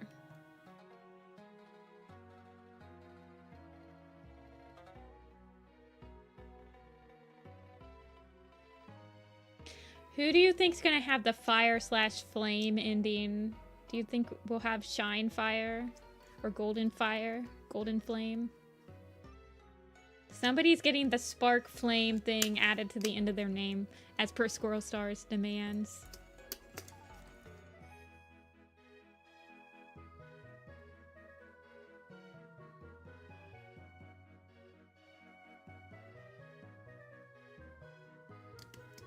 The number of viewers, I'm scared to look. I actually never look at my viewer count when I'm streaming. It scares me to think about how many viewers there are watching me slowly chip away.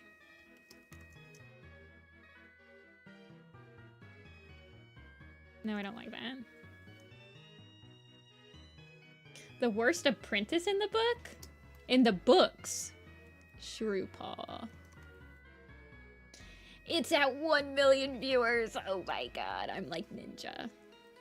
But with cats.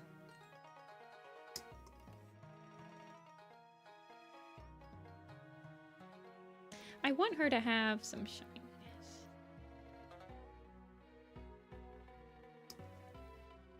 Oh my gosh, girl. You're... I don't know if I'm satisfied. Ooh, let's give her like gray whiskers.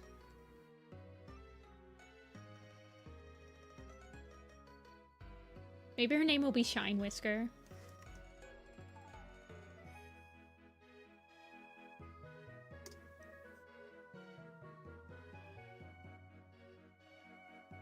Why did I draw that on this layer? You are silly.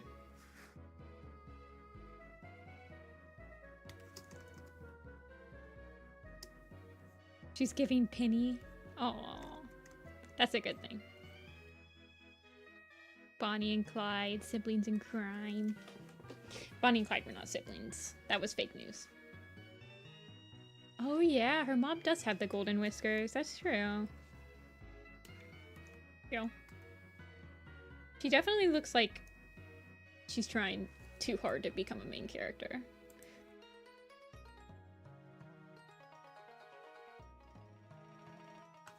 Eyes has been a prefix. There's a green eyes. It's a code of the clan's only suffix. Sorry, suffix.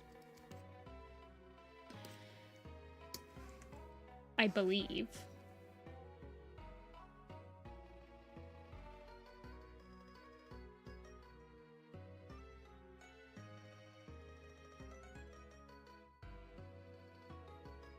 She does have anime eyes.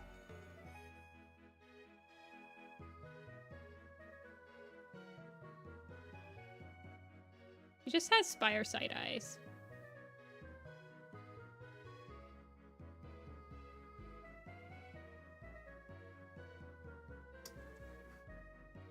She does have two protagonist parents. She's basically like J Feather Lion Blaze Holiday Special.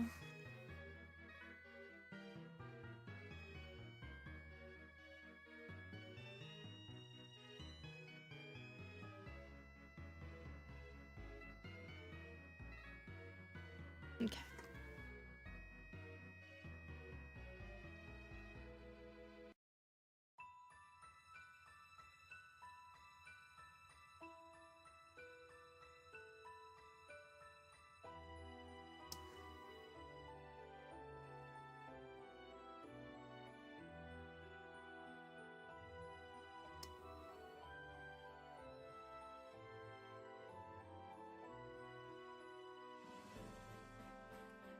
Where did I make the whiskeys?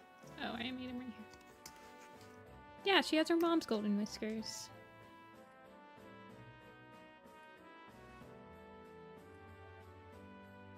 Too bad. They're golden. My say is final. My design.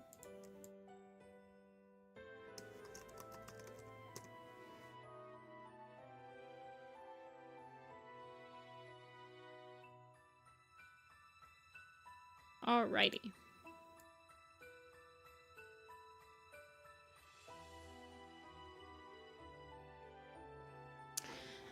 Do I want to draw another?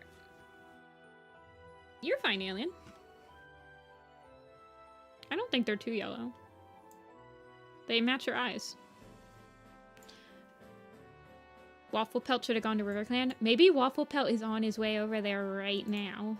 Maybe Float Shimmer's mate is Wafflepaw. Have you guys ever thought about that?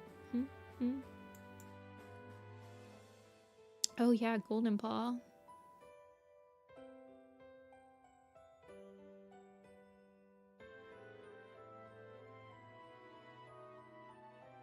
Well, you guys made me draw Starling Paw without his sister. So I didn't know if you guys wanted me to draw his sister. You made me draw Ridgeglow without her brother. You guys haven't made me draw any siblings. This is the first one. But yes, I agree. We need Golden. I think Golden's gonna be like short and stout. A loner named Skibidi.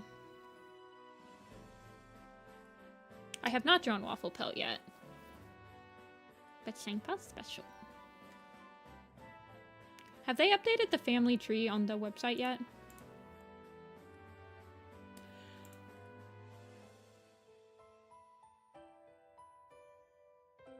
Y'all remember Bob, the builder?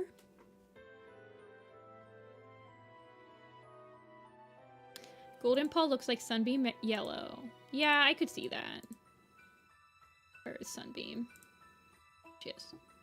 Which Sunbeam, though? I have like 5. Sunbeam is so hard for me to design. Yeah, Moonpaw, we were like doodling around this earlier. That is not. That is Furbark. This is Moonpaw. I don't like her eyelashes right here. I mean, those eyelashes might look good on her when she's like a warrior. But they make her look like too put together.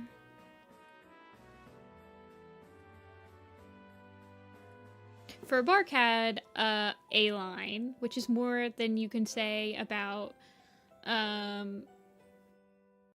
Whisper Breeze. Is the nervous spiky one this one? This is the one I made right after River came out. This is the one I made during Tigerheart's Shadow, I think? No, during Scoreflight's Hope, I believe I did this one.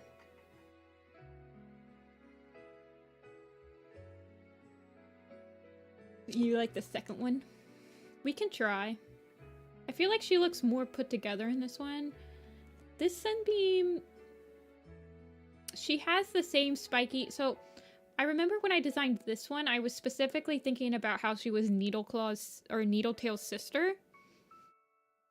So that's why she's all spiky.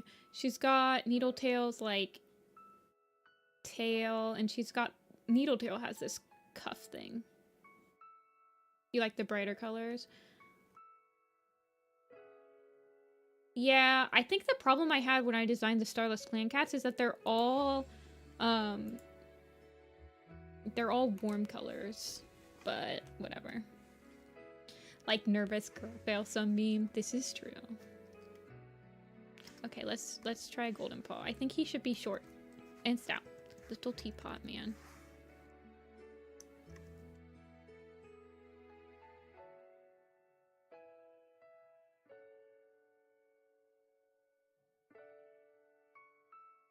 This is true. Sunbeam does give me warm color vibes.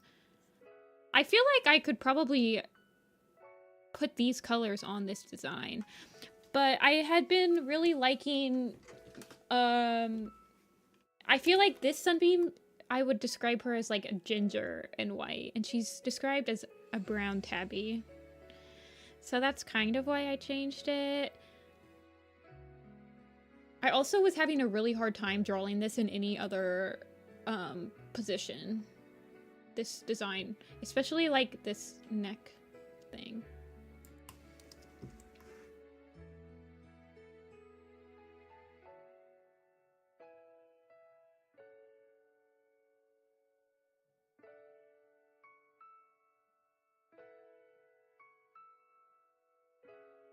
A little unhinged. We'll see. I mean, I'm sure I'm gonna get a lot of asks on the blog in the following months to draw Moonpaw's sister, even though I try not to draw cats until they have a name. I might have a Moonpaw picture on her design post that has like her sister next to her, but I probably won't make, I don't know.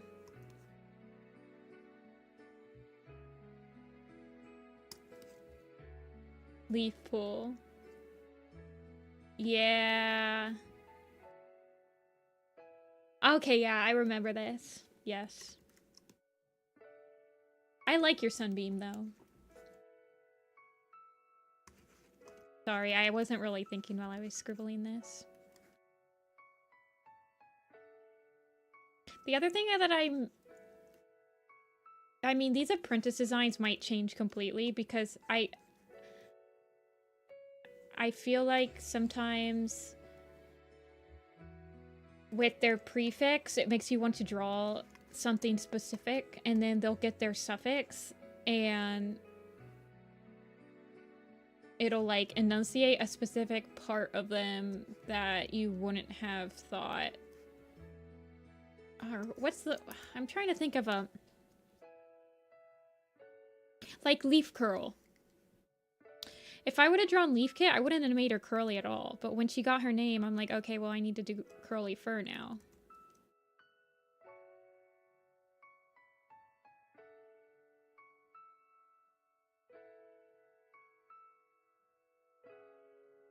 So the apprentice designs could change. I've never seen Demon Slayer. I'm trying to make Golden Paw not look like Lion Blaze. That will be my #1 goal here.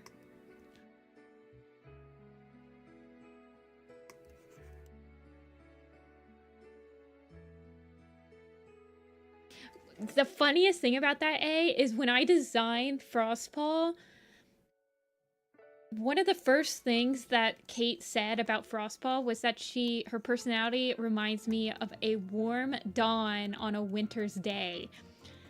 And so I designed her to be warm colors based on that. And she said this during River. So she literally gave away what her warrior cat name would be during River, basically.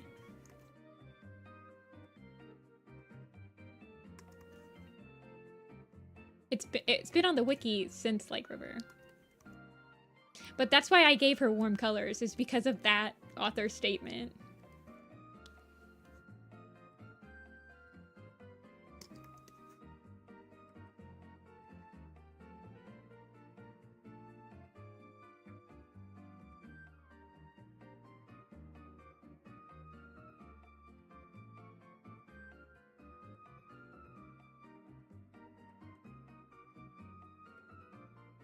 He looks like he's trying too hard to smile.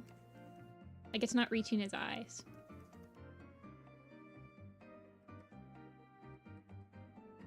I want him to look friendly. What does my lion paw look like? AKA lion paw. Oh, there's like 5 lion paws. No, I'm talking lion heart. Lion heart, lion paw. He's also happy.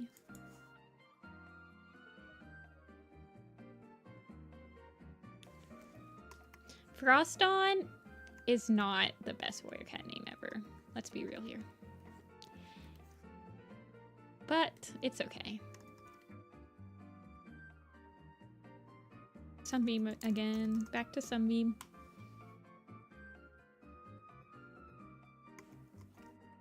doesn't sound like a werecat name.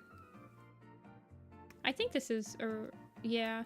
I actually really liked Omega Ruby and Alpha Sapphire. I don't know. I think my nostalgia clouded my judgment, but I thought it was good.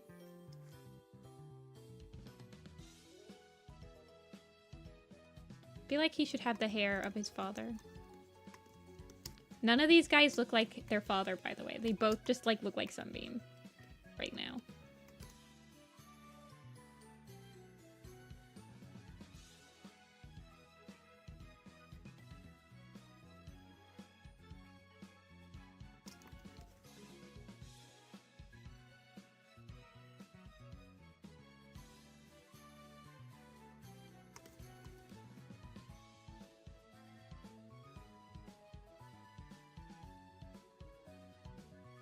Yeah, I liked her ORAS.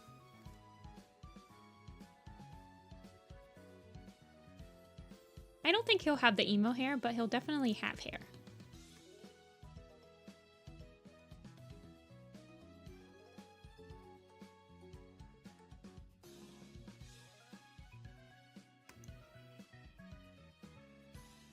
What does Nightheart look like? He's got the flame... He's got the flame tint. Goldenpaw is not emo. He saw his dad. His dad is like specifically not gonna let him become emo. What does he look like as Flamepaw? Okay.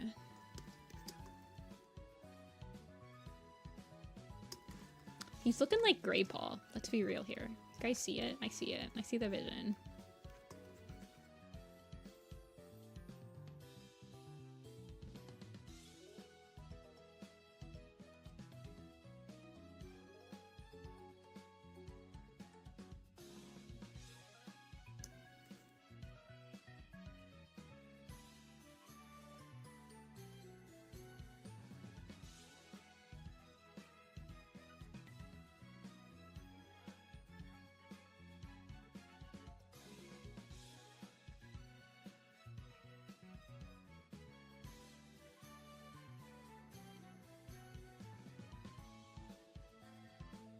He's like the, he's got the ShadowClan genes. I give like all ShadowClan cats are like very short, stubby, but they're hefty.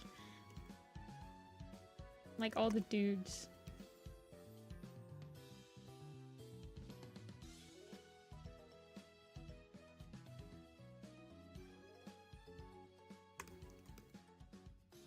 Wait, what's his actual description? Strong. That's it. Just strong.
Yeah, he's looking like he's just he is gonna become the Gray Stripe.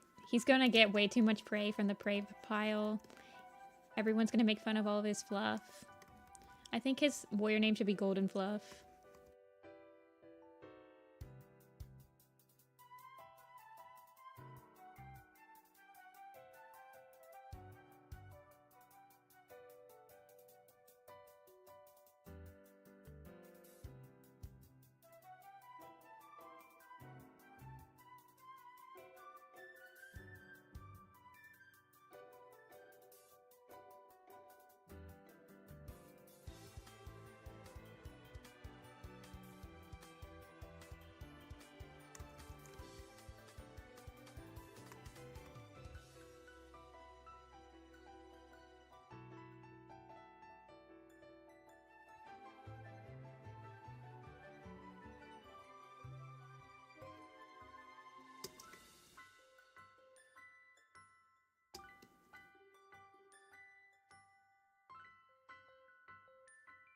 I want to be just like him, for reals. Grey Whisker is like, I'm not going to be like him.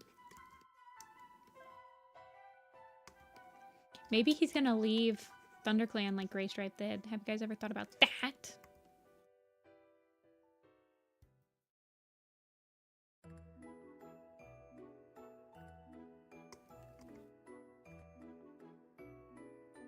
I like the idea that the clan swapping, I know a lot of people don't like how apparently Tiger and Dove treated Birch in like the thing or everything, but I kind of like the idea that there's still some sort of like ramification of changing clans. Even if it's not against the code, it's still like putting rifts into people, even if it's like not illegal anymore.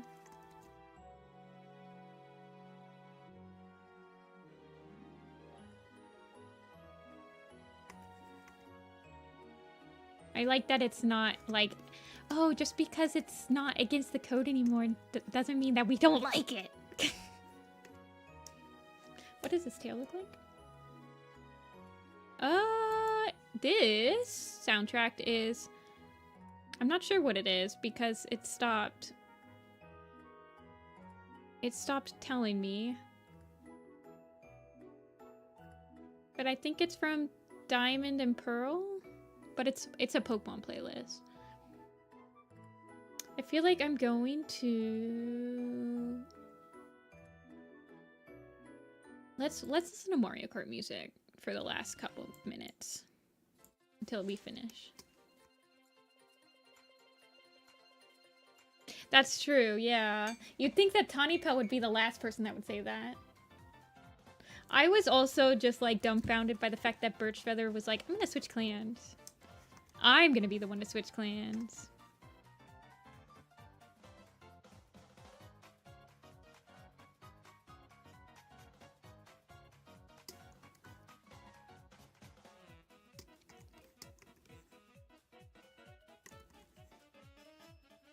This is Mario Kart music.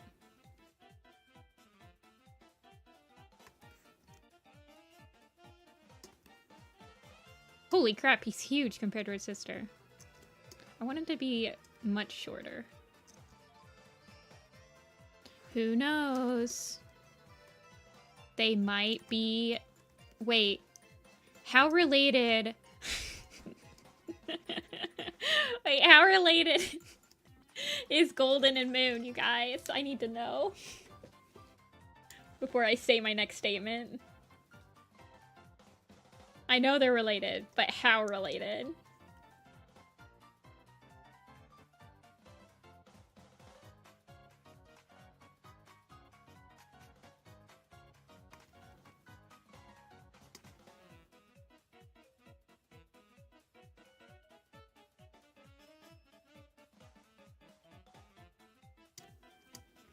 Second cousins.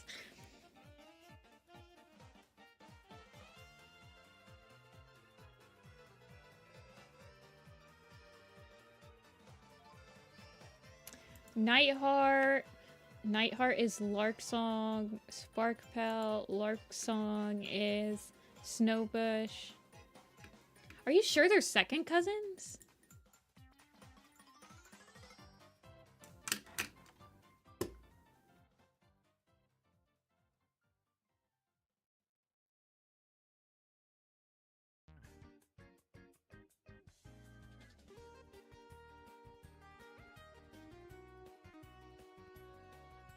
Golden and Moon.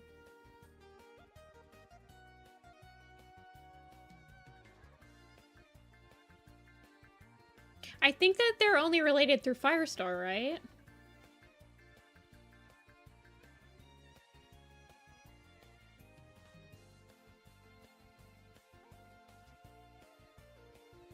Okay, third cousins is fine. Third cousins is fine.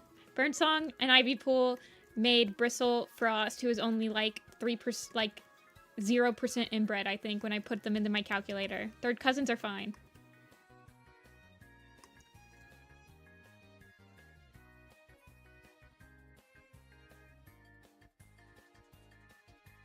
Moon and Nightheart. Okay, but we don't want Moon and Nightheart. We want... So that means that Golden Paw is a second cousin once removed. I think. It's how that works.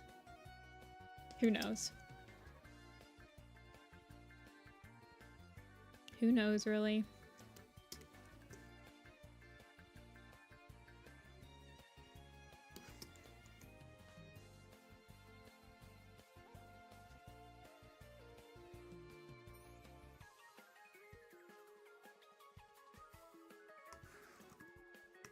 I'm not like shipping them together. I was just gonna say, who knows? This cat might become the next love interest. But then I didn't want to say that if they were like first cousins. Not the Aaron Hunter checks, aka like the editing team.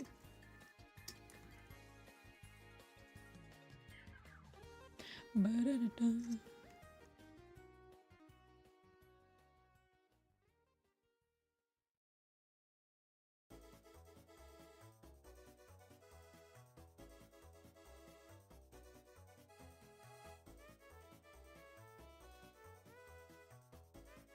I'll give him skinny eyebrows. Since, Shine Paw got butties.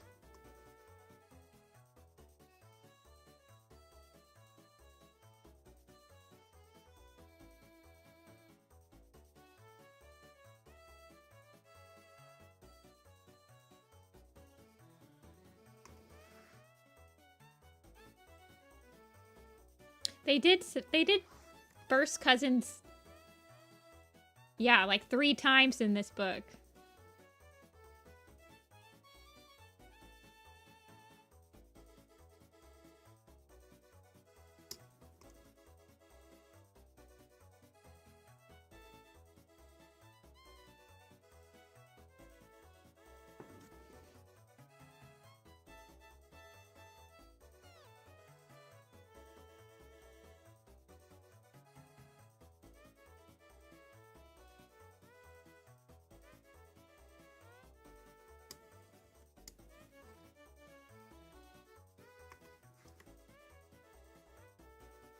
Rin song. It's Rin Flight, I believe. I think it's Rin Flight. But yes, they are first cousins.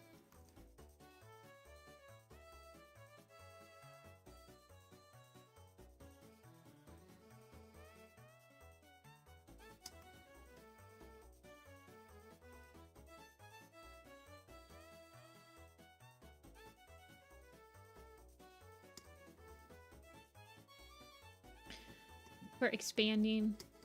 Should we blame Firestar for expanding his bloodline? I read that like a villain. Like, there's no reason. Rinsong is, I don't think that's a natural warrior cat name.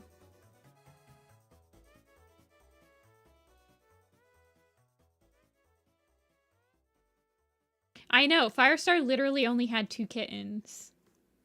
That's how crazy this world is. Of course, then both of his kits had kittens. And then Lion Blaze like exploded the population with 6 cats. It's basically Lion Blaze's fault, let's be real.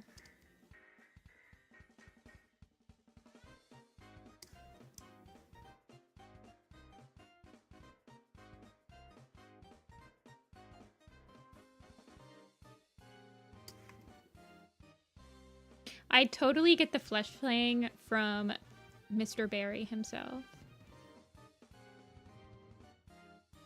I'll miss you, dude. Gone, but never forgotten.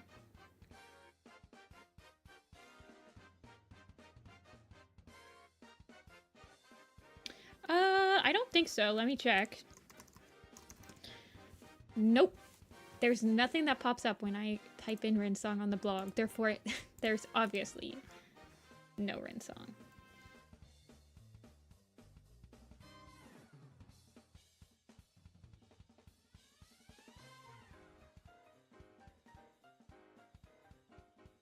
I could see him having, like, this crazy haircut that his dad had.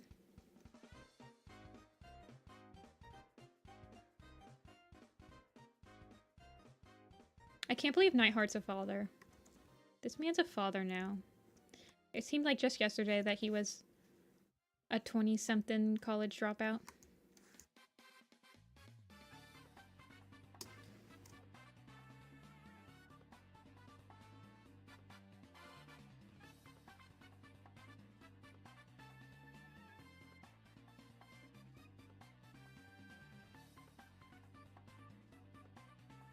He's looking kind of like Lion Paw with that, though.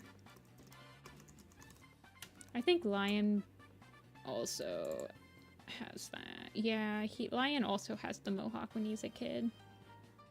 Oh well. They're related, I think.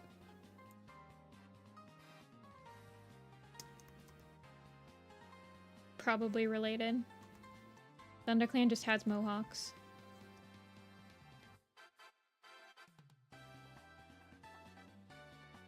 Brackenfur had... yes. Brackenfur... Frostfurs, kits, all of them except for one had, like, multiple litters of kits. Thornclaw, Brackenfur, and Brightheart all have, like, 4+ kits. So they're also a huge problem. Actually, the Frostfur Lionheart line probably causes more inbreeding in warrior cats than, like, the Firestar line does.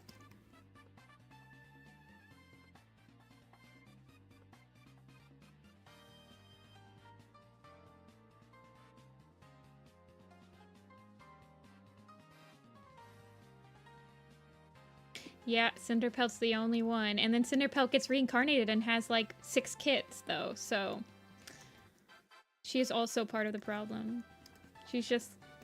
She's also carrying the blood, by the way, because Cinderheart is Brackenfur's kit.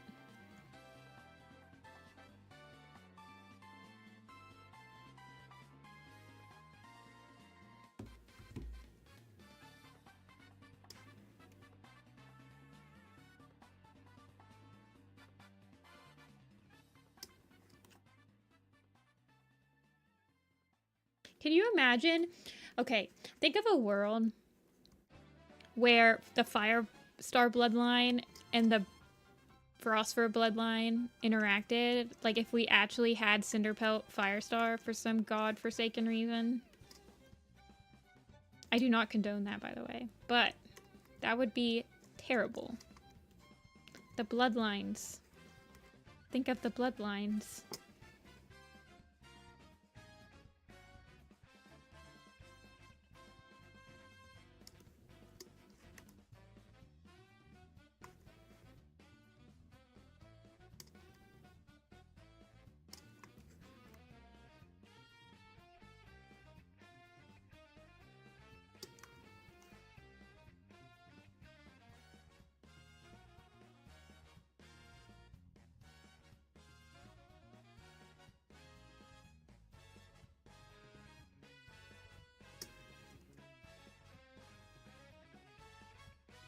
Okay.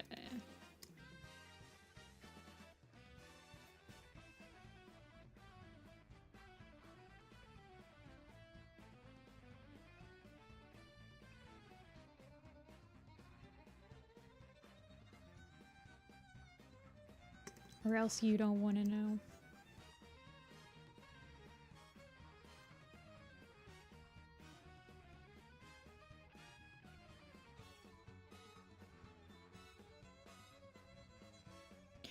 You think Cinderpelt's death was dumb and just for drama with Arc 3 cats, not as a reincarnation? I think that she literally died because they were probably wanting one of Leafpool's kits to be a medicine cat, so they had to get rid of her.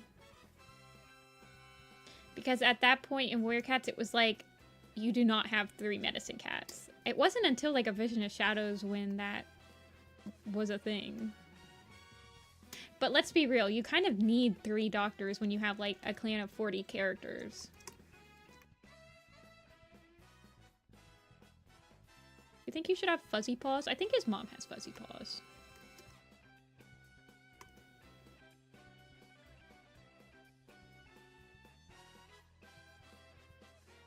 Master and Apprentice.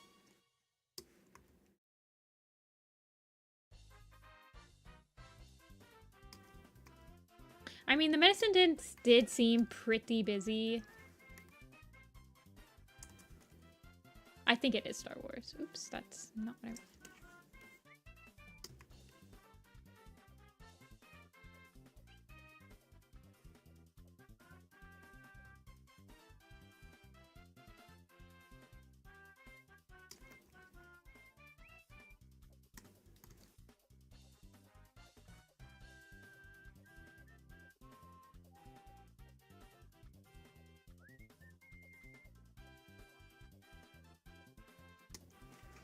Each clan standard was pretty crazy. It's crazy that Kestrel Flight managed the medicine captain by himself for like a million years. Definitely.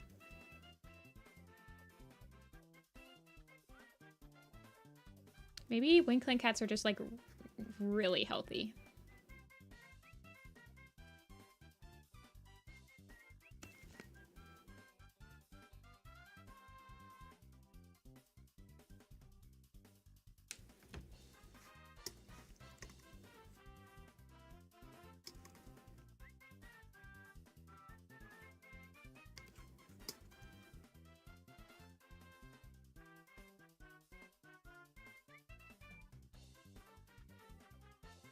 There's like nobody in Wing Clan. Actually, I think RiverClan has less cats now. But Wing Clan has always had less cats than everyone else. I've been tracking it, and they never really recovered as fast from the poisoning that happened at the other territories. They lost the most amount of cats out of any other clan when the cats were getting poisoned in the forest territories, and they have never really recovered from it. Ever since then, they've had the least amount of cats.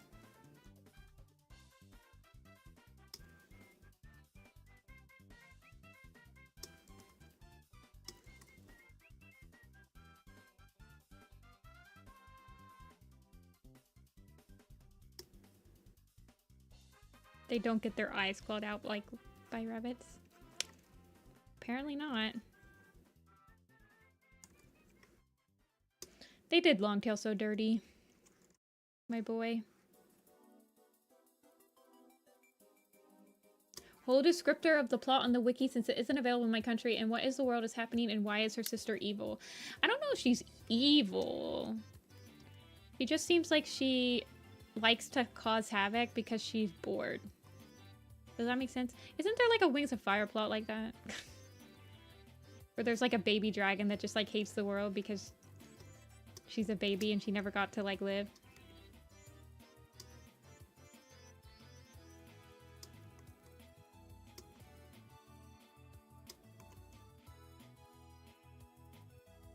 Okay.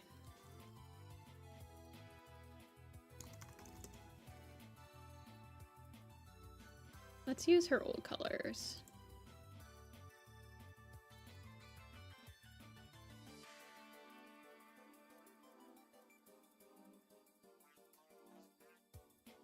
Freedom/Lizard. I literally don't remember any of the names in any Wings of Fire things from the third book arc thing. That arc was so boring. So bad.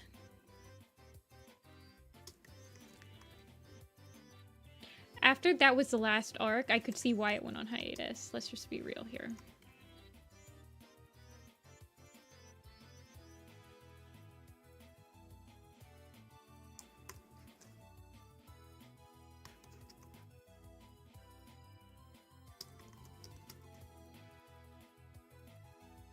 That's what people keep saying.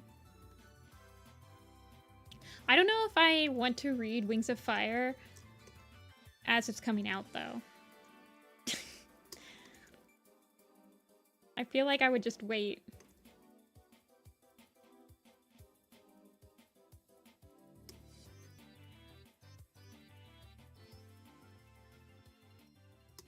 Wait, the rabbit thing's a retcon? When did they retcon that?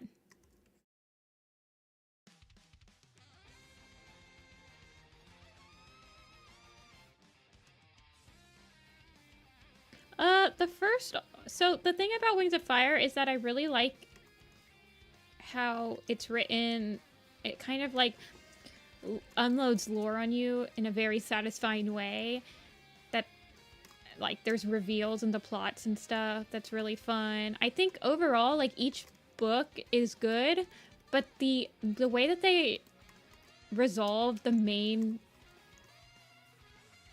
overarching plot in every single arc is just not satisfying at all. Does that make sense? It kind of suffers, like, that was the thing that Warrior Cats kind of suffers from too, where it's like, it's really fun to read and like get the lore in the first arc, but then Scourge comes and like kills the main villain and that's not satisfying at all. That's basically Wings of Fire. But every single arc is like that.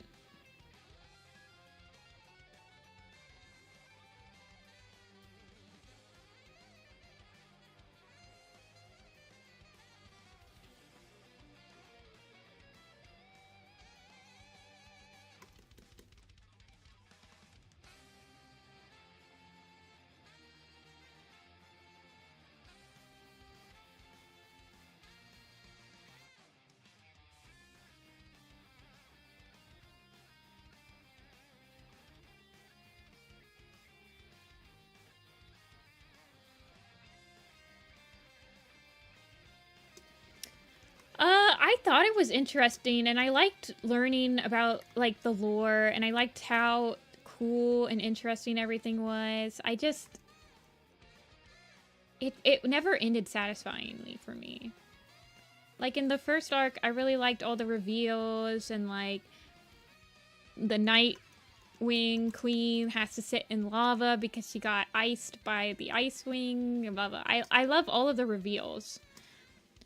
But when the main plot is just like, this person gets to be queen because who cares about legacy? It's just who has the thingy and what the thingy picks. And it's just like, okay, that's cool, I guess. Everyone's just not...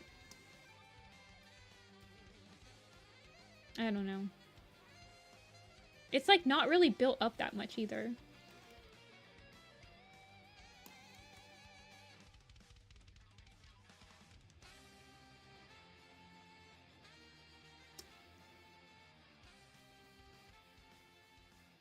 Yeah, JB, exactly. I mean, it would have been fine if it was built up more. But, like, also the Dragonette prophecy is fake, and, like, the only one that actually kind of solves the issue is Sunny, who I love. I love Sunny. Sunny's my favorite. And she deserves the world. I don't know. It wasn't very satisfying conclusion. I mean, the Sandwing that it picks literally isn't shown until the last book. It's like Scourge!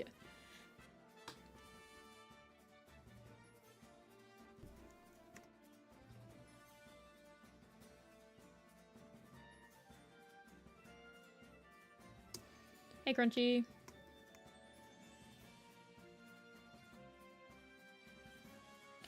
We're drawing cats.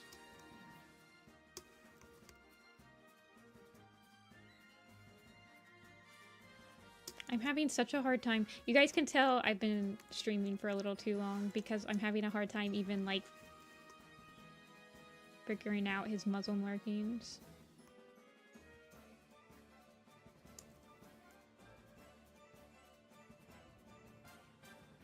This will definitely be the last one. Hey, Monoski. Honestly, I do not. I'm sorry. I mean, I feel like I've seen you before, but I feel like I would be disingenuous if I remembered completely. Oh, we started at the same time? How? I've only been live for 4.5 hours.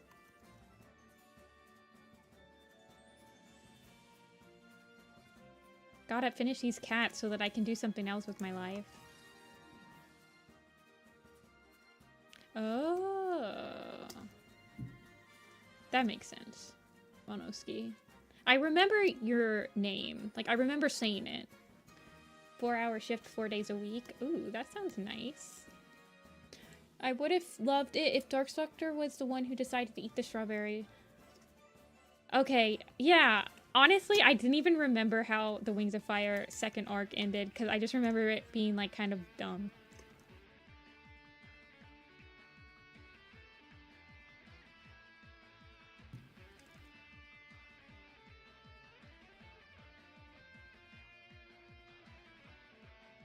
Let's see, what do I want? I feel like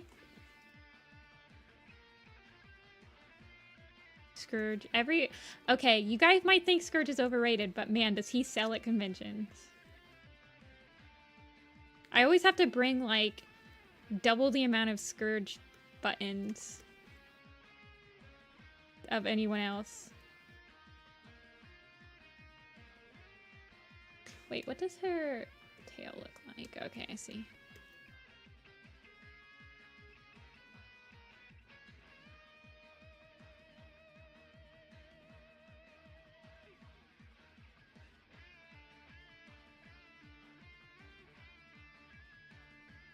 Take me to jail.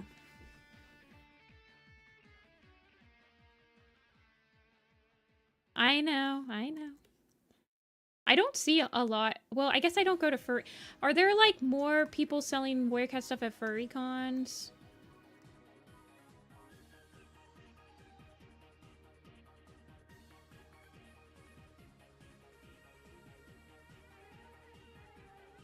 At this point, I've only sold at anime cons.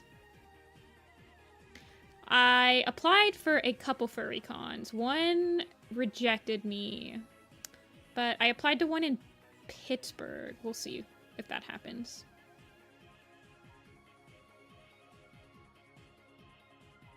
But I'm going to Popcats. That's my next con. Popcats. It's a cat convention. Yeah, I'm trying to get in. We'll see. I don't have, like, the biggest portfolio yet, so I'm still, like, applying. I apply to big cons, but I don't really expect to get in because I don't have that much different types of things I'm selling. I'm still working on it, but I'll get there one day. It's only, like, I've only been selling at cons for, like, 5 months. 5 or 6 months. Yeah, I do have a photo set up. I need to get, I have I have sticker sheets I'm doing. I have socks that I'm getting produced, and I have t-shirts I'm getting produced. I was actually looking at stuffed animal makers, but I'm not sure what type of stuffed animal I would want to make.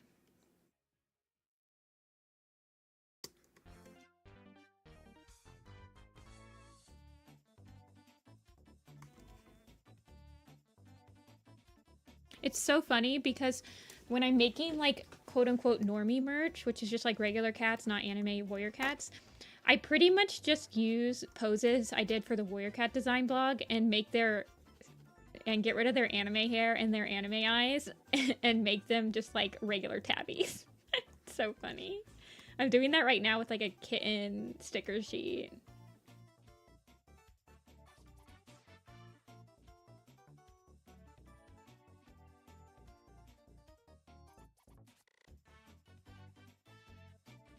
I have no idea what type of plushie I would go for, though. I have experience making stuffed animals, but I just made pony stuffed animals. And these ones would be, like, sending them to a place to manufacture them for me because I don't have enough time to actually, like, sew my own stuffed animals anymore. A nifty moon shadow. You would probably have to settle for a tall shadow one and pretend that it's moon shadow.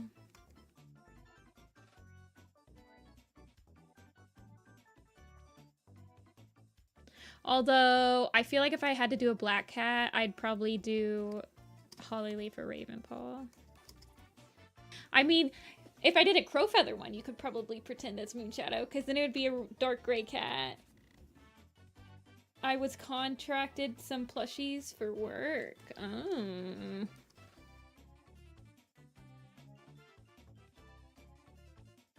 I would love to have figures made of some of my stuff, but man, can I not find somebody that'll do figures.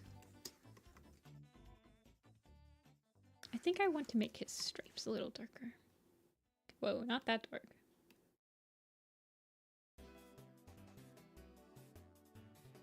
Shadow Sight plushie. I would do a Shadow Sight one. I quite like Shadow Sight. I also don't have the Dirty Noodles Shadow Sight, which makes me so sad. I would draw a picture for somebody if they would be willing to trade that to me.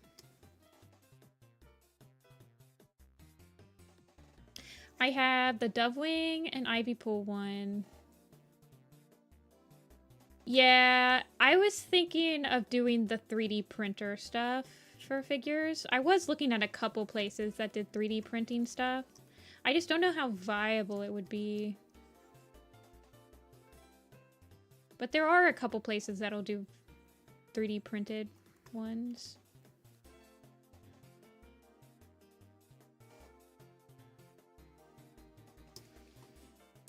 You have the Shadow Sight? Yeah. Shadow Sight's my baby. I love him.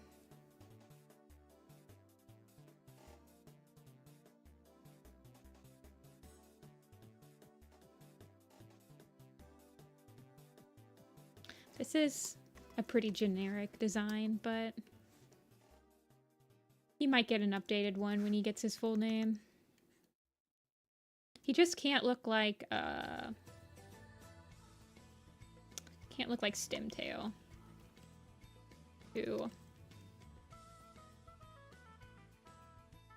He's giving you cheddar vibes. Really? I might have to get in contact. Of course, I would also need somebody that would model it for me. The thing is about the 3D printing is that I can't model. I don't do 3D modeling. So I would also need to commission someone to do a 3D model for it. I'm gonna give him like a berry pink.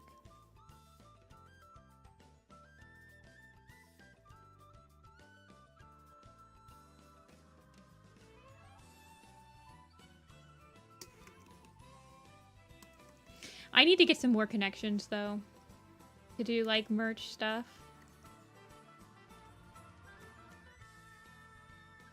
I'm just so new to the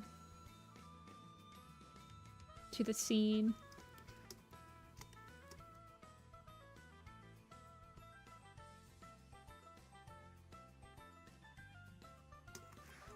$10 to 15 years. Yeah.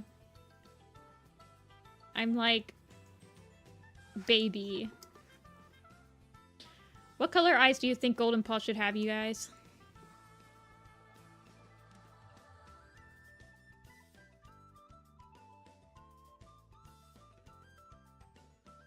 Gold.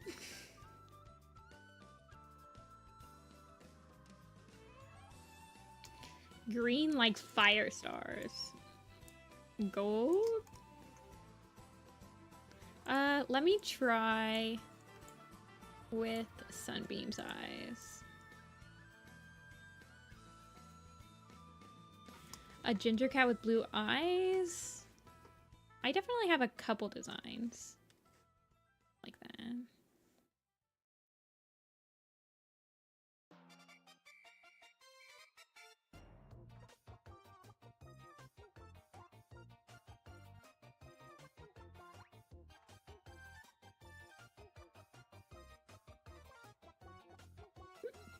Yeah, golden flower. I might edit this guy's colors a little bit. Knight also has amber eyes.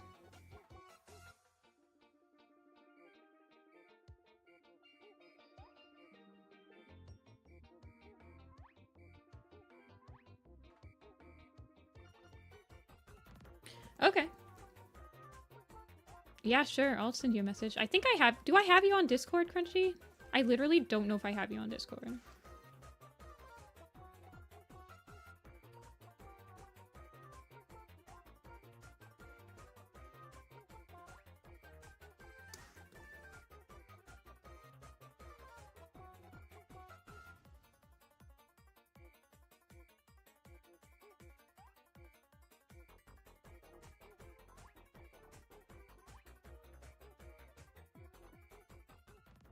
Both of these guys have, like, the anime-est of eyes.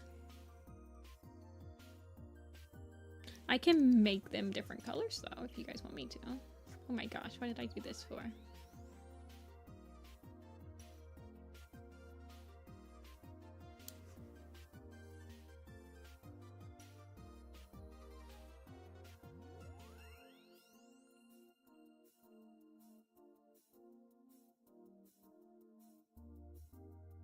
I feel like he looks fine with gold, though.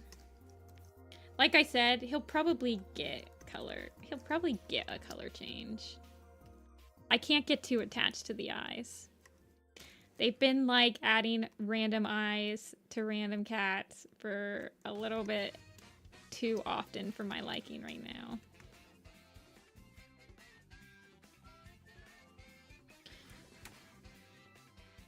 Crunchy's art. Okay, I'll do that, Crunchy. I think I follow you on something. I know I follow you on Twitter, I think.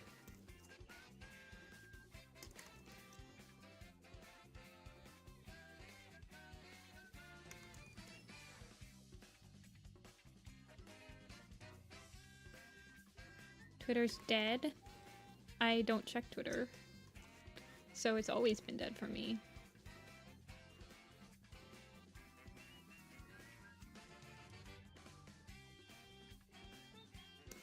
Okay.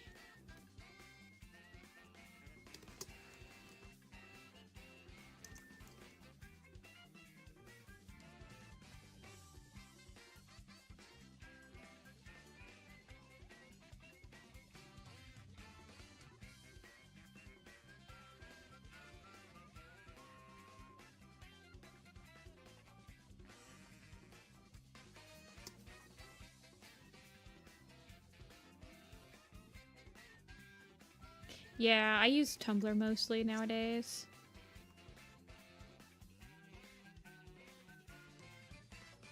That's pretty much the only one that'll, like, check my dashboard.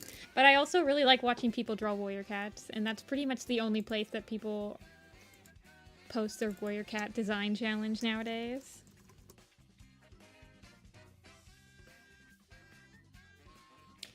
These two do not look like their siblings. They look completely different from another.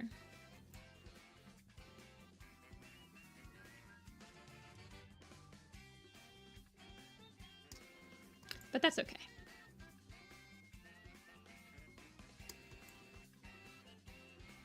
Alrighty. I think I'm done for today, though. Oh, I gotta open up the commission thing. Okay, hold on. They look like if Moonpaw was split. That's actually kind of true. That's like that's their description, though. Strong, golden, tabby. With black. Cat.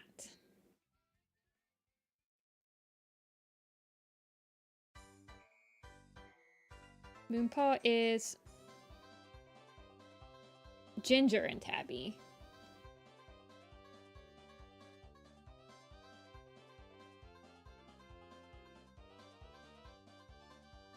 I don't care, Lucky. It's Lith.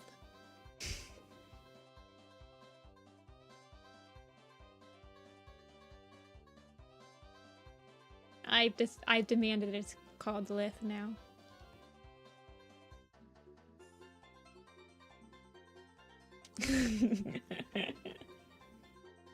My Midwestern accent will not be defeated. Okay.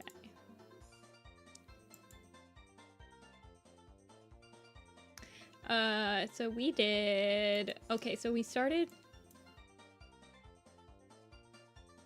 with Moonpaw, where we were just, like, doodling her for like an hour. Then we did Ridge Glow with her new boyfriend, who is way taller than her apparently.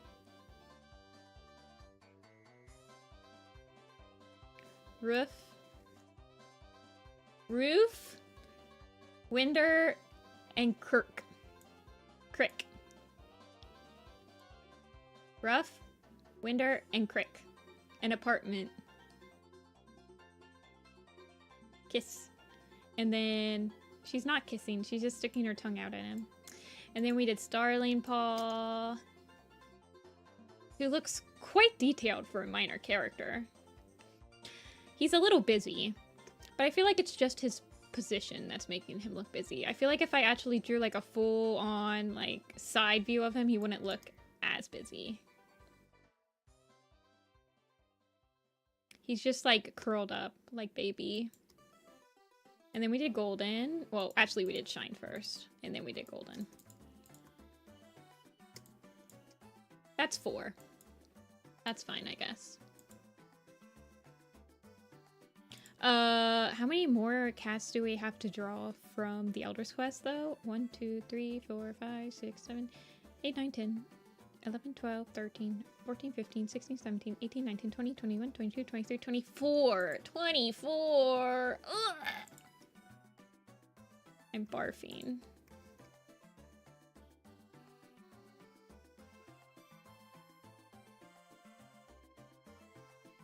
Well, if I wasn't caught up, I wouldn't have to, like, I probably wouldn't be drawing Shine Paw, Starling Paw, or Golden Paw right now, but because I'm caught up, people want me to draw them. The curse of being caught up on your Warrior Cat design blog. But anyway, let me open up my coffees.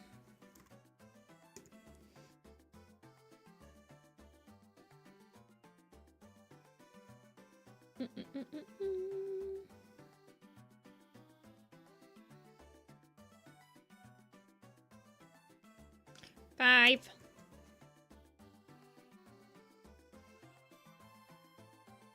Thank you, Silver Stars. I really appreciate that. There we go. Okay, I'll see you guys on Sunday, and then on Tuesday, we are going to be working on the Broken Code poster. Yeah, it's good to see you too, Crunchy.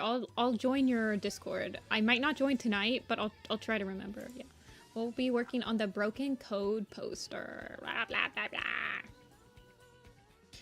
Gotta finish this one. Oh, I forgot I made Breeze Petal, like, mohawky beard. Okay.